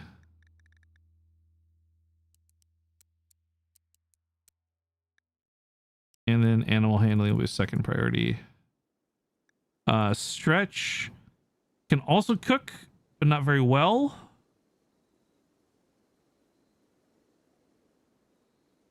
Kill him, eat him, burn him, use him as fuel. Listen, man. There are some bad character traits in this game too, you know? You can't have the good without the bad. Honestly, this guy, I guess we just also put on cooking and not much else. And then the kid probably can't do much. Yeah, just haul things around and work around the base. Okay. Use him for ritual sacrifice. Listen, man. They deserve to be eaten for this traits. You gotta calm down, calm down. We're gonna have a Charlie Kirk situation on our hands, man. Listen, this guy hasn't done nothing yet. He's just a dickhead in the apocalypse. Can you, like, you know, like, I'm not saying cut him some slack, but we could ignore him for a little bit. No, Daku, no, thank God. Those do not exist in this game, and I would be very upset if they did.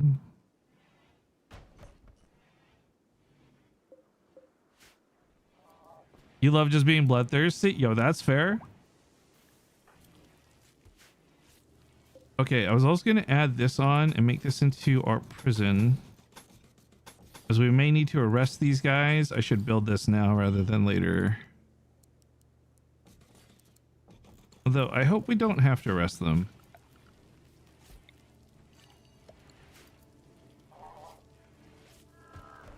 A lot of the beds here are kind of shit, but we can install an excellent one here for now. Gumi. We're also gonna need to make some baby food. So the moms in this game, they can breastfeed for a little bit, but at some point you do actually need baby food. Oh, this also means I need the stupid kids stuff. What? It's just that under furniture. Baby decoration, toy box. We can leave in Gumi's room. And then we don't really need a blackboard till later.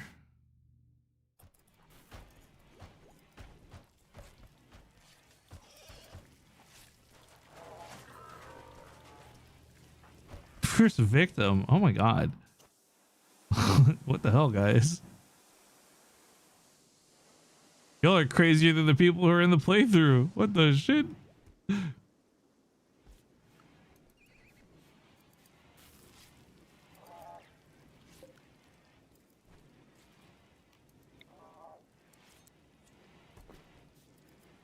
Nah, I've only, it'll be temporary. I wouldn't get much out of that.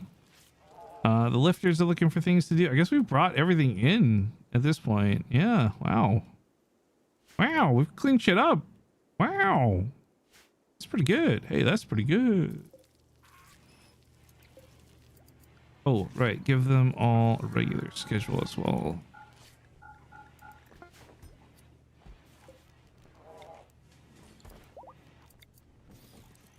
I guess another table.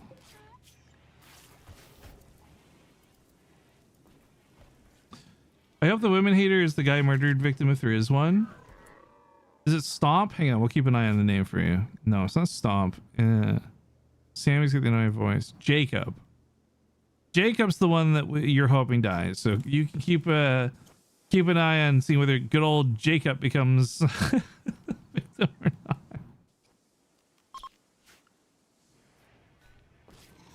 Oh yeah, let's craft a couple bows.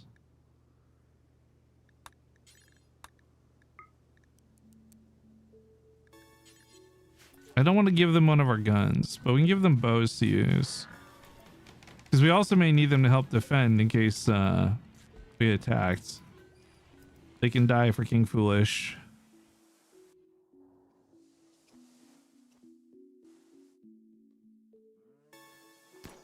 I'm just realizing I could seal part of the kingdom walls up here with granite. Yeah, hang on. Okay, enemies who attack but still break through this. But this will give me time to react if they come from the north. And then I don't have enough resources to seal off this part yet, but we will eventually. Oh, Foolish, what are you doing? Oh god, Foolish is taking on the warg solo? Oh, Foolish, what are you doing? Oh god, he's gonna die to wolves. This really is like Rust. Oh Jesus, Foolish, no. Pull out your torch. Okay, he lived, but he's fucked up. Dead in 18 hours? No, go home right now. Get healing. Where's Doc? Doc, get out here. You gotta tend this man in the field. This stupid, dumb, silly man. And I can make this temporarily for medical. We put Foolish here. And then Doc can heal him instead of making him go all the way home. Because, dang it, Foolish. What kind of trouble are you getting yourself into, man? So canon, he will die? No. Not on my watch. I got Doc taking care of him. She brought the good medicine too, so I don't think he'll get an infection. My silly king. My silly, stupid, handsome king.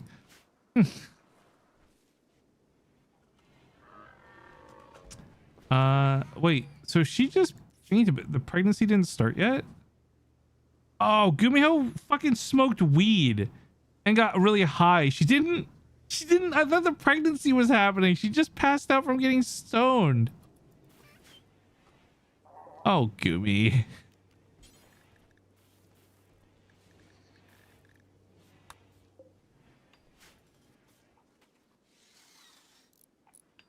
Okay, Doc is feeding him too, so yeah, he'll be okay.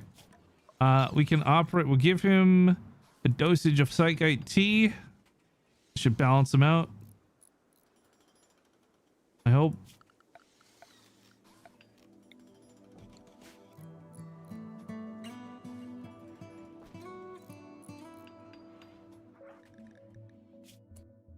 Okay.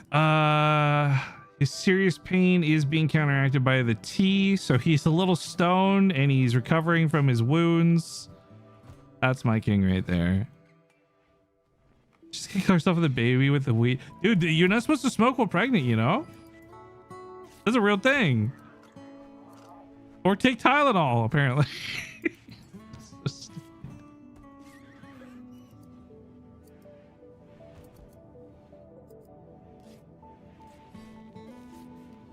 Where's Ledoo? Ledoo's supposed to be building these cribs. What is he working on right now? Oh, up there. Oh yeah, I forgot we have Shoto still lurking around. Oh, my VTuber's literally covering. You can't see. His name is displayed right there. Let me just hide myself real quick. I want to make sure we all recognize the Rat King. So we got Celine and Shoto. Perfect.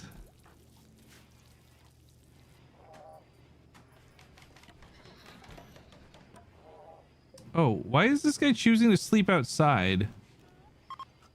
We gave them a whole... We made rooms for them up here. So stupid.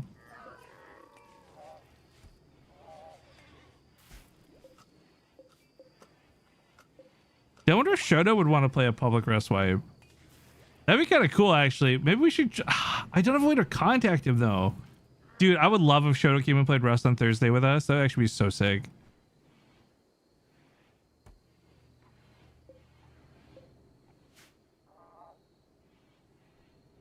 How's your VTuber see screen? I know my 3D one, or not my 3D, my big one doesn't have a way to turn around. Even from Discord? I think he's got the Discord messages disabled though, same as I have. Because I tried to message him earlier during Kingdoms about doing labs and stuff. Why are there so many badgers on them? Oh, guinea pigs! Their fur is so valuable! Because they're so cute. A masterwork short bow. Hey, that's not bad. All right, I don't have a better place for this for now, so we're gonna actually just temporarily use the throne room to store weapons.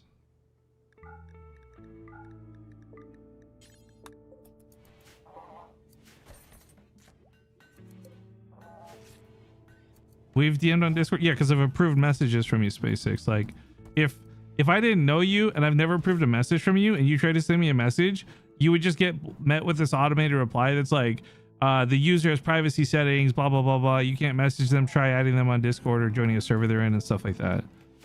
But like just being in a server, like I have it set so just being in a server is not enough to message me personally.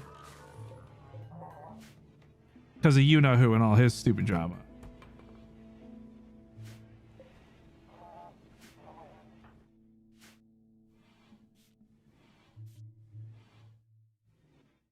Okay, so ignoring all the fake people we have, I really do want to recruit some more people, but all the guys who keep coming to raid us keep dying, so I can't like recruit them and turn them into new members of Goldencrest.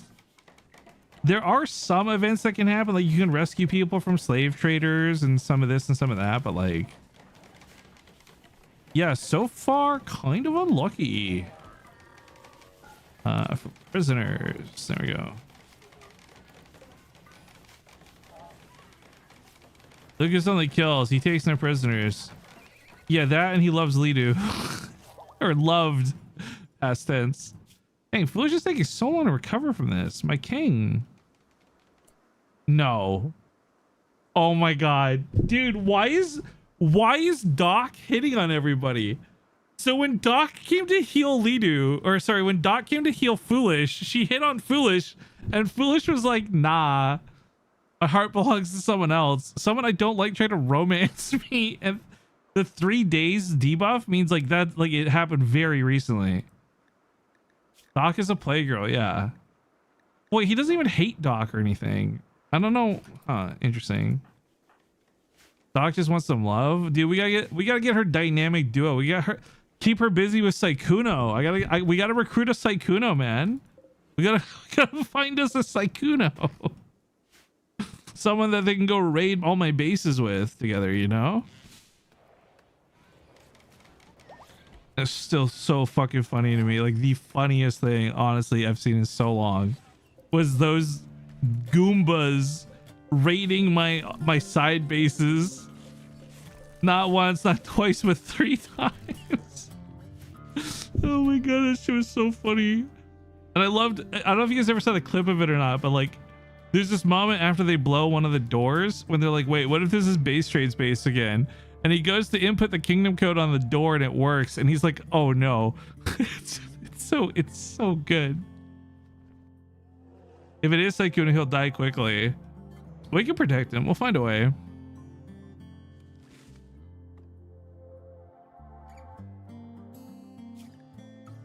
All right, ground penetrating scanner's almost done. This is fantastic progress wise.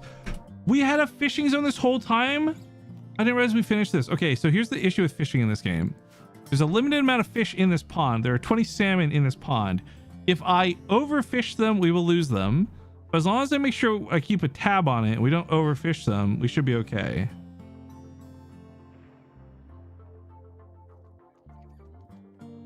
These are his emails. Yeah, but those emails usually go to talent agents. They don't go to the person. I know this because I used to have one too. Like when you email those emails, you're not emailing Shoto, you know what I mean?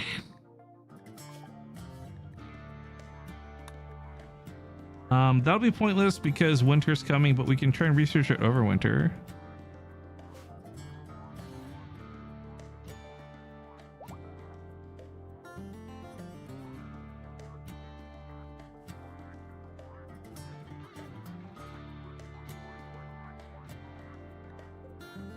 Check the viewer list. Oh, every time about Mendo, Mendo's not actually here.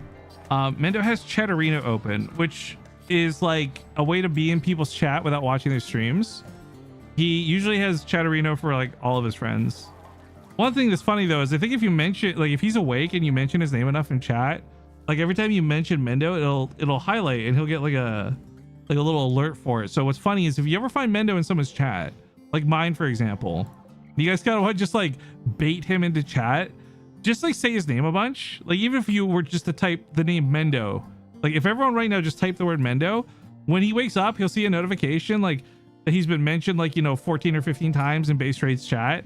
And he's very likely to go see why he was mentioned a bunch because, he's human curiosity. So if you guys are scouring the viewer list on say Foolish's stream and you see Mendo in there, if you just type Mendo a bunch, you might bait him into Foolish's chat, I'm not saying you guys should do this, by the way. I'm just giving you information on what you could do. All right. Now, if you choose to be annoying, I absolve myself of any responsibility. A trade ship is passed by. Ooh, we do. Oh, shit. It worked, guys. There he is. No, I told you. See, I fucking told you it would happen. Fucking shut up, everybody. No snitches. Foolish, you need to go trade with this guy.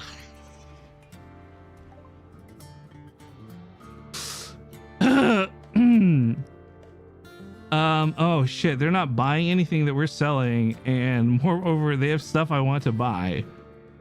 Like a minigun and an incinerator and a chain shotgun, and I can't afford any of this.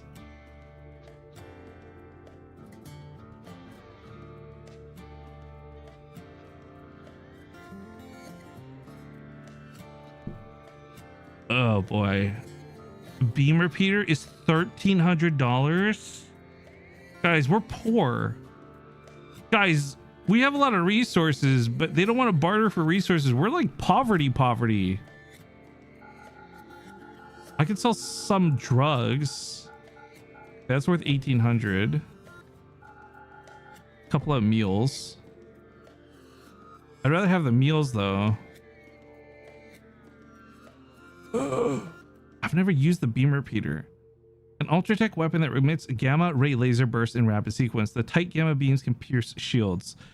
This seems like such a cool weapon. I really want to buy it. I'm gonna buy it. And I think I'm gonna give it to Farmerlucas.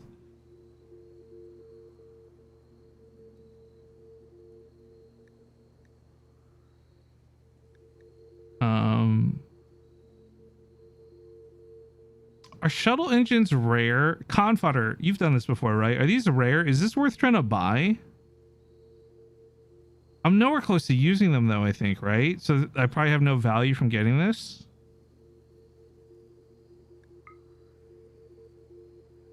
Not super rare? Okay.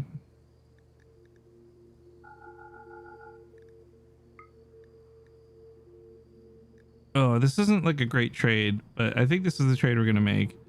I think Locust armor and shit would be really cool, but there's no advantage to it this early. Whatever. You know what? The beam repeater will be fun because I've never had it before. Wait, where did this stuff go?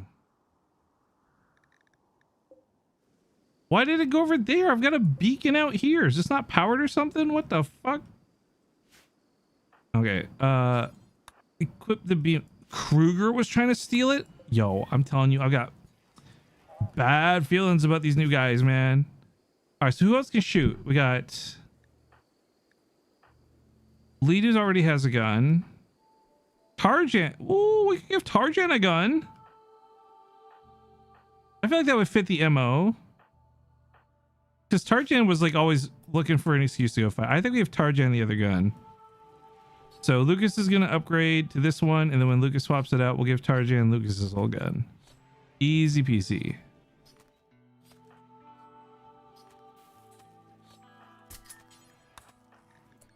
Is this actually better though? Like, I don't even know.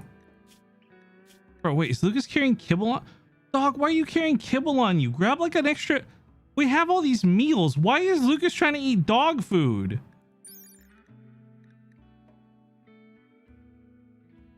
Okay, it's 5 damage, but it's like rapid fire, right? Opposed to this, which is 11 damage. So it's half the damage, but it fires more often. I don't know if this will be good or not. Is he set to animal taming? Oh, yeah, he is. So that might be why it's the kibble on him. I thought he was just trying to eat fucking kibble for some reason. Like, because, you know, tell me I'm wrong. Colonists just do dumb shit like that all the time anyways. Like, he might like kibble though. I know, that's the problem.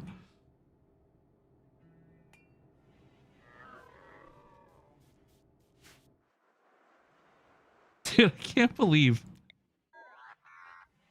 I know it's actually around to respond. It's so stupid.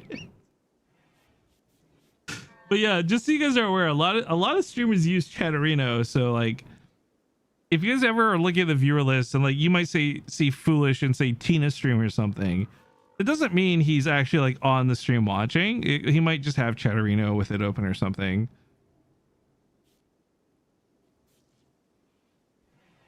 So the more you know. He's learned a little something. Oh fuck, I still gotta shower and stuff.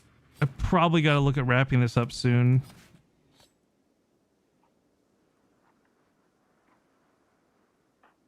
I would like to play more, but bruh, I need to get my inhaler refilled. I need to get a re-prescription for my diabetes medication. I have got to do so much today, and I hate that it all hinges on like, I have to spend 20 minutes going to the doctor's office, right? I'm going to then, because this is how it always goes, bro. You get to the doctor's office and then they make you wait another like 20 minutes. You're like early even, and they make you wait 40 minutes. Like if you're on time, you're sitting there waiting another 20 minutes. So like, in my head, I'm already budgeting like 40 minutes to an hour of time.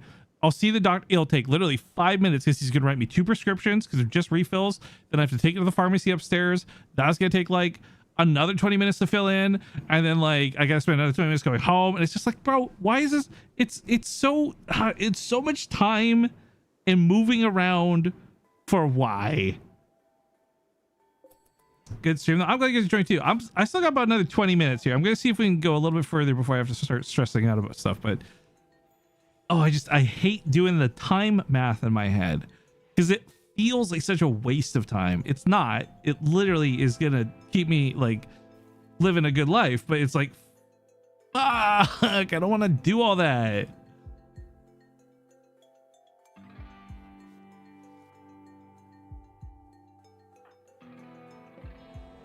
I really enjoyed being in your stream. I'm glad you guys enjoyed being in my stream. I hope you'll keep coming and hanging out little bits here and there.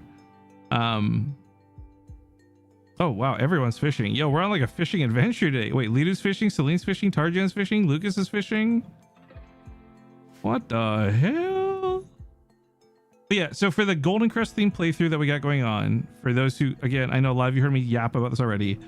This is not going to be like the stream focus for the next week. This is going to be like the thing we're doing when I don't have other stuff to do. When I don't have like a peak lobby to play, when I don't have a repo lobby to play, if I'm not playing Darktide, etc., Rust, blah, blah, blah, blah.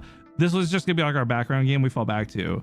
And it's great. That's what RimWorld's perfect for, because it's like a slow burn. You're playing it over time because RimWorld is a story-driven game that takes a long time to go. Like, as you guys have already seen, there's silly character interactions that happen. We've had surprisingly not a lot of raids, which is both good and bad. And the game just really, it creates fun little stories, especially if you really like the characters who are in it. That's why I thought it'd be perfect for this this thing. Damn, everyone's out fishing. I gotta be careful though, because we've already fished out half the fish. The thing about fishing though is you actually get really good things from it. Like you can you can fish out a treasure map. You can fish out a book that will teach you skills. Like, it's silly. You don't fish in this game to fish for fish. You fish in this game to fish for rare items. Oh my god, even the little kids out here fishing. Oh my god, bro. Am I just not getting you guys to hunt enough stuff? Is that the problem? Y'all are fishing because I'm not hunting? My bad. Kind of like Minecraft. You know what? I hate to say it, but yeah, kind of like Minecraft. Yeah, actually.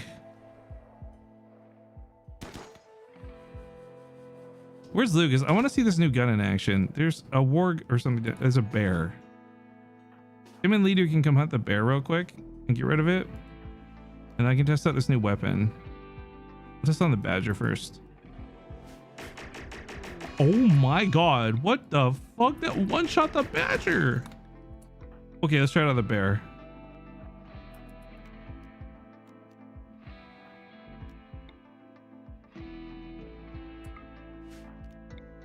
We need some low grade fuel.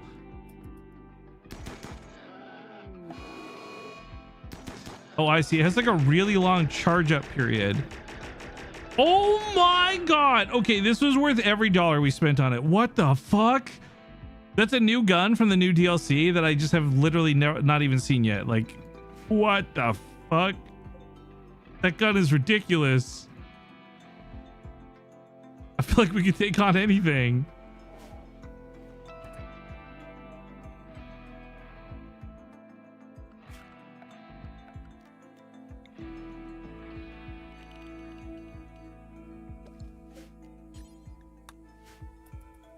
It's like the Cyclops mech. You know, I built one, but I never got to use it before I quit that one playthrough. Okay, so Kruger can have a short bow. Stomp doesn't really use bows. Sammy can have a short bow. Jacob can have a short bow. Stretch doesn't really shoot, but he can have a short bow. And I guess Stomp can have the other one. They're gonna betray us with bows. I can already feel it, but it is what it is.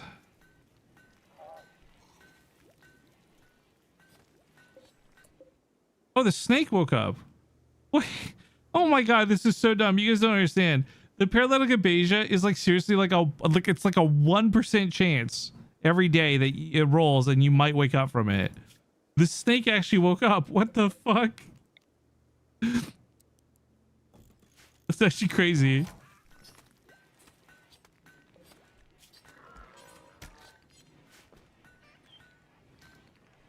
Well, we only have to keep the snake alive for another 2 days. Well, 2.5 days. And then Foolish should get an quest complete thing. Just have to hope the snake doesn't wander off somewhere stupid before then and get itself killed.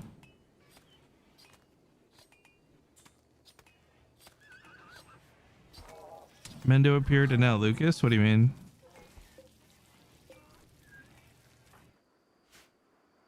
Set zones for animals?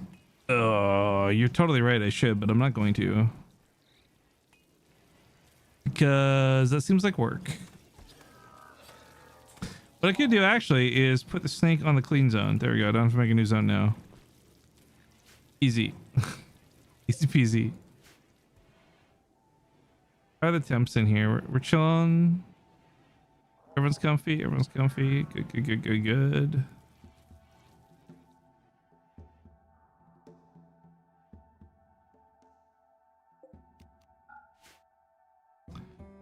Take that off. Medical. Yosh.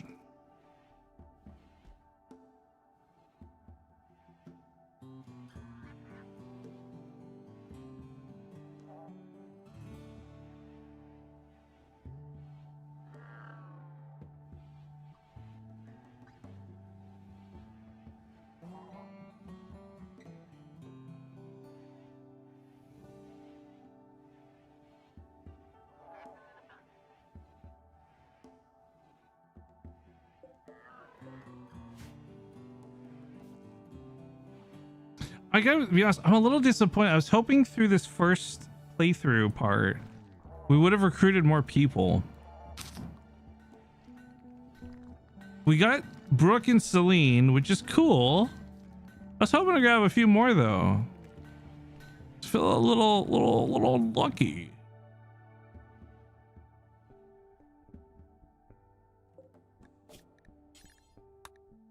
I hate that wood's not being stored there. It's supposed to be.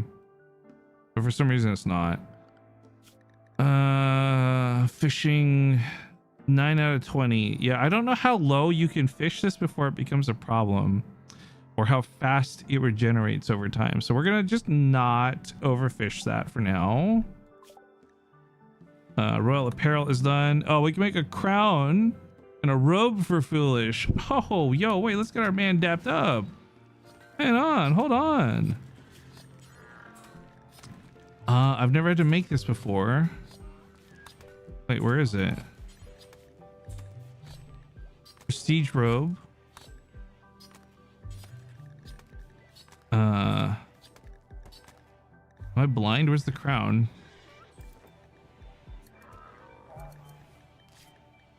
Guys, do you see that? Am I stupid? I don't see this. Oh shit, we're getting raided by Flowey. It's 3 people. Are they attacking immediately, or do we have time to prep? Okay, so we can get Lucas and Ledoo and everyone in position for this. Foolish, Ledoo. Oh, right, Tarjan can fight now too. And then all of the new people with their shitty bows. Come, you guys are about to be not bait.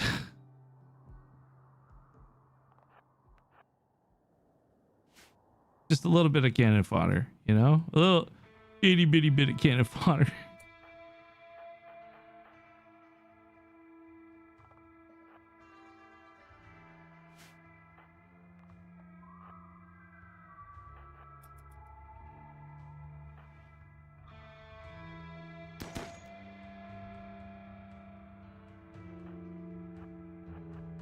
Get in there, Tarjan.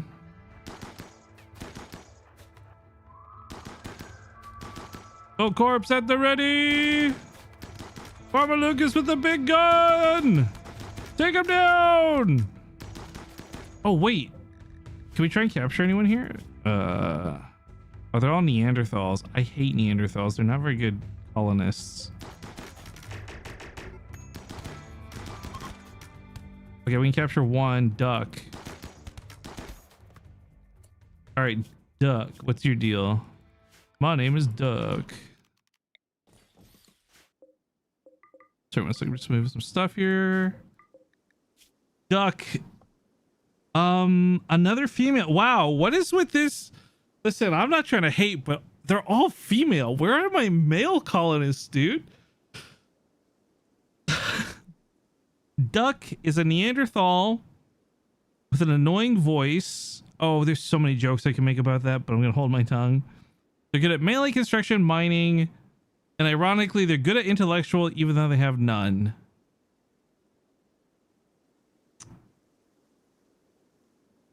I don't know who this would best apply to. Let me pull up the list. People list.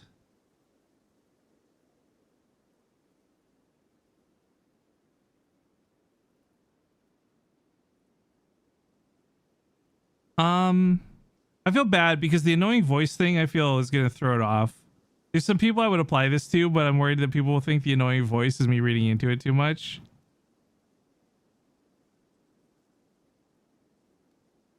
Okay, good at, like, okay, who in Rust Kingdoms built their own base? Kara did, Boop did, Suki did. I mean, a lot of these don't apply. Lamb did. I think Belinda did, but I don't know if Belinda just lived there or if she built it. Kitty lived with Saikuno, so I don't think she built her base. Grim didn't build. Jennifer would be so fun for this, actually. This might be a Jennifer angle. Not even to be a hater, but this actually might describe Jennifer. I think this is a Jennifer angle. And the annoying voice might actually play into it because Jennifer will do an on-purpose annoying voice to mess with people in VoIP. Maybe Jennifer. Maybe this is a Jennifer angle, actually. The Neanderthal with the annoying voice, the duck named Donald. Yeah, well, it's Black Duck, unfortunately, but Yeah, you know what? I'm not sure we're even gonna be able to save them because they're pretty already almost dead. But if we can, I think this is Jennifer. Did any of these guys on the front line have medical?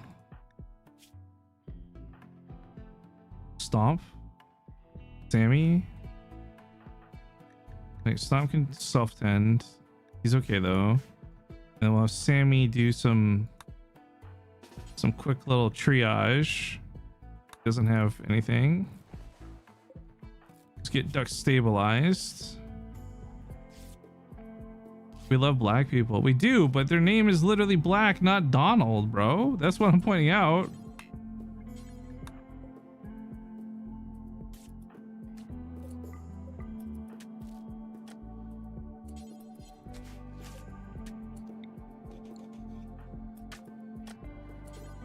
Daffy then? Again, not the point. Do you guys not understand how this works?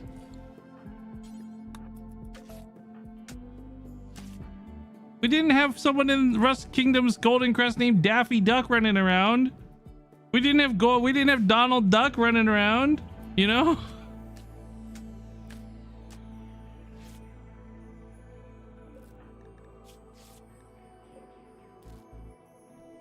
Okay. Stabilized enough to not be dying. Well, I mean, still dying, but not dead in the next 2 minutes.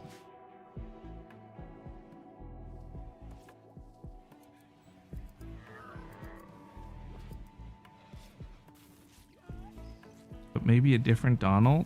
Okay, I'm starting to think some of the people who are suggesting these don't know why we're doing the playthrough that we're doing right now. And that's fine. But we're trying to roleplay this as if it was the Rust Kingdom's kingdom that we were a part of.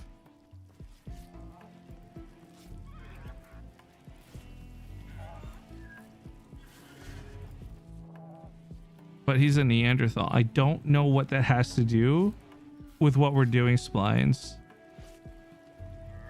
And I think Splines, unfortunately, I think you're just a normie in this situation who didn't watch Rust Kingdoms. So I'm not trying to like shut you down too hard, man. I'm just trying to explain that like that naming convention is not what we're going for on this, you know? You feel me?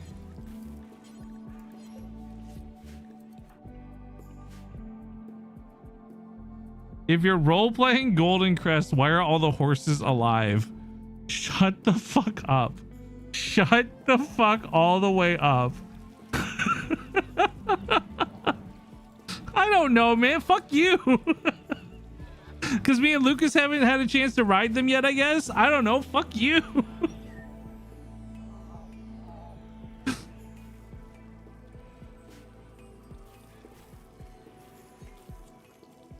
Dude, the horse cult thing got weird. Actually, I'm really glad someone mentioned this in the Discord.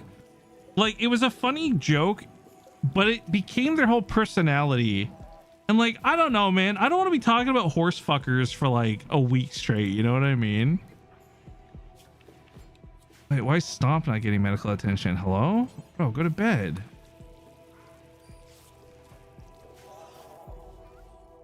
It got super weird. It did. And it made me like, not so uncomfortable that I would speak up personally, but uncomfortable enough that I was glad someone else did, you know? I don't feel like I'm a prude, but it also was like, it just wasn't funny enough. Like, you know what I mean? Like for, if it was funnier, it would have been fine, but it was this like kind of unfunny joke that was okay one time.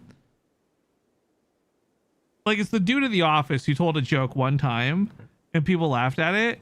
And so now he just tells that joke all the time. That's what it was to me. Santa wrote a fucking good song about it, though. I can't lie. Santa's song was Santa's song about it was way better than the actual thing itself.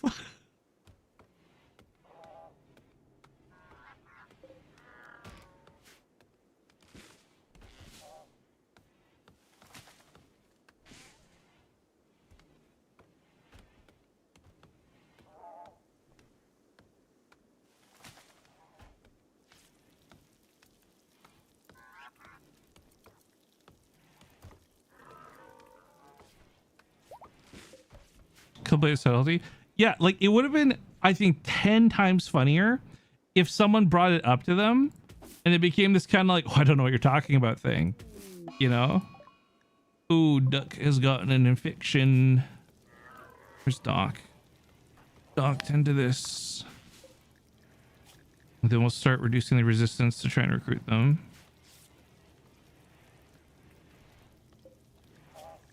Okay, so again, for anyone who wasn't here earlier, when we had to deal with the infection last time, there are two numbers on the screen, the top and the bottom. The infection is racing against the immunity. If the infection gets to 100% first, they die. If the immunity gets to 100% first, they live. That's how that works. You've learned a way to escape the planet. Oh, this is the win condition. Okay. The leader of Empire of Opki will perform a customary visit to the Archon. You need to satisfy him for 12 days, and you can ride the shuttle to the Imperial Flotilla. Okay, so we're really far from this, but this is the ultimate goal. This is what we want to get off-world. This is how we win.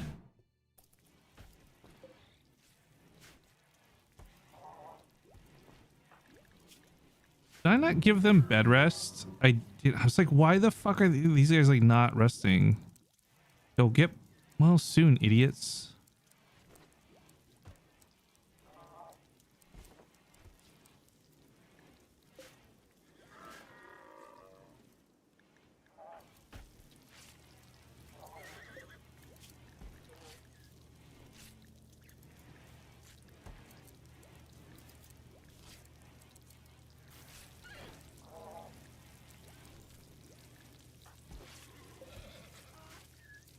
Okay, so they'll get finished later. Do we have enough cloth for this? We don't have a lot, to be honest. Oh, and there's just not enough time to grow more before thing hits. So these cotton fields have got to carry us, basically.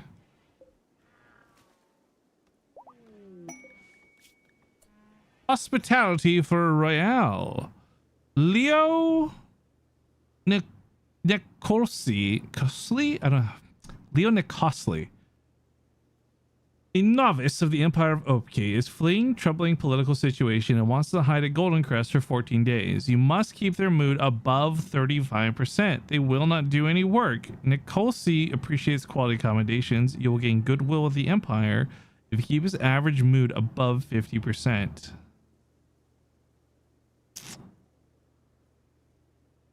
How long will you stream for? I mean, I kind of gotta start. I think 11's the longest I can go to, and then I really gotta get ready to go. Because in my head, I'm like, okay, it'll take me 10-15 minutes to shower, 5 minutes to go downstairs, 20 minutes to get to the doctor's office. So if I leave at 11, I'll get there like 10 or 15 minutes early. What's time right now? It's 10:30, so like 20 minutes more or so. Okay, this quest is gonna be tough because it involves mood stuff, and we already have a bunch of people in the colony. What I can try and cheese out though is I think if I give him his own room, he'll be super happy. Oh, but we don't have, oh fuck, I don't have any cloth for, I do have a little bit for floors. So we got 384. Okay, hang on, we're gonna try and cheese this out.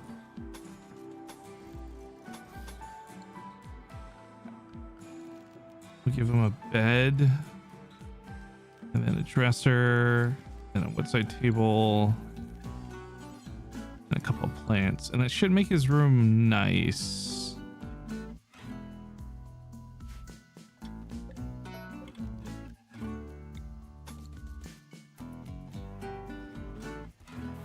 But Ledoo and crew can get that built up real quick, and then we accept the quest for him.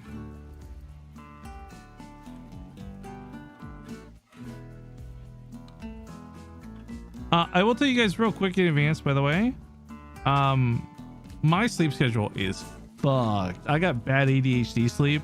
Some nights I sleep 3 hours, you know?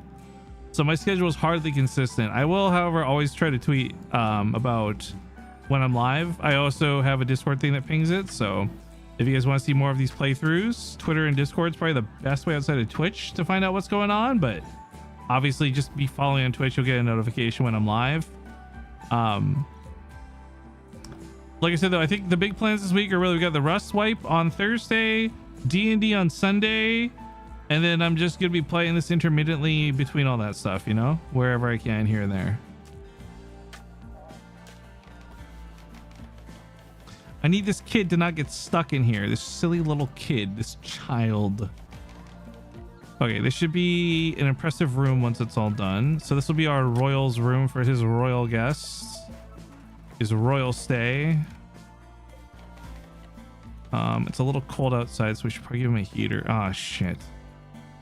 Oh, the battery reaches? No way, this is so clutch.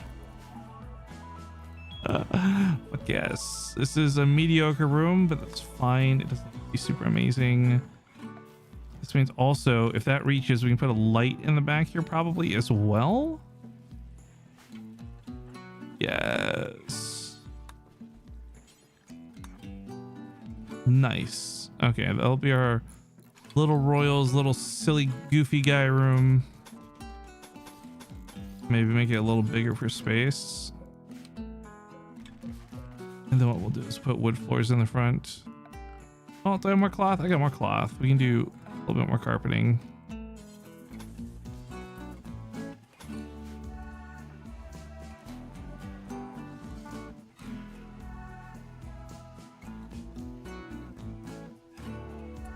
And then we'll temporarily extend the clean zone so that the clean sweeper can make his way up there and clean it. Perfect. Stupid, but perfect. How's Duck's infection doing? He is barely beating it. He isn't hot beating it by much, but he's barely beating it, and that's what we like to see. Celine has a shoot frenzy. Oh, cool. It's a warg we need to kill at some point. I think there's a Kingdoms Art Gallery on the Art of Rust server. I tuned into Sven, who helped them build their gallery. Do you happen to know when they're opening that gallery? I don't know the details with the Art of Rust, but Monstera, Olagato, Da Vinci, and B are all people who do stream pretty right. Well, maybe not Da Vinci, but the other, maybe not Gato. Okay, so basically Monstera and B stream fairly regularly. Those would be the people to ask that question to, DJ Red. I don't have the answer for you. But those are people who will, because they're the artists.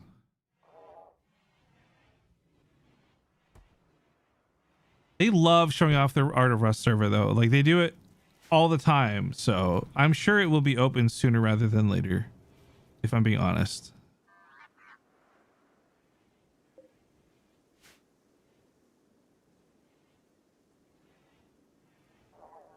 Yeah, we just went over that, Spaces. I think I can stream another 15 minutes, but then I really gotta go.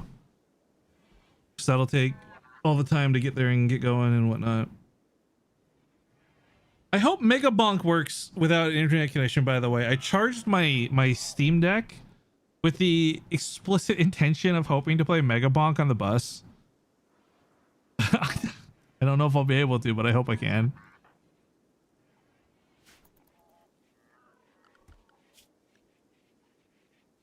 Okay, I think we're almost ready to accept the royal guy here.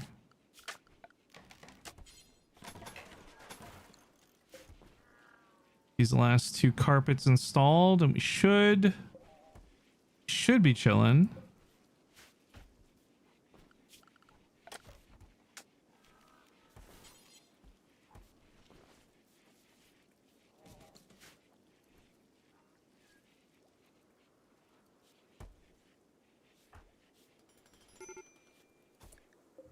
Hello, emergency with Duck. Oh, Duck is not beating the infection. How can I... Maybe better medicine? Doc has really good 10 quality. Why is the infection winning? I don't even know what else I could give them.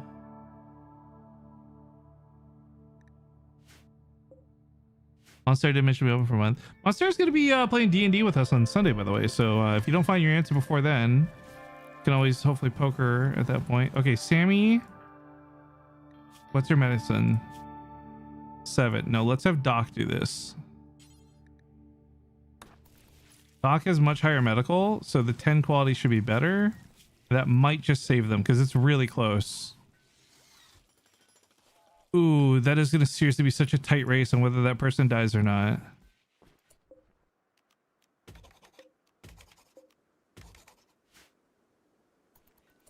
All right, let's accept our royal honor for foolish, of course. This guy has arrived.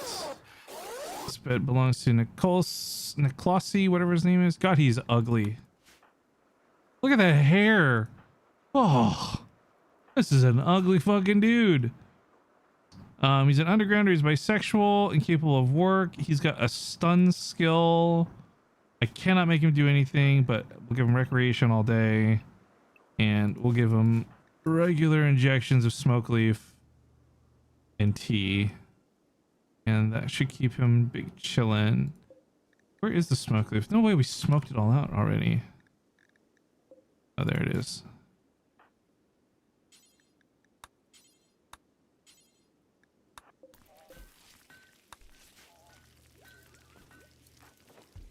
All right, so we gotta keep him here for a while. As long as I'm really worried about these visitors revolting still. Gumiho's in labor. Oh, gather for the birth.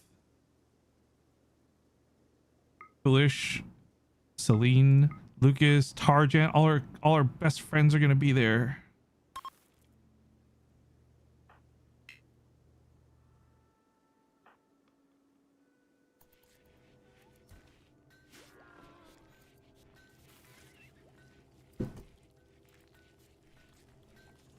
All right, Gumi, you got this. This will be a big healthy baby. I can feel it. This is for the snake. Okay, nice. Load it up.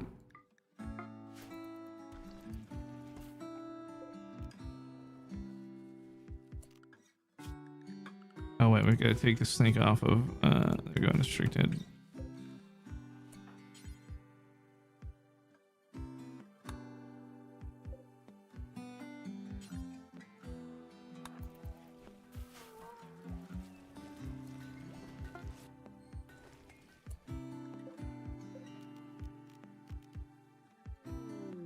All right, quest completed. Felicia is now a knight. We just have to upgrade the throne room for him because right now it is not good enough.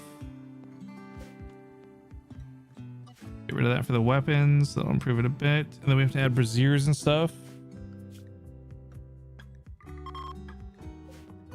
Rising up the ranks. Yup.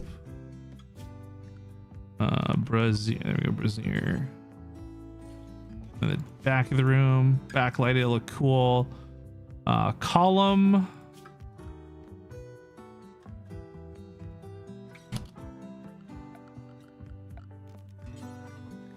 We'll do marble. Where is king? And then we have to get rid of the workstation that's in here.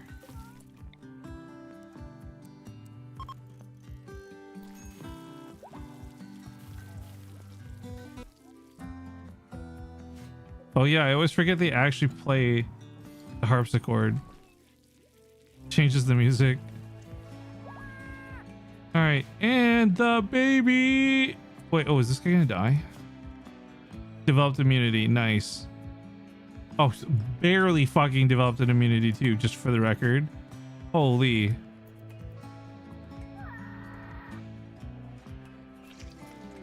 It was a healthy child, nice. I'd be so sad if this baby ended up being stillborn because that could happen in this game. It was fucked up.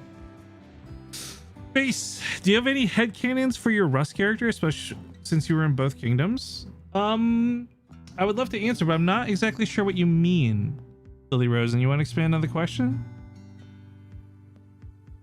The baby has been given the temporary name Baby Gumiho.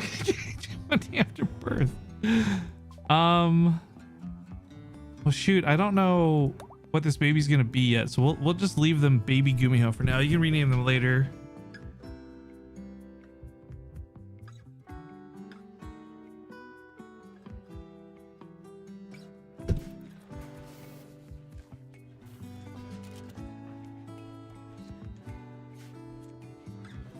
Their name is apparently technically Dorian at the moment. How close were you with everyone pre-Rusty Bones? Oh, honestly, like in passing friendly, but not friends, if that makes sense. Like I bumped into Tina before and Myung, but not Foolish, and like I knew a lot of the OTV people from back in the day. We played a lot of Among Us and stuff, so we were like friendly. But in terms of like the RP of Rust, like I guess I technically didn't know them until I had joined. As far as the RP goes, my side of it was like I was working for Buddha and XQC and Train and grinding away, and then they were kind of mistreating me. Buddha was doing this weird thing. I don't know why he was doing this, by the way, out of character or in character. But he kept accusing me of like betraying the kingdom when all I was doing was working super hard to make sure that like their kingdom was working, you know, like behind the scenes doing what I did this kingdom's, but for them. And so I don't know why it happened. I think Bonsai Bros had told Tina or Foolish or both that I was a good player or something. So at some point Foolish and Tina were trying to like recruit me, and I was like, oh, I'm sorry guys, I'm working with Team Rocket, but I really appreciate the offer. But then they started being weird to me, and at one point I remember telling Buddha, I'm like, bro, I don't know if this is RP or not, but like I don't appreciate it. Like I don't like what's going on right now. And then they just continued to like egg me on a bit. And like for the record, like I got no problem with Buddha or any of those guys, which is why it was so weird that they were treating me like that. So anyway, I remember I did my first act of betrayal. I'm sure some of you guys saw this. Was I did a roleplay gun thing with Foolish. I picked this really dark, seedy tunnel, and Foolish and H June went there to meet me, and I basically gave them a bunch of guns from Team Rocket because they had a bunch of guns. And I think about, I wish I could join you guys. Like I was trying to do my roleplay, but I'm not like a role player, you know. So I was doing my best. I'm like, I wish I could join you, Foolish, but you know, my loyalty lies with Team Rocket, but they've been treating me poorly, so here's some guns. And I gave him like a backpack of guns and stuff. Do you have that clip? I would love to see that clip. I don't even know what that clip looked like. And then I died under the car. It was like really awkward and funny. But I died under the car trying to leave. So Foolish and them take all the guns and go home. And then I got bullied a little bit more. And then yeah, you can link clips. Go for it. I don't have a auto delete thing. And then I went back home and I got sick of it. So I had a bag over in the kingdom and I hopped over, and I remember this moment was I didn't know at the time that Tina and them were talking about me specifically in their throne room. But the coincidence of it was they were at the same time that I had F1 killed over to take a bag. And I ran and I'm like, Tina, recruit me. I'm sick of the way they're treating me. And then I joined them for the last day of the Rusty Bones thing. I helped out with a raid thing that they wanted to do. I stole some guns because I had a base code. Mendo caught me doing it red fucking handed too. It was really funny and awkward. And that was kind of it. It wasn't like a lot about it. And then the last Rust Kingdoms, the second Rust Kingdoms, I was actually living on my own, and then Trisha needed some help and she was still super newbie. So I let Trisha live with me, and then we lived on a farm and we weren't really part of any faction. Mendo and I built this cool custom oil rig. Honestly, Kingdoms 2 was just a lot of fucking around. And then on the last day, Blau recruited me to help with the lurklings. So I did. And then just by whatever sheer coincidence, Foolish joined as part of the lurklings. So I bumped into Foolish again. And then for this most recent Kingdoms, I didn't have an invite to the server. I told Foolish, like, hey man, you help me in. I'll be loyal to a T. I will make your kingdom efficient. And I don't know who exactly got me pushed in with Abe, but at some point Abe sent me the invite. So I know like Saikuno and Fusli and some people went to bat for me too to try to get me in. So I don't know who exactly it was, but in my headcanon, I guess like Foolish got me in. So yeah, that's why I was helping with the kingdom so much. You have this clip? Which one's this? Oh, is this when Mendo caught me? This clip is so fucked, man.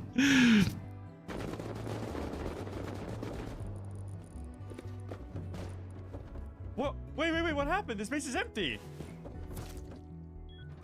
Of course this base is empty! I was never here. You little fucking rat! There's nothing in here, man! I was never here.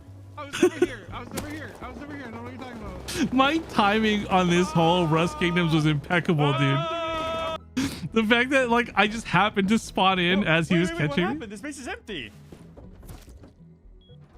Of course this base is empty! You little fucking rat! There's nothing in here! The timing on that is crazy. What's this from Priscilla? We have our sights set on base trade. We know that they clearly don't appreciate him over there. I think we should totally steal him. Yeah! It's well within our Hit means. the I mean, base they're calling him base trader in the chat right now. Oh I mean, my God. Oh, And this is gonna Honestly, be easy. from my experience, Base is really kind, and he has helped me so much and taught me a bunch Hello? about Base? wait. Who's this? Oh my Wait, god. it's defecting. How do I join? Yeah! Is this that you? Let's keep getting better!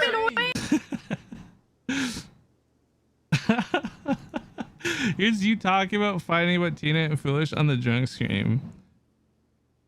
Pray tell Foolish I don't mean. Oh my god, this is what I was saying about Andrew. You guys don't understand. I have the biggest crush on Andrew. I love her so much. She's so fucking cool. I was so happy I got to hang out with her, and then running into Foolish was just so funny, like disrespectful way. But I didn't really know much about you until about a week-ish ago. Right. When I was up late watching Twitch.television. And I saw these two streamers drinking a little bit on stream together, and it was the funniest fucking thing of all time. They were so bad at sitting in the second chair. Their butts were so numb, it was crazy. Damn, you were there for that one.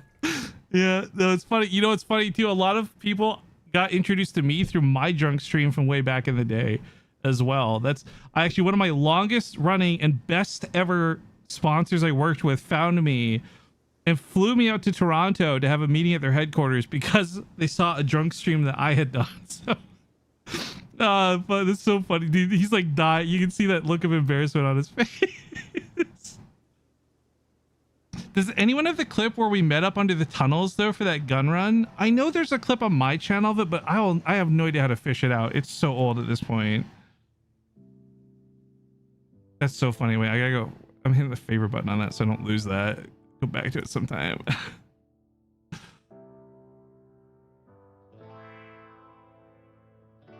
You'll have to find. Okay, well, it may have to be another day because I do have to start wrapping things up here.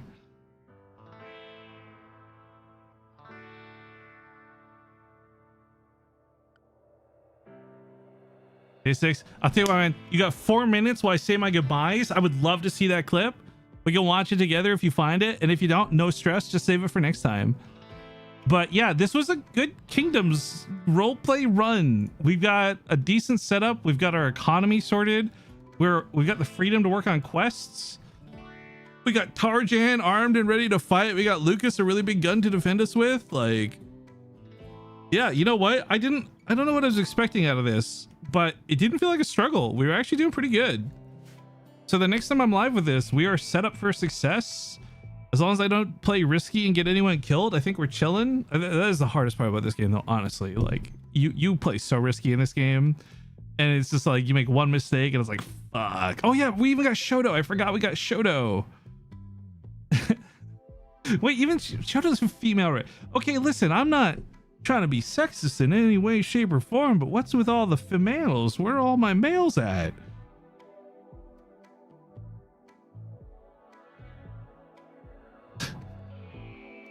Anyways, thank you guys for joining me for this first edition of the Goldencrest RimWorld run. I will be back with more periodically throughout the week. Trying to muting this, moving that. You just built a kissing company. We're on to you. What does that even mean? A rat? Yeah, dude. Shoto, I don't think his base ever got raided, by the way, which I think is so funny because he had a base deep in like the Iron Fang Kingdom where he just kept putting satchels and he just kept throwing them on random buildings, and I used them a couple times to raid with. Like, yeah.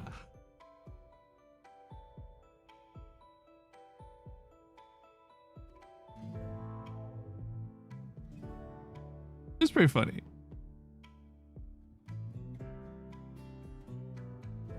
Anyway, I think I've stalled out enough for this person to find the clip. Leave on if you do find it, save it for next time, or just tweet it at me or whatever. Wait, Saul's messaging on Twitter. Saul, I literally have you slated as Greek/cook whenever I find a pawn to recruit.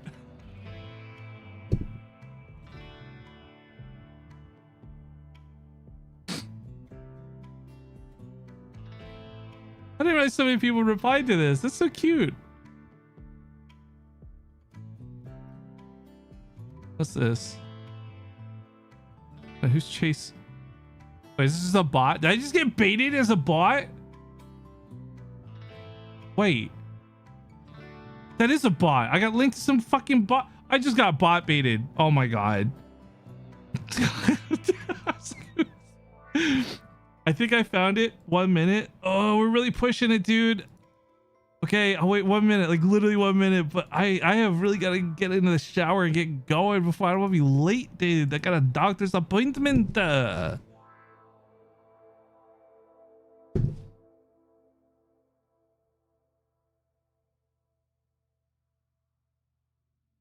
it a few more seconds, chat.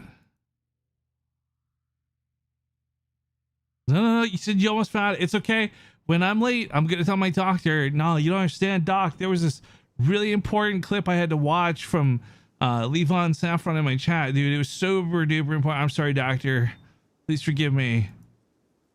So I don't know if this would actually work, but like dead ass, I'd be like, look, for like 10 years I've come here 20 minutes early every time. You've made me wait 20 minutes. I'm sorry I was 5 minutes late. You fucking owe me though. Like, like dead ass.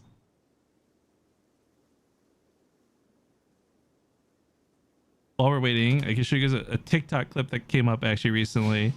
There was you know, TikTok will be like, oh, this happened like 10 years ago or 2 years ago or whatever. Copy. We got raided in an event and this guy was looking for my leftover rockets. You underestimate my, You're gonna hate me for this, by the way, but listen, man, I'm gonna ask you a question, okay? And if you answer it right, I'll tell you where the rockets are, okay? If you answer it wrong, I'm gonna F1 kill and you'll never get any information out of me. What is a pirate's favorite letter? Normally, everyone would say R, because R, but it's C, because they love the sea. I. Oh, fuck! Damn it! I love that you can hear VoIP when you die. Is this it right here? Oh my god, it is. This was worth the wait. Wait, chat, this was actually worth the wait. Hang on. I never saw this from Foolish's point of view. I only ever saw this from my POV. Well, this is so worth the wait. Nice of you to show up. I'll take half of responsibility. Listen, first I thought it was like the tunnel. I thought it was like on top. I first said tunnel and then I got confused. Oh, that's right. He got lost. I forgot. That's so funny. And I tried going through the, I'm like, oh, maybe he meant 022. It's like through that tunnel. And I completely forgot there's the train tunnel. I'm so sorry that our, I'm feeling like maybe I should have made this less cryptic and more. No, it's just like supposed to look cool. Look, it's like a cool underground. No, I movie like spot, it. man. No, this is no really one would cool. know we're No, here. No torch, no torch. I appreciate your setting the scene. That's cool as fuck. It's just my lack of knowledge kind of slowed things down. Well. Oh, he doesn't have the part after, dude. I tried to get away, and then I ran the car into the wall, and it killed me. That's so great. Thank you. I'm hitting the favorite button on that. Thank you. That's a good memory. Good times. Good memory lane right there. Thank you so much. Okay, I really gotta go, guys. Our homie Farmerlucas is streaming some Rust. He's also from Rust Kingdoms, and he's also a really good guy. You guys should check him out. Make sure you hit the follow button when you get on his channel, okay? I'll be playing with him a little bit later this week. Have a good one. I will see you guys later. Ta-ta for now.